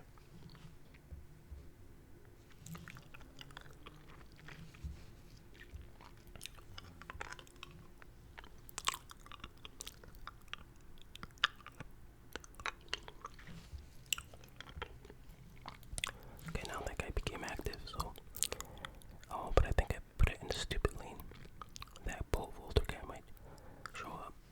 But, okay, we'll see what happens. I have a plan for that.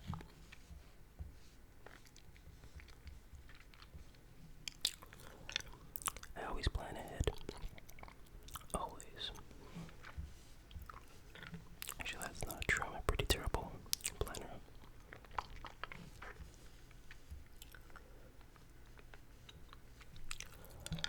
Okay, now I got some tougher zombies showing up.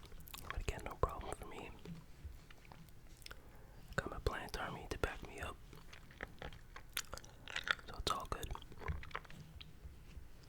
It's all good. Okay, I better start laying down some heavy artillery.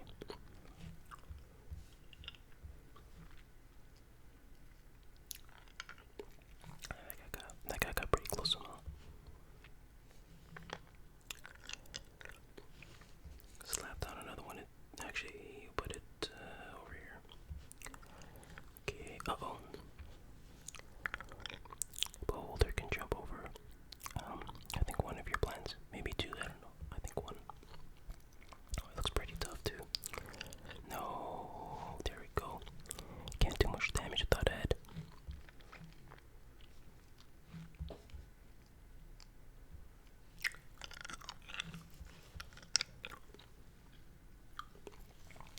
So, there should be no problem. Bull Walter's dead. That was my biggest fear.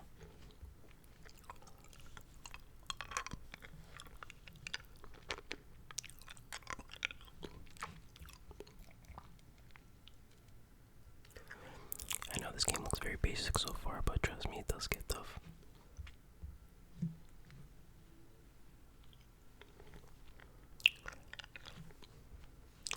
But it's a nice chill game in other ways, you know, sometimes you don't have to worry about hand-eye coordination, because mine isn't the greatest as I get older. Gotta use the old noggin.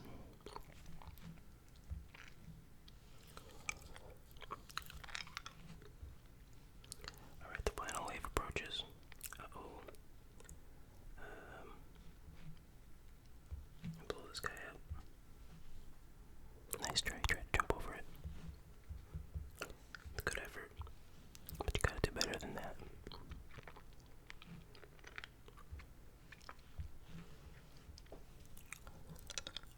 Is that all you guys got for me? That was no problem.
trees instead.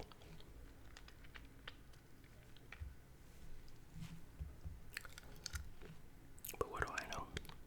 Not much.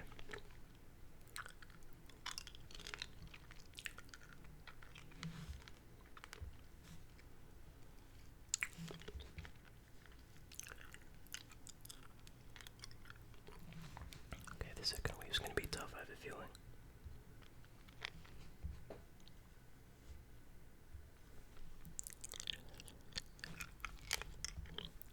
Get enough of those guys with cones on their head, and, coming out at the same time. It could be tricky.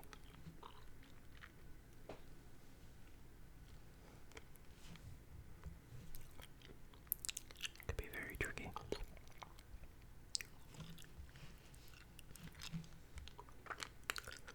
But there's no way. Come on, I wanna see this wave get past all those plants. There's just no way.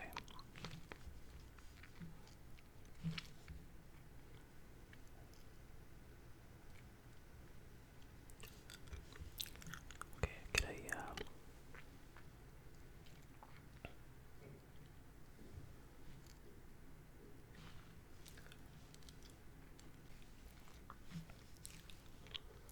it's gonna be a bloodbath. Bloody bath. Bloodbath.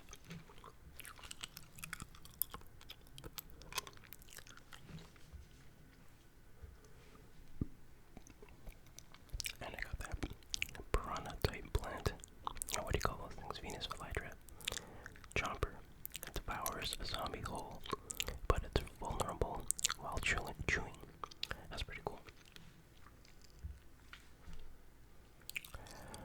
Alright. Oh, yeah, let me show you this. Oh, wait, choose your plants. Okay, I can only have, up to 6 plant types. So, I haven't really used the walnut, so I'll pick 1, 2, 3, 4, 5, 6. Anyway, that'll be it for this video. It'll be a little bit shorter video today, but I hope you enjoyed it, and if you think I should play Plants vs. Zombies 2, let me know and I'll check it out. Anyways, I'll see you next time, and until then, take care. Bye-bye.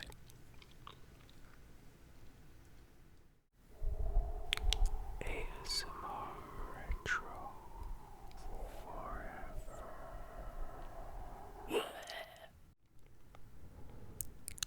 Welcome back to another ASMR Retro.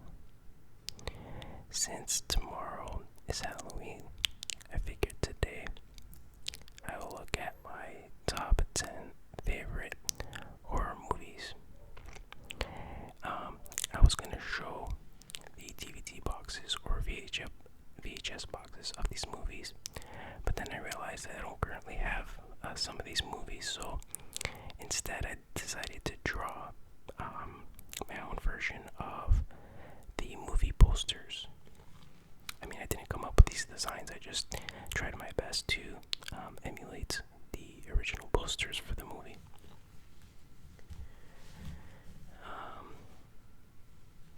Okay, let's get started. Now, these are in no particular order,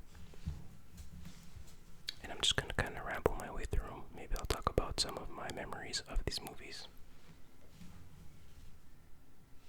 I hope you can see this good on the camera, but anyway, so the first movie is Return of the Living Dead.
was pretty young. I went to a friend's sleepover party, and he had rented this movie. I think this was probably the first zombie movie, not the first horror movie, but the first zombie movie that I ever saw, and I loved it. It was pretty scary for me at that age, but even though it was scary, me and my friends were just laughing pretty much through the whole movie, maybe as a way to cope with the fear. So let me see. Basically, I'll give you a brief rundown of some of the plot, I guess. So there's basically this medical warehouse, and like a medical supply warehouse, and for some reason the military accidentally shipped them this barrel of this chemical with a corpse inside, and the owner of the warehouse was kind of scared to contact the military about it, so he just kind of left it in the basement. And then one day these two employees were messing around and accidentally caused one of the barrels, or the barrel, to leak, and then they inhaled the chemical, and then the chemical went everywhere throughout the warehouse. And then because they had some corpses in the warehouse, so they came to life, and so then the two employees were freaking out, and they got really sick from the chemical. They're freaking out. They called the boss. The boss comes. They don't kill the zombie, but they cut up the zombie, and then they go next door to their. There just happens to be a mortuary next door, so they use the, what do you call that thing? The crematorium to burn the body, and that spreads the chemical and throughout the air, and it just happens to infect the neighboring cemetery. So of course a bunch of zombies come to life, and then there's a bunch of teenagers, of course, partying in the cemetery. So you can imagine what havoc that leads to.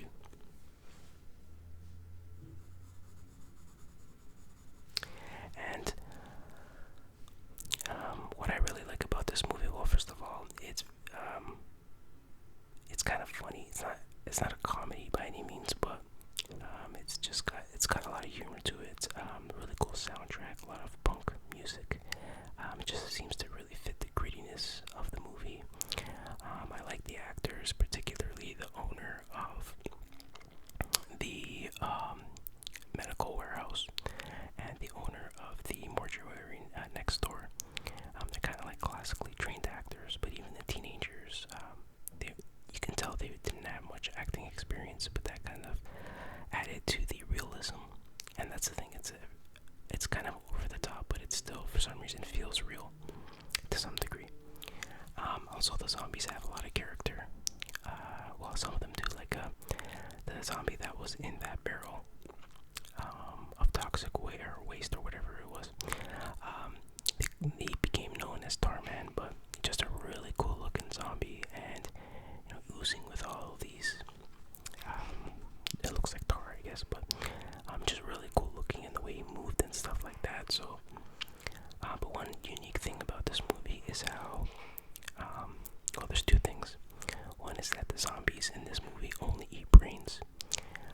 Not like most other zombie movies where they eat pretty much the whole body. These zombies only eat the brains of humans, and I think animals do, but which is unique. I tried researching that maybe like 5-10 years ago to see if this was the first movie or the only movie where zombies eat brains. I couldn't really find an answer, but still, that's pretty unique, whether they came up with it or not.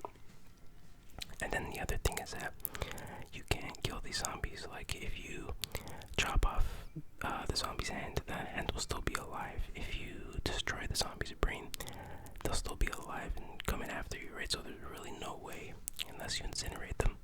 But then the chemical spreads that way, so it's really a hopeless situation, it seems like. But that's what makes it pretty unique.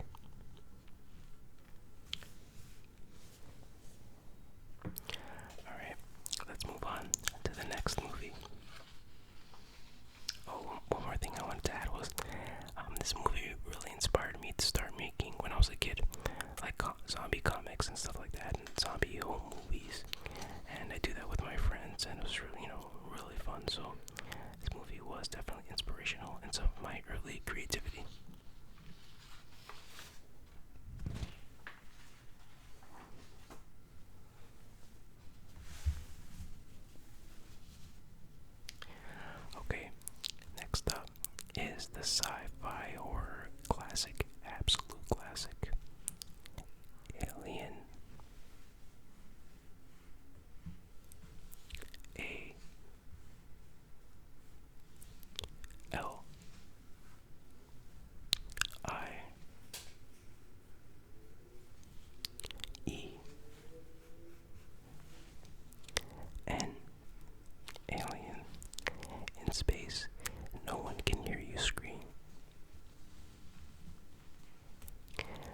was directed by Ridley Scott and I believe released in 1980.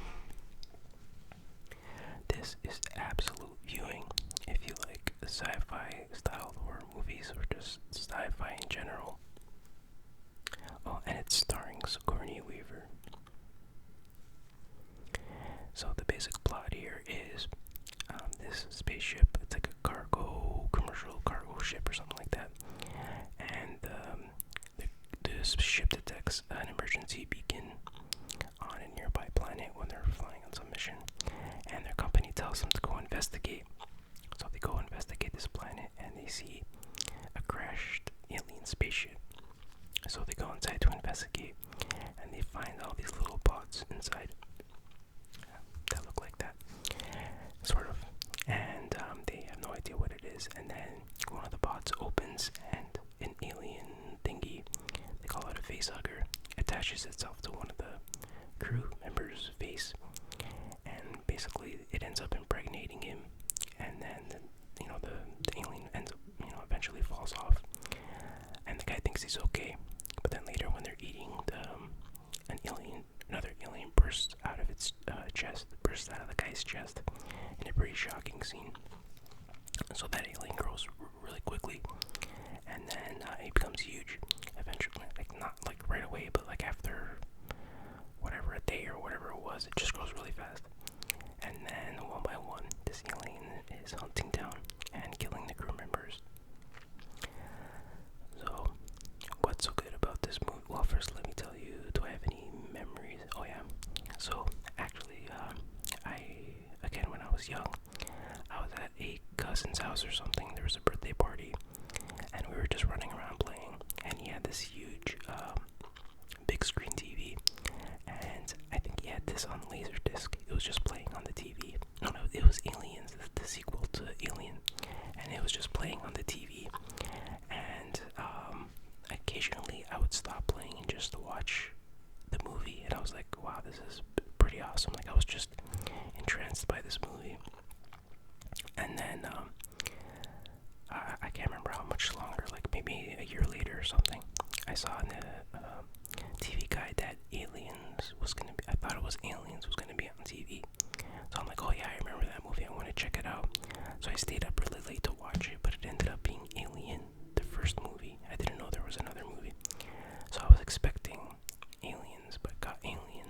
And in comparison, because I was young, I was more into the action of the second one. So I was really disappointed by Alien when I first saw it.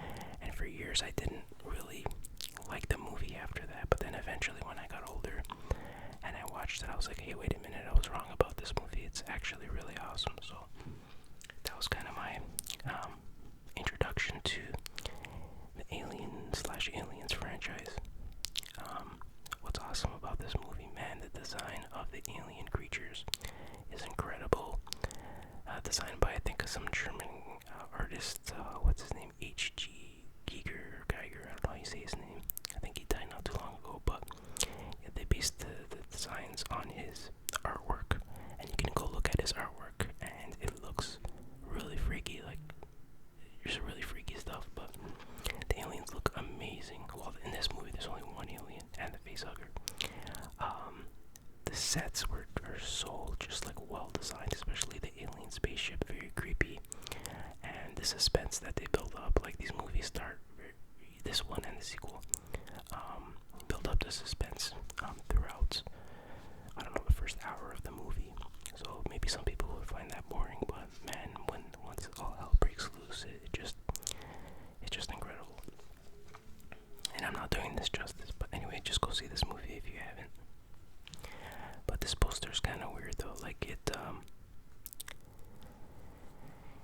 yeah, this looks more like an egg rather than a pod. And I don't know what this was supposed to be at the bottom. Like, the way I drew it, it looks like a waffle, and that's like an egg yolk. I think it's supposed to be a net or something, but anyways.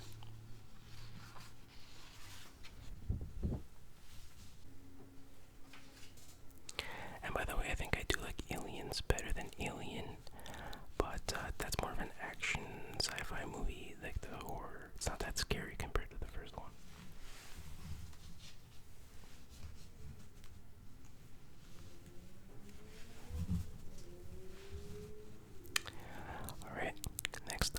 is another zombie classic, Dawn of the Dead. D A W N O F T H E D E A T. When there's no more room in hell, the dead will walk the earth.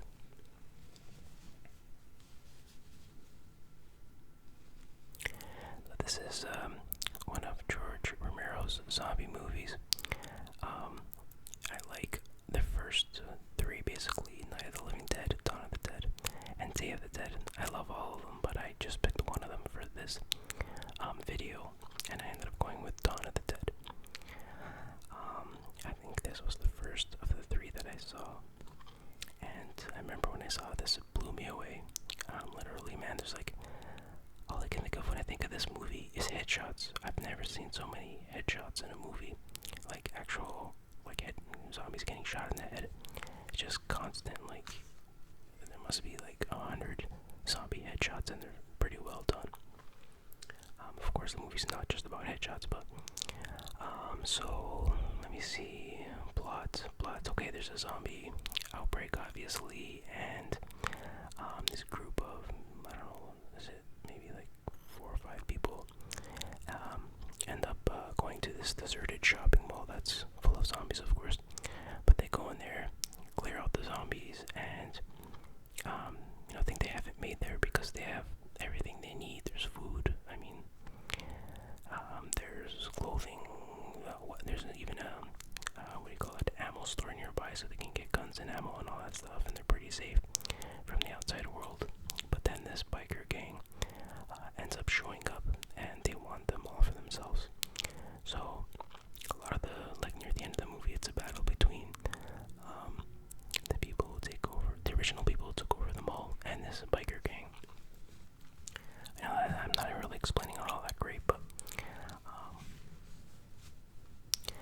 yeah, I don't know what do I like about this movie.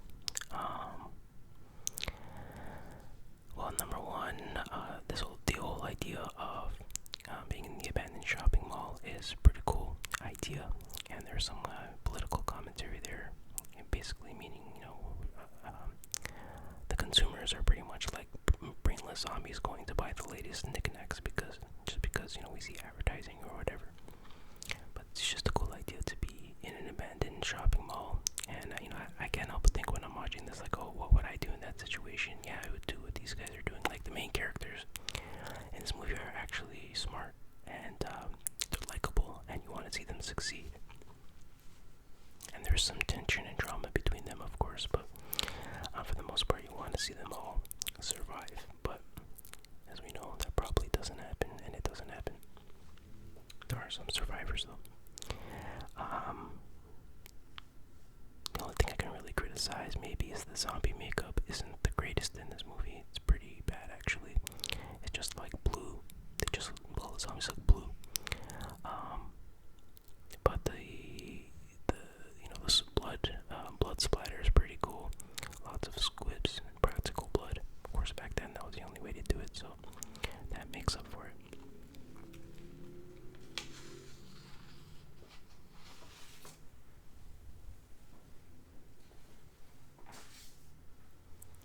Oh, something I forgot to mention, and it's just kind of happened by fluke, is so Return of the Living Dead and Alien, which is the second movie I talked about.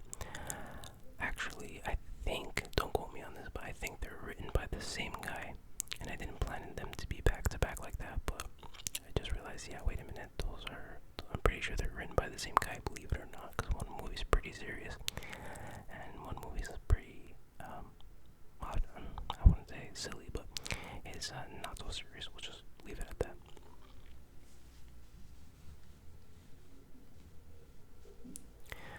Okay, movies is A Nightmare on Elm Street 3, Dream Warriors. Now, I love the entire, not the entire series, but I love the, yeah, I guess I say I love the entire series, especially the first 3 movies. But I just had to pick one, and I had to go with this one. Because, again, this was the first Nightmare on Elm Street movie that I saw. Again, I was pretty young when I saw it. And so, yeah, I figured, you know what, I gotta go with this one. I like the whole Dream Warriors gimmick, I guess. And it's kind of similar to Alien. I remember renting this movie as a kid and loving it, and then when my birthday came around, I ended up getting A Nightmare on Elm Street Part 2 for some reason. Yeah, but I really wanted Part 3, and then when I saw Part 2, I was so disappointed because it didn't. I thought at the time it didn't compare to Part 3. But I gotta say, this is an unpopular opinion, but now I actually like Part 2. I think it's way, way, way underrated. But anyways, that's a topic for another day. Basically, this movie is about, well, in general, Nightmare on Elm Street is about this guy, Freddy Krueger, who can, he exists in the dream world, I guess, and when you go to sleep, and whatever he does to you in the dream world actually happens. So if he kills you in your dream, you're actually dead in real life. And he's, his face is all burnt. That's because the parents in the neighborhood, like when he was alive, all the parents got together and burned him because he was killing, a bunch of people. So, yeah, and he has this glove that he made that has blades on it. So each finger, not his thumb, but each finger has a blade on it. So that's his primary weapon.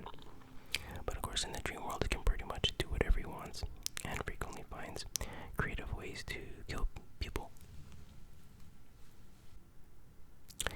So what I like about this one is that the main characters each find an ability in their dreams that they can use to fight Freddy. So this one character, Kincaid, he has like super strength in his dream. There's another character who he's like a wizard. In his dream, he has like wizard powers, things like that. So I always found that fascinating. And of course, it brings back Nancy Thompson, the star of the first movie. And the kills are very creative. The one part where Freddy's like the little string puppet, and then he ends up controlling one of the guys like a string puppet. Like he cuts his arms and legs and pulls out the veins, and he's pulling the veins as if it's like the strings controlling him. And then he ends up causing him to fall off a building. It's very creative ideas. I think it's near the beginning where he looks like kind of like a giant snake, and he's like swallowing the girl. So just really cool visual stuff. I love Freddy. A cool character and awesome movies. Like I said, particularly the first 3. It started getting weak after that, but I do like Freddy vs. Jason. I enjoyed that one a lot.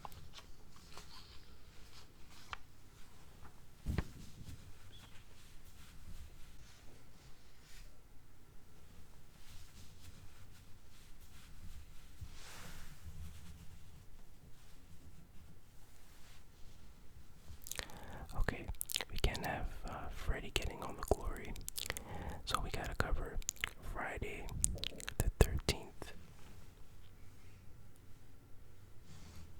F R I D A Y T H E 13. The final chapter. So this is actually the 4th Friday the 13th movie. 1, 2, 3, 4. But unlike what it says here, this was obviously not the last of the Friday the 13th movies, although I believe it was supposed to be the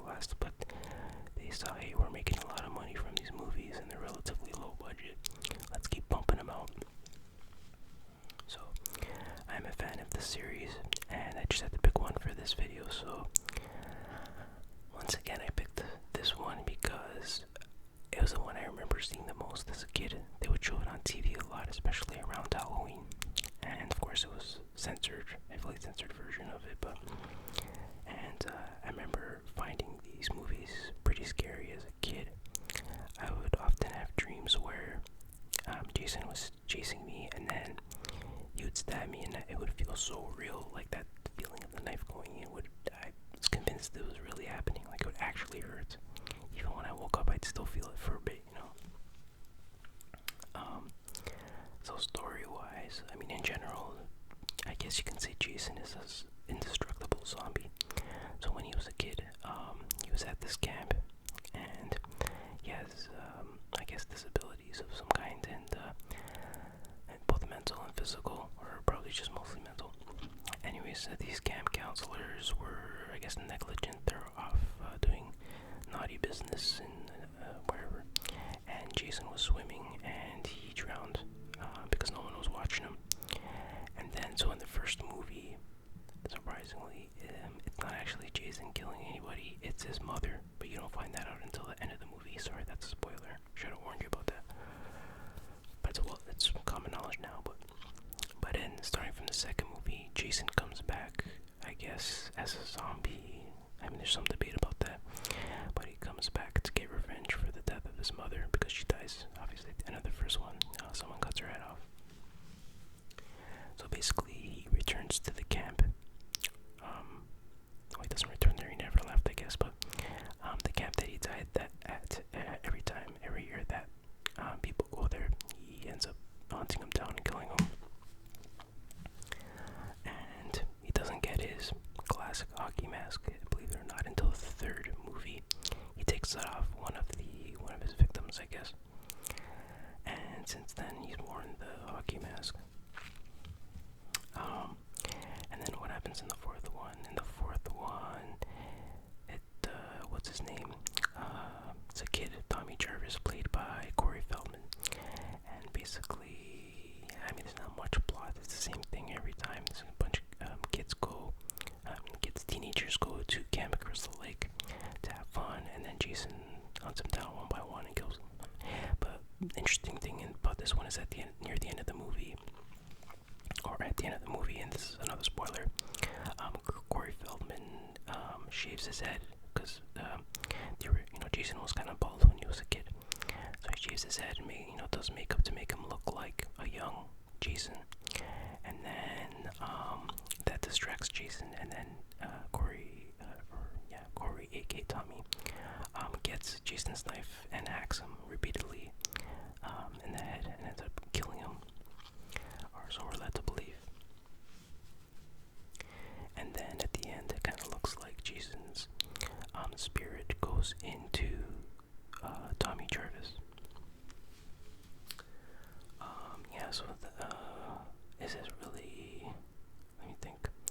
What I like about Jason in general is just his indestructible nature. Like, he's kind of an unfeeling, unthinking zombie, but he's so brutal in the way he kills people. And he has, each movie it seems like he gets stronger and stronger and more mythical in his ability to just his strength, and he can tear people apart with his bare hands easily. So I really like how the damage that gets done to Jason in each movie carries forward to future films. Like, if someone gets an axe and slices part of his head and part of his mask gets damaged, you'll see that in future movies as well. Like, they'll keep that little thing there unless he gets a new mask, which he does sometimes.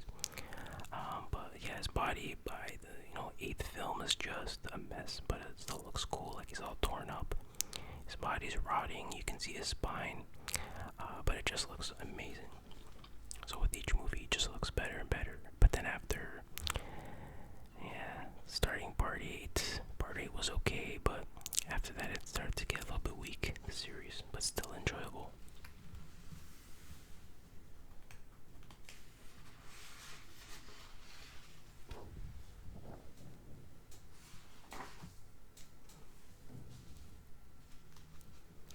Okay, the next movie is The Shining.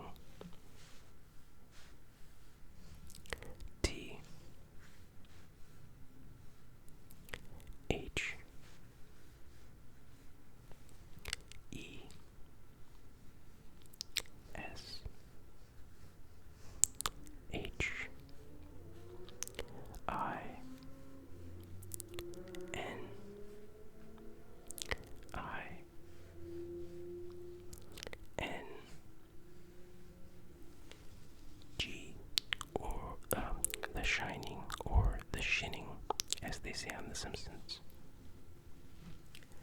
A masterpiece of modern horror. Which I agree, but this is definitely not a masterpiece of artwork. I'll get to that later, but yeah, this is again definitely one of my favorite. Maybe it gets into the top 3 of my favorite horror movies ever. Maybe it is my favorite horror movie ever. I don't know. And definitely, if you have not seen it, go check it out. It stars Jack Nicholson, and it's based on a Stephen King book, which Stephen King said he didn't like this movie at all. He actually hated it, which I think he's crazy. But so what's this about? It's about this hotel and this family, Jack Nicholson and his wife and his kid. Basically, they go there. This hotel closes down in the winter, and they need someone to watch the hotel during the winter and to maintain it. So Jack Nicholson's character, Jack, his name is Jack in the movie too, he takes the job, and he's also a writer, so it gives him time to work on his novel while he's there. But I guess the hotel is haunted, and weird stuff starts happening. He starts kind of going crazy, and eventually he wants to kill. It's hard to explain, but eventually he tries to kill his wife and his son. That's not doing it justice. You know what? I can't explain this movie. You just gotta see it. And I remember the first time I saw this movie. Not the first time. Like, I've seen bits and pieces before. I can never really get into it. But I remember one time I was kind of sick, and I was up really late at night, and this movie was on, and I started watching it. And for some reason, it just, like, I was mesmerized, absolutely mesmerized by this movie. I don't know if it was the direction style or what, but I couldn't take my eyes off the screen. And yeah, since then I was really hooked on it, and it is pretty legitimately creepy on some parts, particularly the part where Jack sees the lady in the bathtub, and then he starts kissing her or whatever, and then he looks, and then she's like this old rotten corpse, and she starts laughing at him. Man, that scared the crap out of me, especially because it was so late at night, and the house was very quiet. And then when that happened, it legitimately disturbed me. And yeah, pretty cool ending, shock ending, I guess you could say it's a shock ending. Yeah, you know what? I can't do this one justice. You gotta see it. And oh yeah, what I was saying about the poster is, this is a terrible movie poster. First of all, I don't know why the is so big. The is big, but then the Shining is small. I have no idea what that face is in there. And it's funny because you can see on the internet, what's the director's name? Stanley Kubrick. You can see notes that he passed, communication between him and the guy who designed the posters. And there's other versions of the poster. And Stanley Kubrick was like, oh no, this is crap, or he was rejecting so many posters and saying that they weren't good. But I guess he eventually liked this one, and this one's pretty terrible too, so it's kind of weird, but the guy was a genius, so.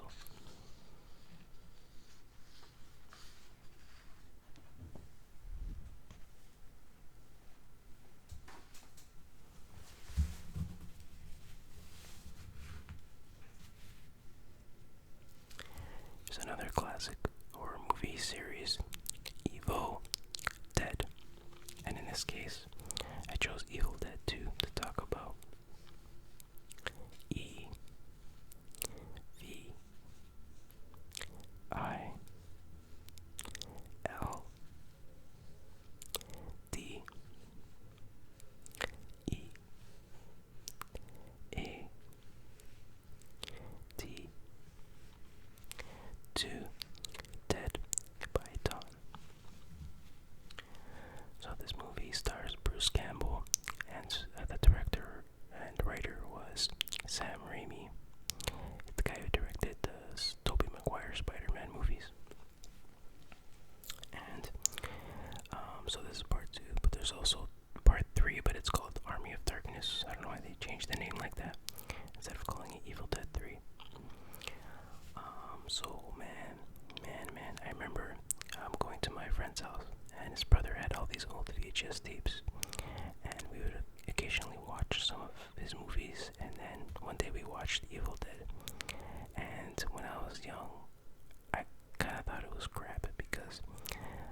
age, I only liked, more like Freddy or Jason movies where there's an obvious, like, mascot kind of character.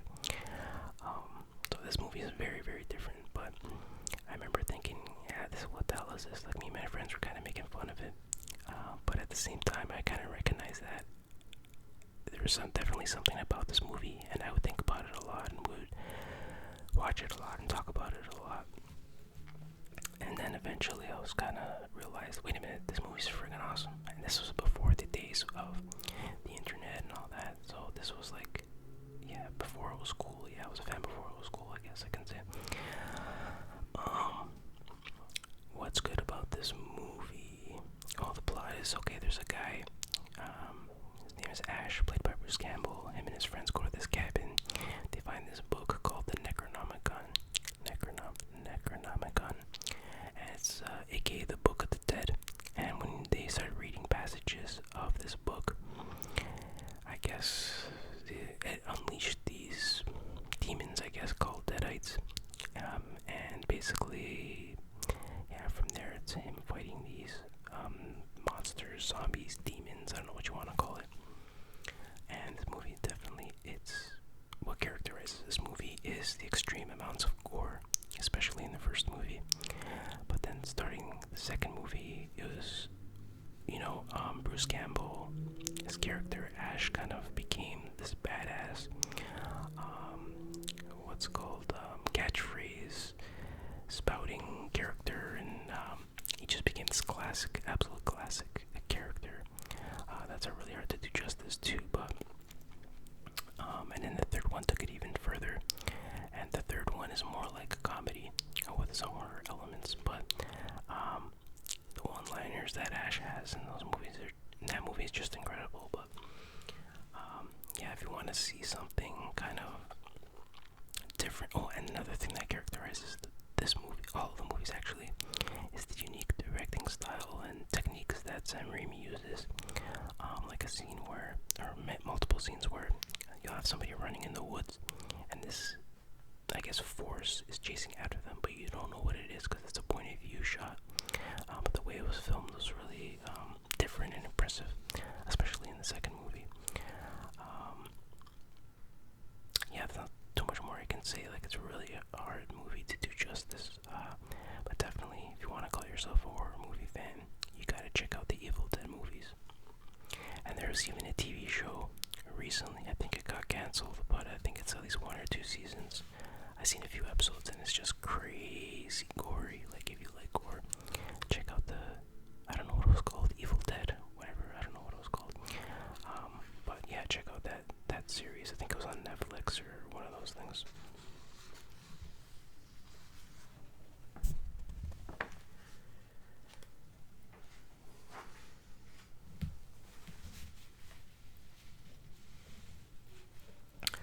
Okay, now we have the Texas Chainsaw Massacre. T H E T E X A S C H A I N S A W M A S S A Z R E. Wow, that's a long title. The Texas Chainsaw Massacre. Who will survive, and what will be left of them? Another absolute classic of horror. I think everyone knows this movie. Like, the always heard about this movie when I was younger, but I never seen it before. And I always kind of assumed it would just be another slasher movie with this character Leatherface as the villain or the monster or whatever. And I also thought that the movie would be super gory because it uses a chainsaw after all. So when I ended up seeing the movie for the first time, I think I was maybe 15, 16, I was very disappointed that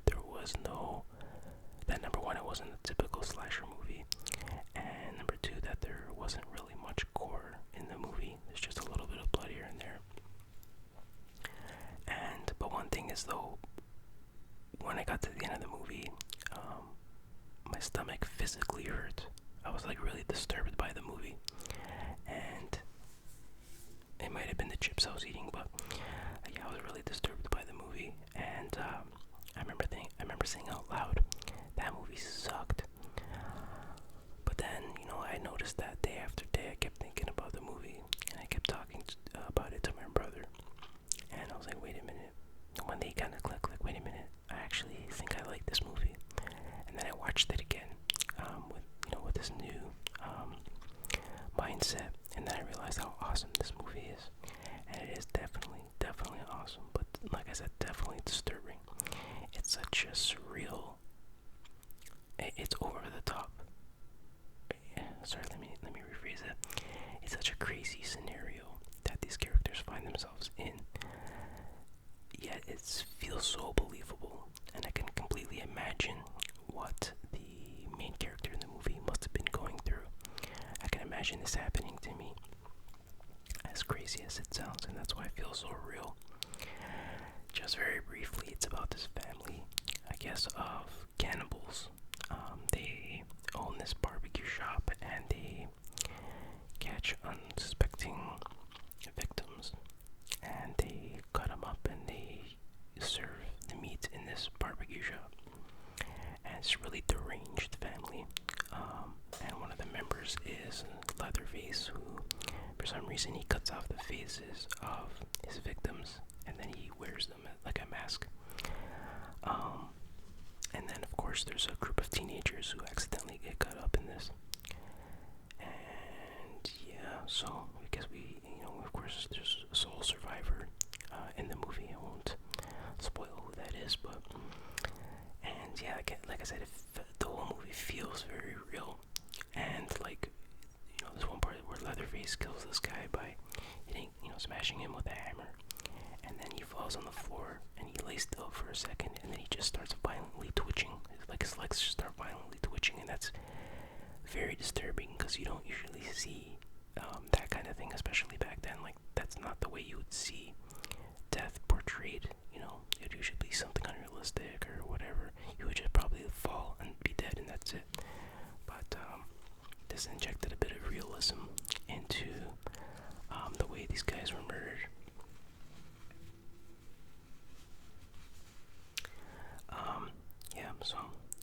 And there's supposed to be a girl hanging on a hook over here, but I got kind of lazy and I was kind of running out of time, so I left that out. And by the way, the sequel for this was decent. Not nearly as good as the original. That would be impossible. But then everything after part 2 was pretty much garbage in my opinion, including all the remakes.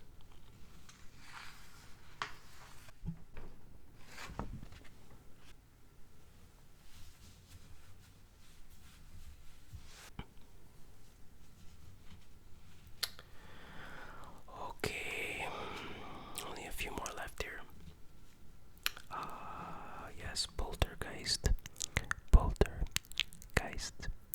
They're here. P O L T E R G E I S T. This is another one of those movies where that actually terrifies terrified me when I was young, and still, I wouldn't say they terrify me anymore, but I was well into my teen years when this movie still kind of creeped me out. That's probably because I saw it at such a young age that these things kind of stuck with me. Yeah, so this is, I guess, your typical, not typical, but it's about a haunted house. Basically, this family buys this new house, not a new house, but they buy a house and they move in, and they didn't realize that the house was built on a native burial ground, and so there's like buried people under the house, but the construction company was supposed to reallocate the bodies, but they didn't do that, I guess, to save money. So then, of course, that results in the house being haunted, and a lot of creepy things start to happen. A lot of very unforgettable moments in this movie, like the fact that this girl ends up getting, I guess, sucked into the TV, and she's trapped inside the TV. I know that sounds kind of stupid, but the way it's done is like so awesome. Really creepy. Actually, kind of made me scared of my TV when I was a kid. Other classic moments I remember, like I think the boy, or it's been a while since I've seen this, but there's a part where a boy is, I think there was a clown or something that comes to life in his room. Did that happen?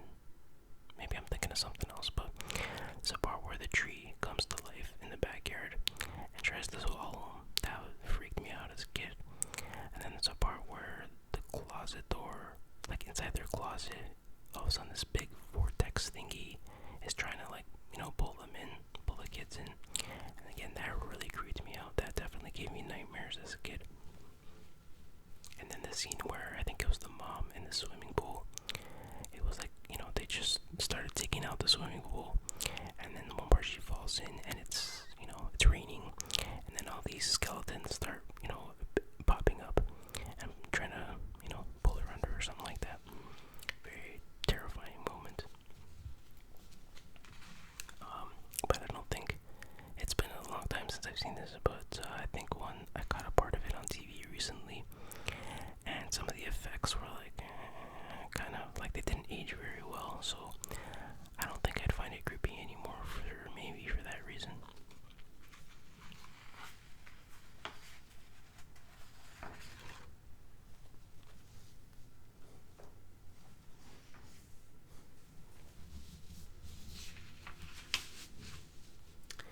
And the last movie for today is Dead Alive. D E A D A L I V E. Some things won't stay down even after, it's supposed to be they die. I put the die. The part the. So this was directed by Peter Jackson of the Lord of the Rings fame. This was well before the Lord of the Rings. And man, is this movie gory. If you like gore, and tons of gore by the bucketful, gore that you need a fire hose to spray around, this is the movie for you. Although it's not realistic gore by any means, there's lots of it. Basically, there's some kind of weird monkey creature in the beginning of the movie, and if it bites you, you get this weird thing. I don't know if it's a curse or whatever, but then you turn into one of these, basically a zombie. And so eventually the main character in the movie is this guy who's sort of very controlled by his mother, and then I think she ends up getting infected by this zombie thingy, so she turns into a zombie, but he's trying to contain it and hide it from other people, but then eventually other people get infected, and yeah, all hell breaks loose. And he also has a love interest in the movie, So in a way, it's kind of like it is definitely a comedy. It's not very serious, but it's a comedy slash horror slash romance movie, and it all works very well. And the gore is just over the top, gory, and it's not just a lot of gore, but it's clever stuff happening.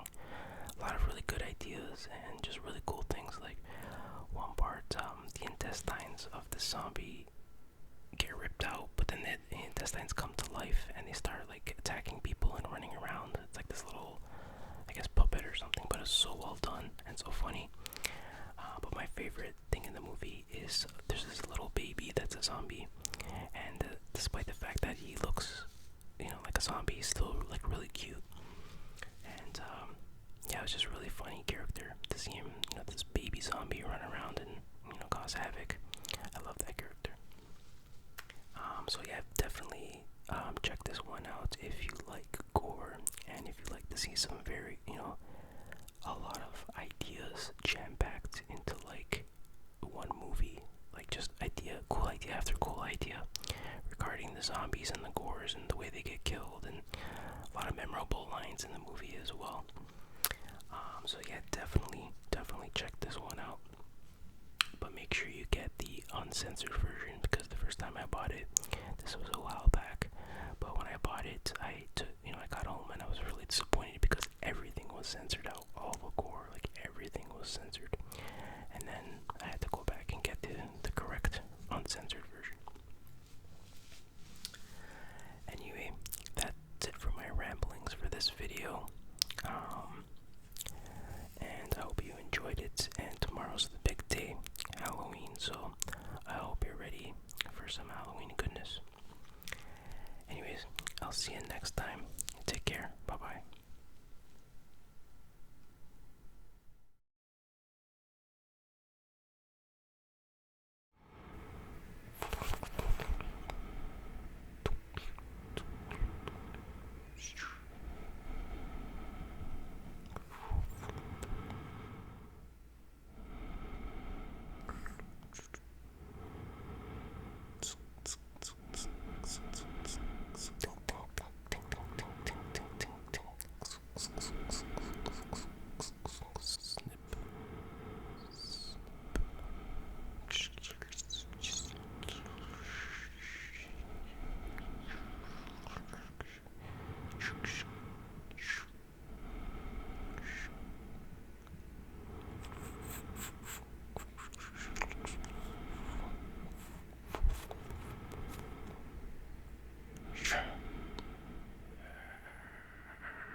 Welcome back to ASMR Retro, and happy Halloween, everybody.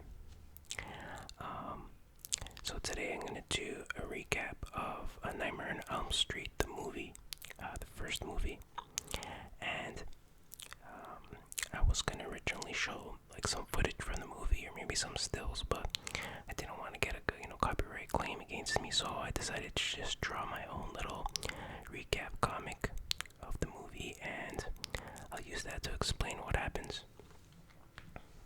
Before I get started, if you like my videos, don't forget to like, subscribe, and comment down below. It'll really help out the channel. Alright, let's get started.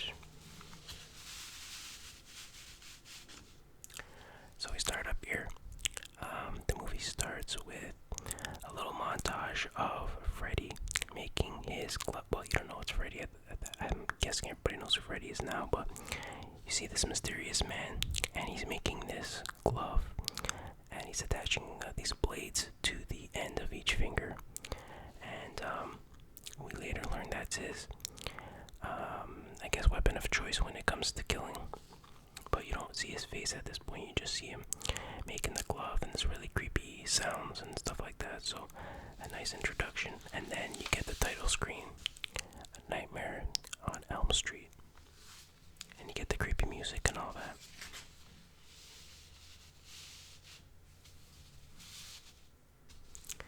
Okay, then we start off with this girl.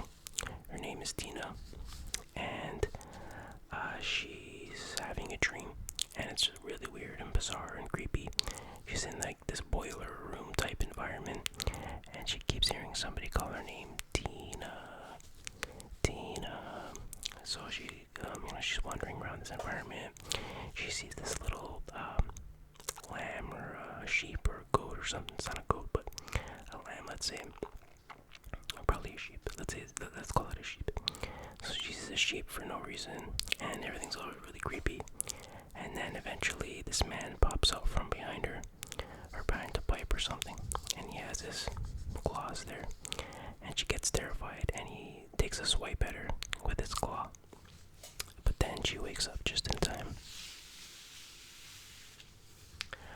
But when she wakes up, she looks down at her nightgown, and she notices that it's been scratched just where this guy Freddy swiped at her. So somehow, what happened in her dream actually happened in real life. So we get a nice creepy intro there. Very well done. So then the next day she's at school, and we're introduced to her friends. There's Nancy Thompson. There's Tina, of course. We're introduced to her. There's her greasy boyfriend, Rod. He's just always looking very greasy. And then there is Glenn, kind of Nancy's boyfriend, I guess, but I'm not 100% sure how serious they are yet. And he's played by Johnny Depp, so I think I'll call him Johnny Depp throughout this review. But I may call him Glenn by accident a few times, but it's Johnny Depp. So then, so they're basically, they arrive at school and they're just talking, and then there's some conversation about dreams, blah, blah, blah. And then Rod and Tina get into a bit of a fight for kind of a silly reason, but they get into a bit of a fight because Rod says something about the dreams that he has about Tina. And then Rod, they both get upset, and then Rod says probably the best line in the movie and any movie ever. He says, "Up yours with a twirling lawnmower. Up yours with a twirling lawnmower." Brilliant stuff, brilliant. Oh, by the way, I forgot to mention, this movie is written and directed by Wes Craven, one of the horror masters. So anyways, now it's the next night, or it's, I think, that night, and they're at Tina's house, so they're having a little slumber party, I guess, and it's Tina, Nancy, and Johnny Depp are there, and they're listening to some 80s tuneskis on the radio.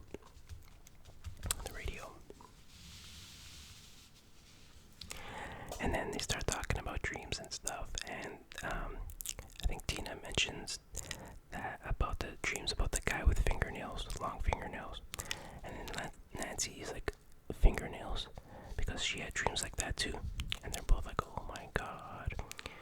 And then they hear screech coming from outside, some screeching noise. So they're pretty brave, so because they along with Johnny Depp, of course, go outside to investigate. And then you get a jump scare. It ends up being Rod, Tina's greasy boyfriend. He was just using some kind of garden tool to make that screeching noise. But I guess for some reason that act really, turned Tina on or something, because they kissed and made up, and then they go into the bedroom for some adult situations. Adult situations.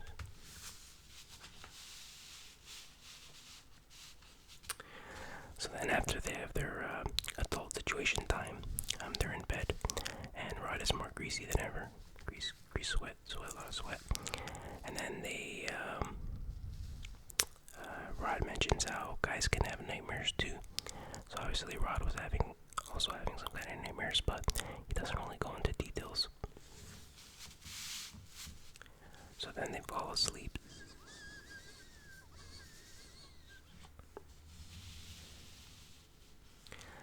And then Tina starts having a dream, and she hears that voice again calling her, Tina.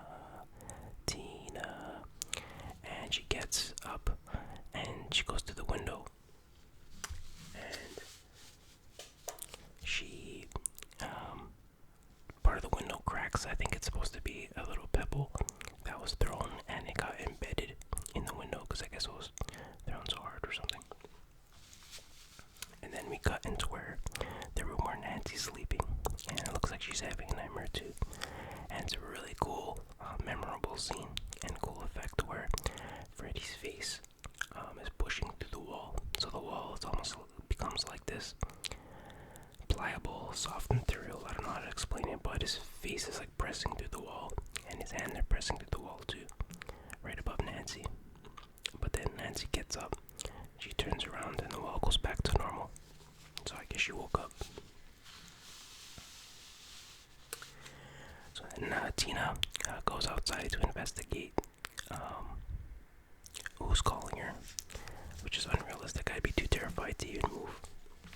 And then another classic scene. So she sees this mysterious man in the distance who has this hat, a sweater, and a glove with nails on it. And he starts walking towards her, but his arms start to grow out to each side, and they get really, really long. And then with this glove, he starts scratching some sheet metal or something off to the side. Screech, screech, screech, screech. It's a really, really cool effect and really creepy. So Tina's like freaks out and she starts to run.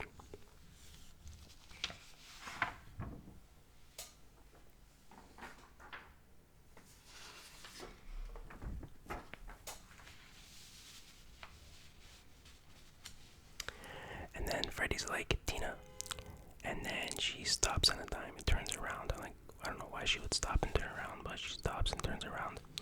And then Freddy's like, check this out. And he cuts off 2 of his own fingers with his glove. And man, I've never seen somebody so happy before ever, let alone Freddy. I mean, you gotta see the look on his face. This is no exaggeration to how happy he was to cut his own 2 fingers off. And of course, there's all blood spurting out. Nice effect that they did there.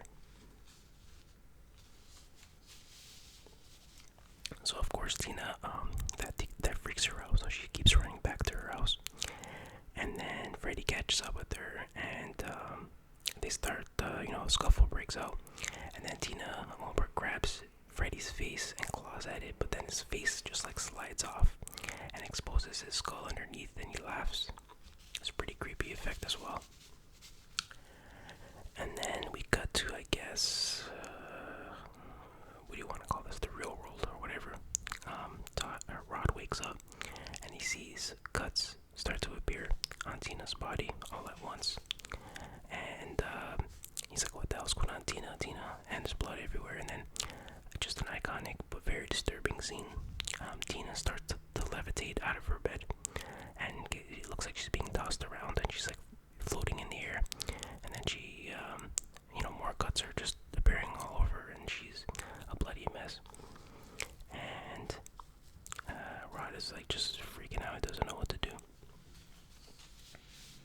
And then this wakes up Nancy and Johnny Depp in the other room, and they come to investigate. And when they open the door, they find Tina's dead body on the floor. There's blood everywhere, and a window's open, and Rod is nowhere to be found.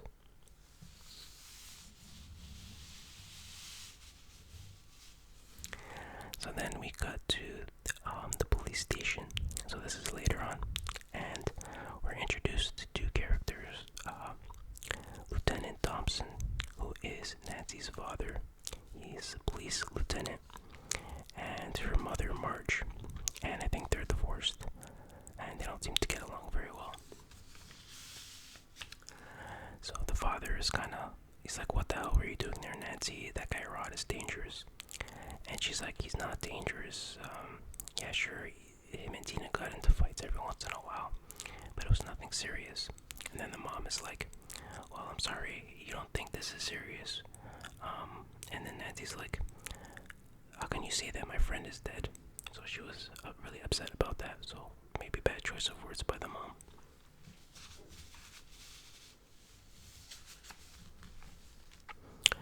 So the next day, so this is Nancy's house, and it's an iconic house because it becomes known as, I guess, as the Freddy Krueger house or the Nightmare on Elm Street house.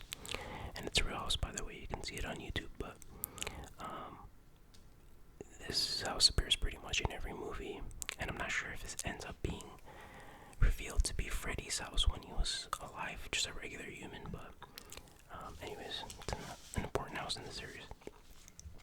So Nancy comes downstairs and her mom sees her, and Nancy wants to go to school, but the mom's like, oh, you've been through a lot, you should stay home. But Nancy says, I'll go crazy if I just stay home, I have to go to school. So that's Nancy. She's walking on the sidewalk to school, and there she sees some stranger who's kind of staring at her. And then she passes this bush or whatever, and then Rod jumps out, and you can see he's still greasy, but he jumps out and he grabs Nancy and pulls her into the bush. And he's basically saying that he didn't do it, he didn't kill Tina. Nancy seems a little bit skeptical, but yeah, he's trying to convince her that he didn't do it. He's like, well, what do I do? What do I do now? And then Nancy's father, Lieutenant Thompson, appears out of nowhere and points a gun at him and says, don't move. And Nancy's like, you used me, Dad. So obviously the police thought that Rod was the number one suspect, and they assumed that Nancy might try to contact him, so that's why this stranger guy was there. He was a cop, and he was, spying on her, basically. So Nancy gets upset that they used her to find Rod, and her dad is like, what are you doing here? You should be at home. And she's like, I'm going to school or whatever. And so she takes off and goes to school, and Rod gets caught and goes to jail. So here we see Nancy at school, and she's in English class, I think, and she falls asleep because it's really boring. Just blah blah blah blah blah blah blah blah blah blah blah blah from the teacher. So this is a really disturbing moment, another iconic moment. So she starts having this dream, and she looks over to the doorway of the classroom, and she sees Tina in first she hears someone calling her name, Nancy. So she looks over and sees Tina's body inside one of those corpse bags, but it's like a clear bag, so she can see through it a bit. And she sees her friend Tina, and she's all full of blood, and she looks dead, but she's calling Nancy's name. So then Nancy looks around the classroom, and no one else seems to notice this. And then she looks back in the hallway, and Tina's gone, but she still sees the pool of blood on the floor.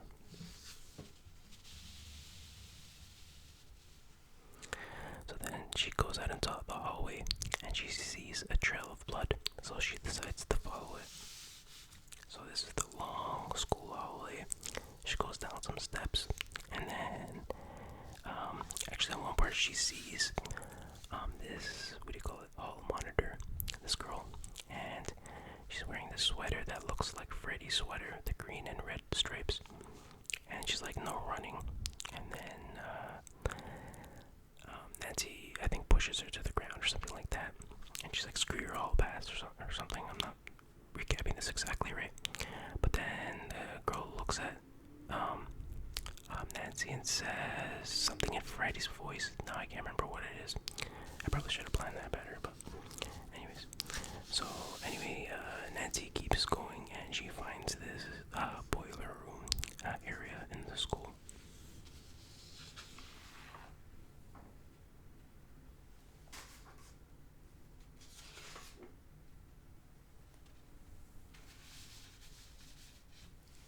One thing you'll find out is that Freddy really likes hanging out in boiler rooms.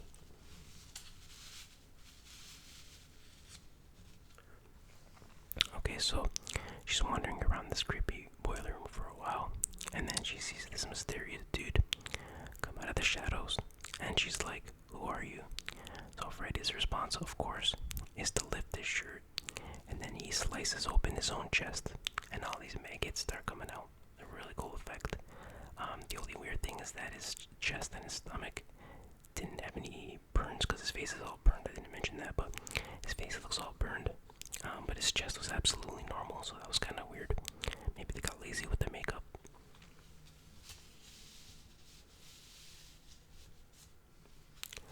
And then she starts running, and then eventually she gets cornered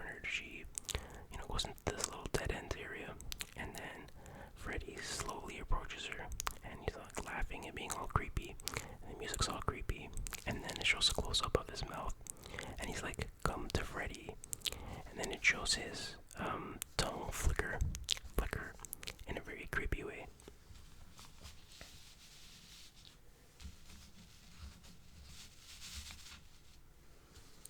And then Nancy's like, "God damn you!"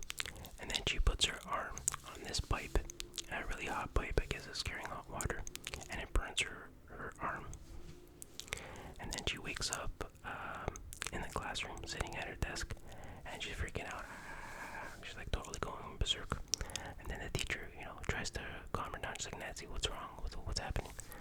And then she sort of, comes to her senses, and then she bolts. She leaves the class, and she notices that on her arm, where she got burned in the dream, she was actually burned in real life. So now she's starting to, figure things out.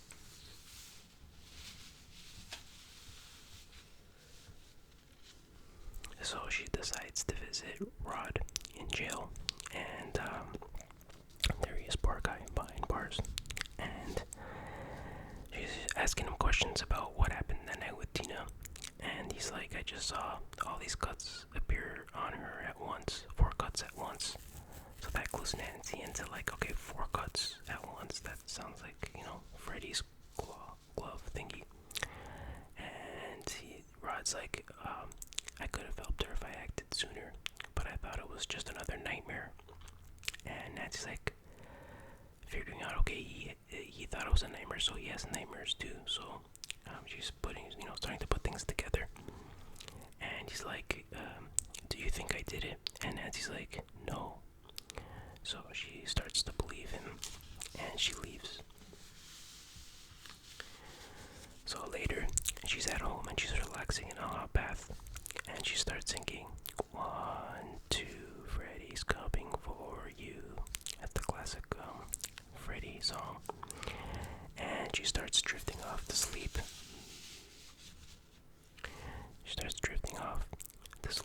And just then Freddy's glove slowly comes out of the water. And just when you think she's done for, Nancy's mom knocks on the washroom door, and she wakes up, and then Freddy's claw goes back underwater. And she's like, "What is it, mother?" And my mom's like, "Don't fall asleep in the bathtub. Some people drown that way." And she's like, "Oh, please, mother." And then again, the mom leaves. And then Nancy actually does fall asleep, and then Freddy pulls her under the water. And it's like, suddenly it's like they're in a super deep swimming pool. And she's drowning underneath the water because Freddy's holding her down. But she does manage to get her head above water, and she screams, and the mom hears it. So the mom comes rushing to the door. She's knocking on the door, and Nancy's not responding. And then the mom busts the door open. But by that point, Nancy's up and out of the bathtub, and Nancy's like, "Oh, I'm okay, Mom. I just slipped getting out of the tub." And she didn't want to tell her mom about the dream. So then the mom leaves, and then Nancy opens the medicine cabinet, and she sees these pills to make you stay awake, because obviously she doesn't want to sleep. So later she's in her bed, and she's watching TV, and this is an interesting bit of trivia that the movie she's watching is Evil Dead 2, I believe. Yeah, Evil Dead 2, which is another classic horror movie. But what's interesting about that is that in Evil Dead 1, there was one part, I think, in the cellar, there was a poster on the wall, and it was for, what is it, The Hills Have Eyes, I think, which is a movie directed by Wes Craven. That was in the first Evil Dead movie. So then Wes Craven put this of Evil Dead 2, this reference to Evil Dead 2 on the TV. And then I think wait, am I doing this right? No, this was Evil Dead 1, sorry. I believe this was Evil Dead 1 on the TV. And then in Evil Dead 2, there was, I think you can see the Freddy glove on the wall on one part. Not 100% sure if I'm saying all this right. But anyways, and another connection here is that in Jason Goes to Hell, which is Friday the 13th, part 9, you see the Necronomicon. The Necronomicon's featured in the movie, which also in Jason Goes to Hell. At the end, Freddy's claw comes out of the dirt and pulls Jason's mask into hell. So basically, these three movies are connected, and there was actually talk of doing a three-way crossover movie, but that never happened. But they did make comics based on that. Anyways, that was a massive aside. So Nancy's watching TV, she shuts it off, and then she calls Johnny Depp to come over. Johnny Depp is her boyfriend, I guess, and he lives across the street from her.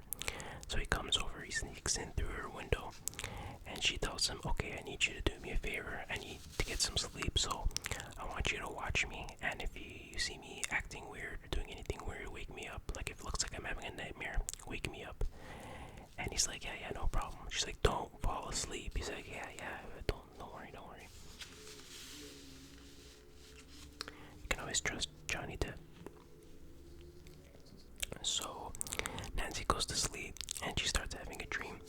So in her dream, she's walking outside, and at one point, she turns back, and she's like, are you there?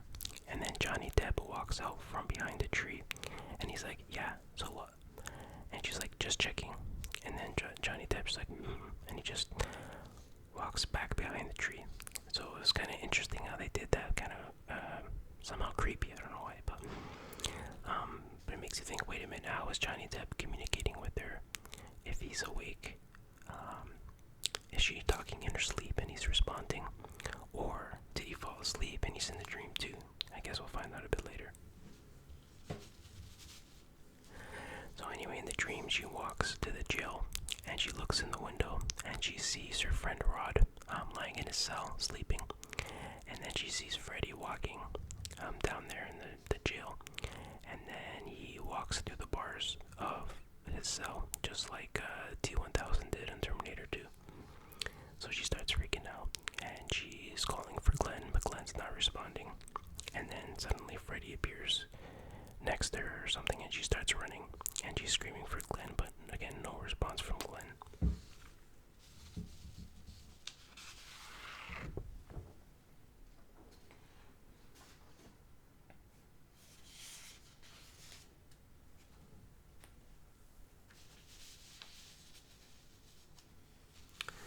So she runs home and locks the door behind her, and she starts going up the steps.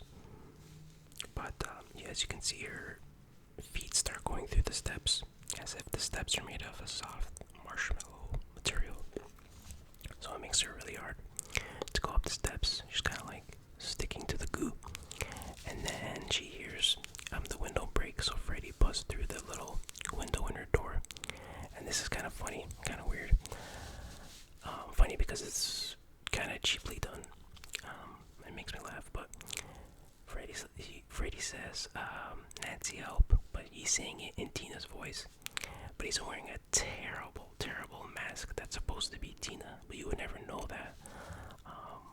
That's supposed to be Tina, and then he rips up, and then Tina's like, or Freddy says in Tina's voice, help, you have to save me from, and then Freddy rips off the mask and says, Freddy. And yeah, like, I don't know why they did it. It could have been Tina's. They could have got Tina's actual face, like the actress, pretending. Sorry, you could have had Freddy taken Tina's form and used the actress who played Tina, and then you could have reverted back to Freddy at the appropriate moment instead of using like a really cheap mask. But I don't know, it's kind of funny.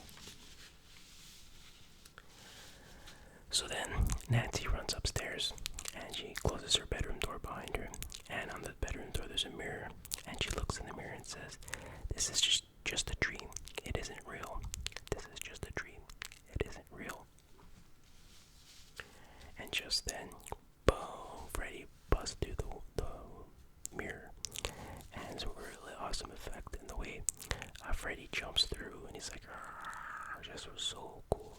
One of the most memorable parts in the movie for me anyways. And of course, this whole time, Johnny Depp is passed out on the sofa or on the chair wherever he's sleeping. You can see Z. You don't actually see the Z's in the movie, but so he's sleeping through this whole thing. So Freddy jumps on top of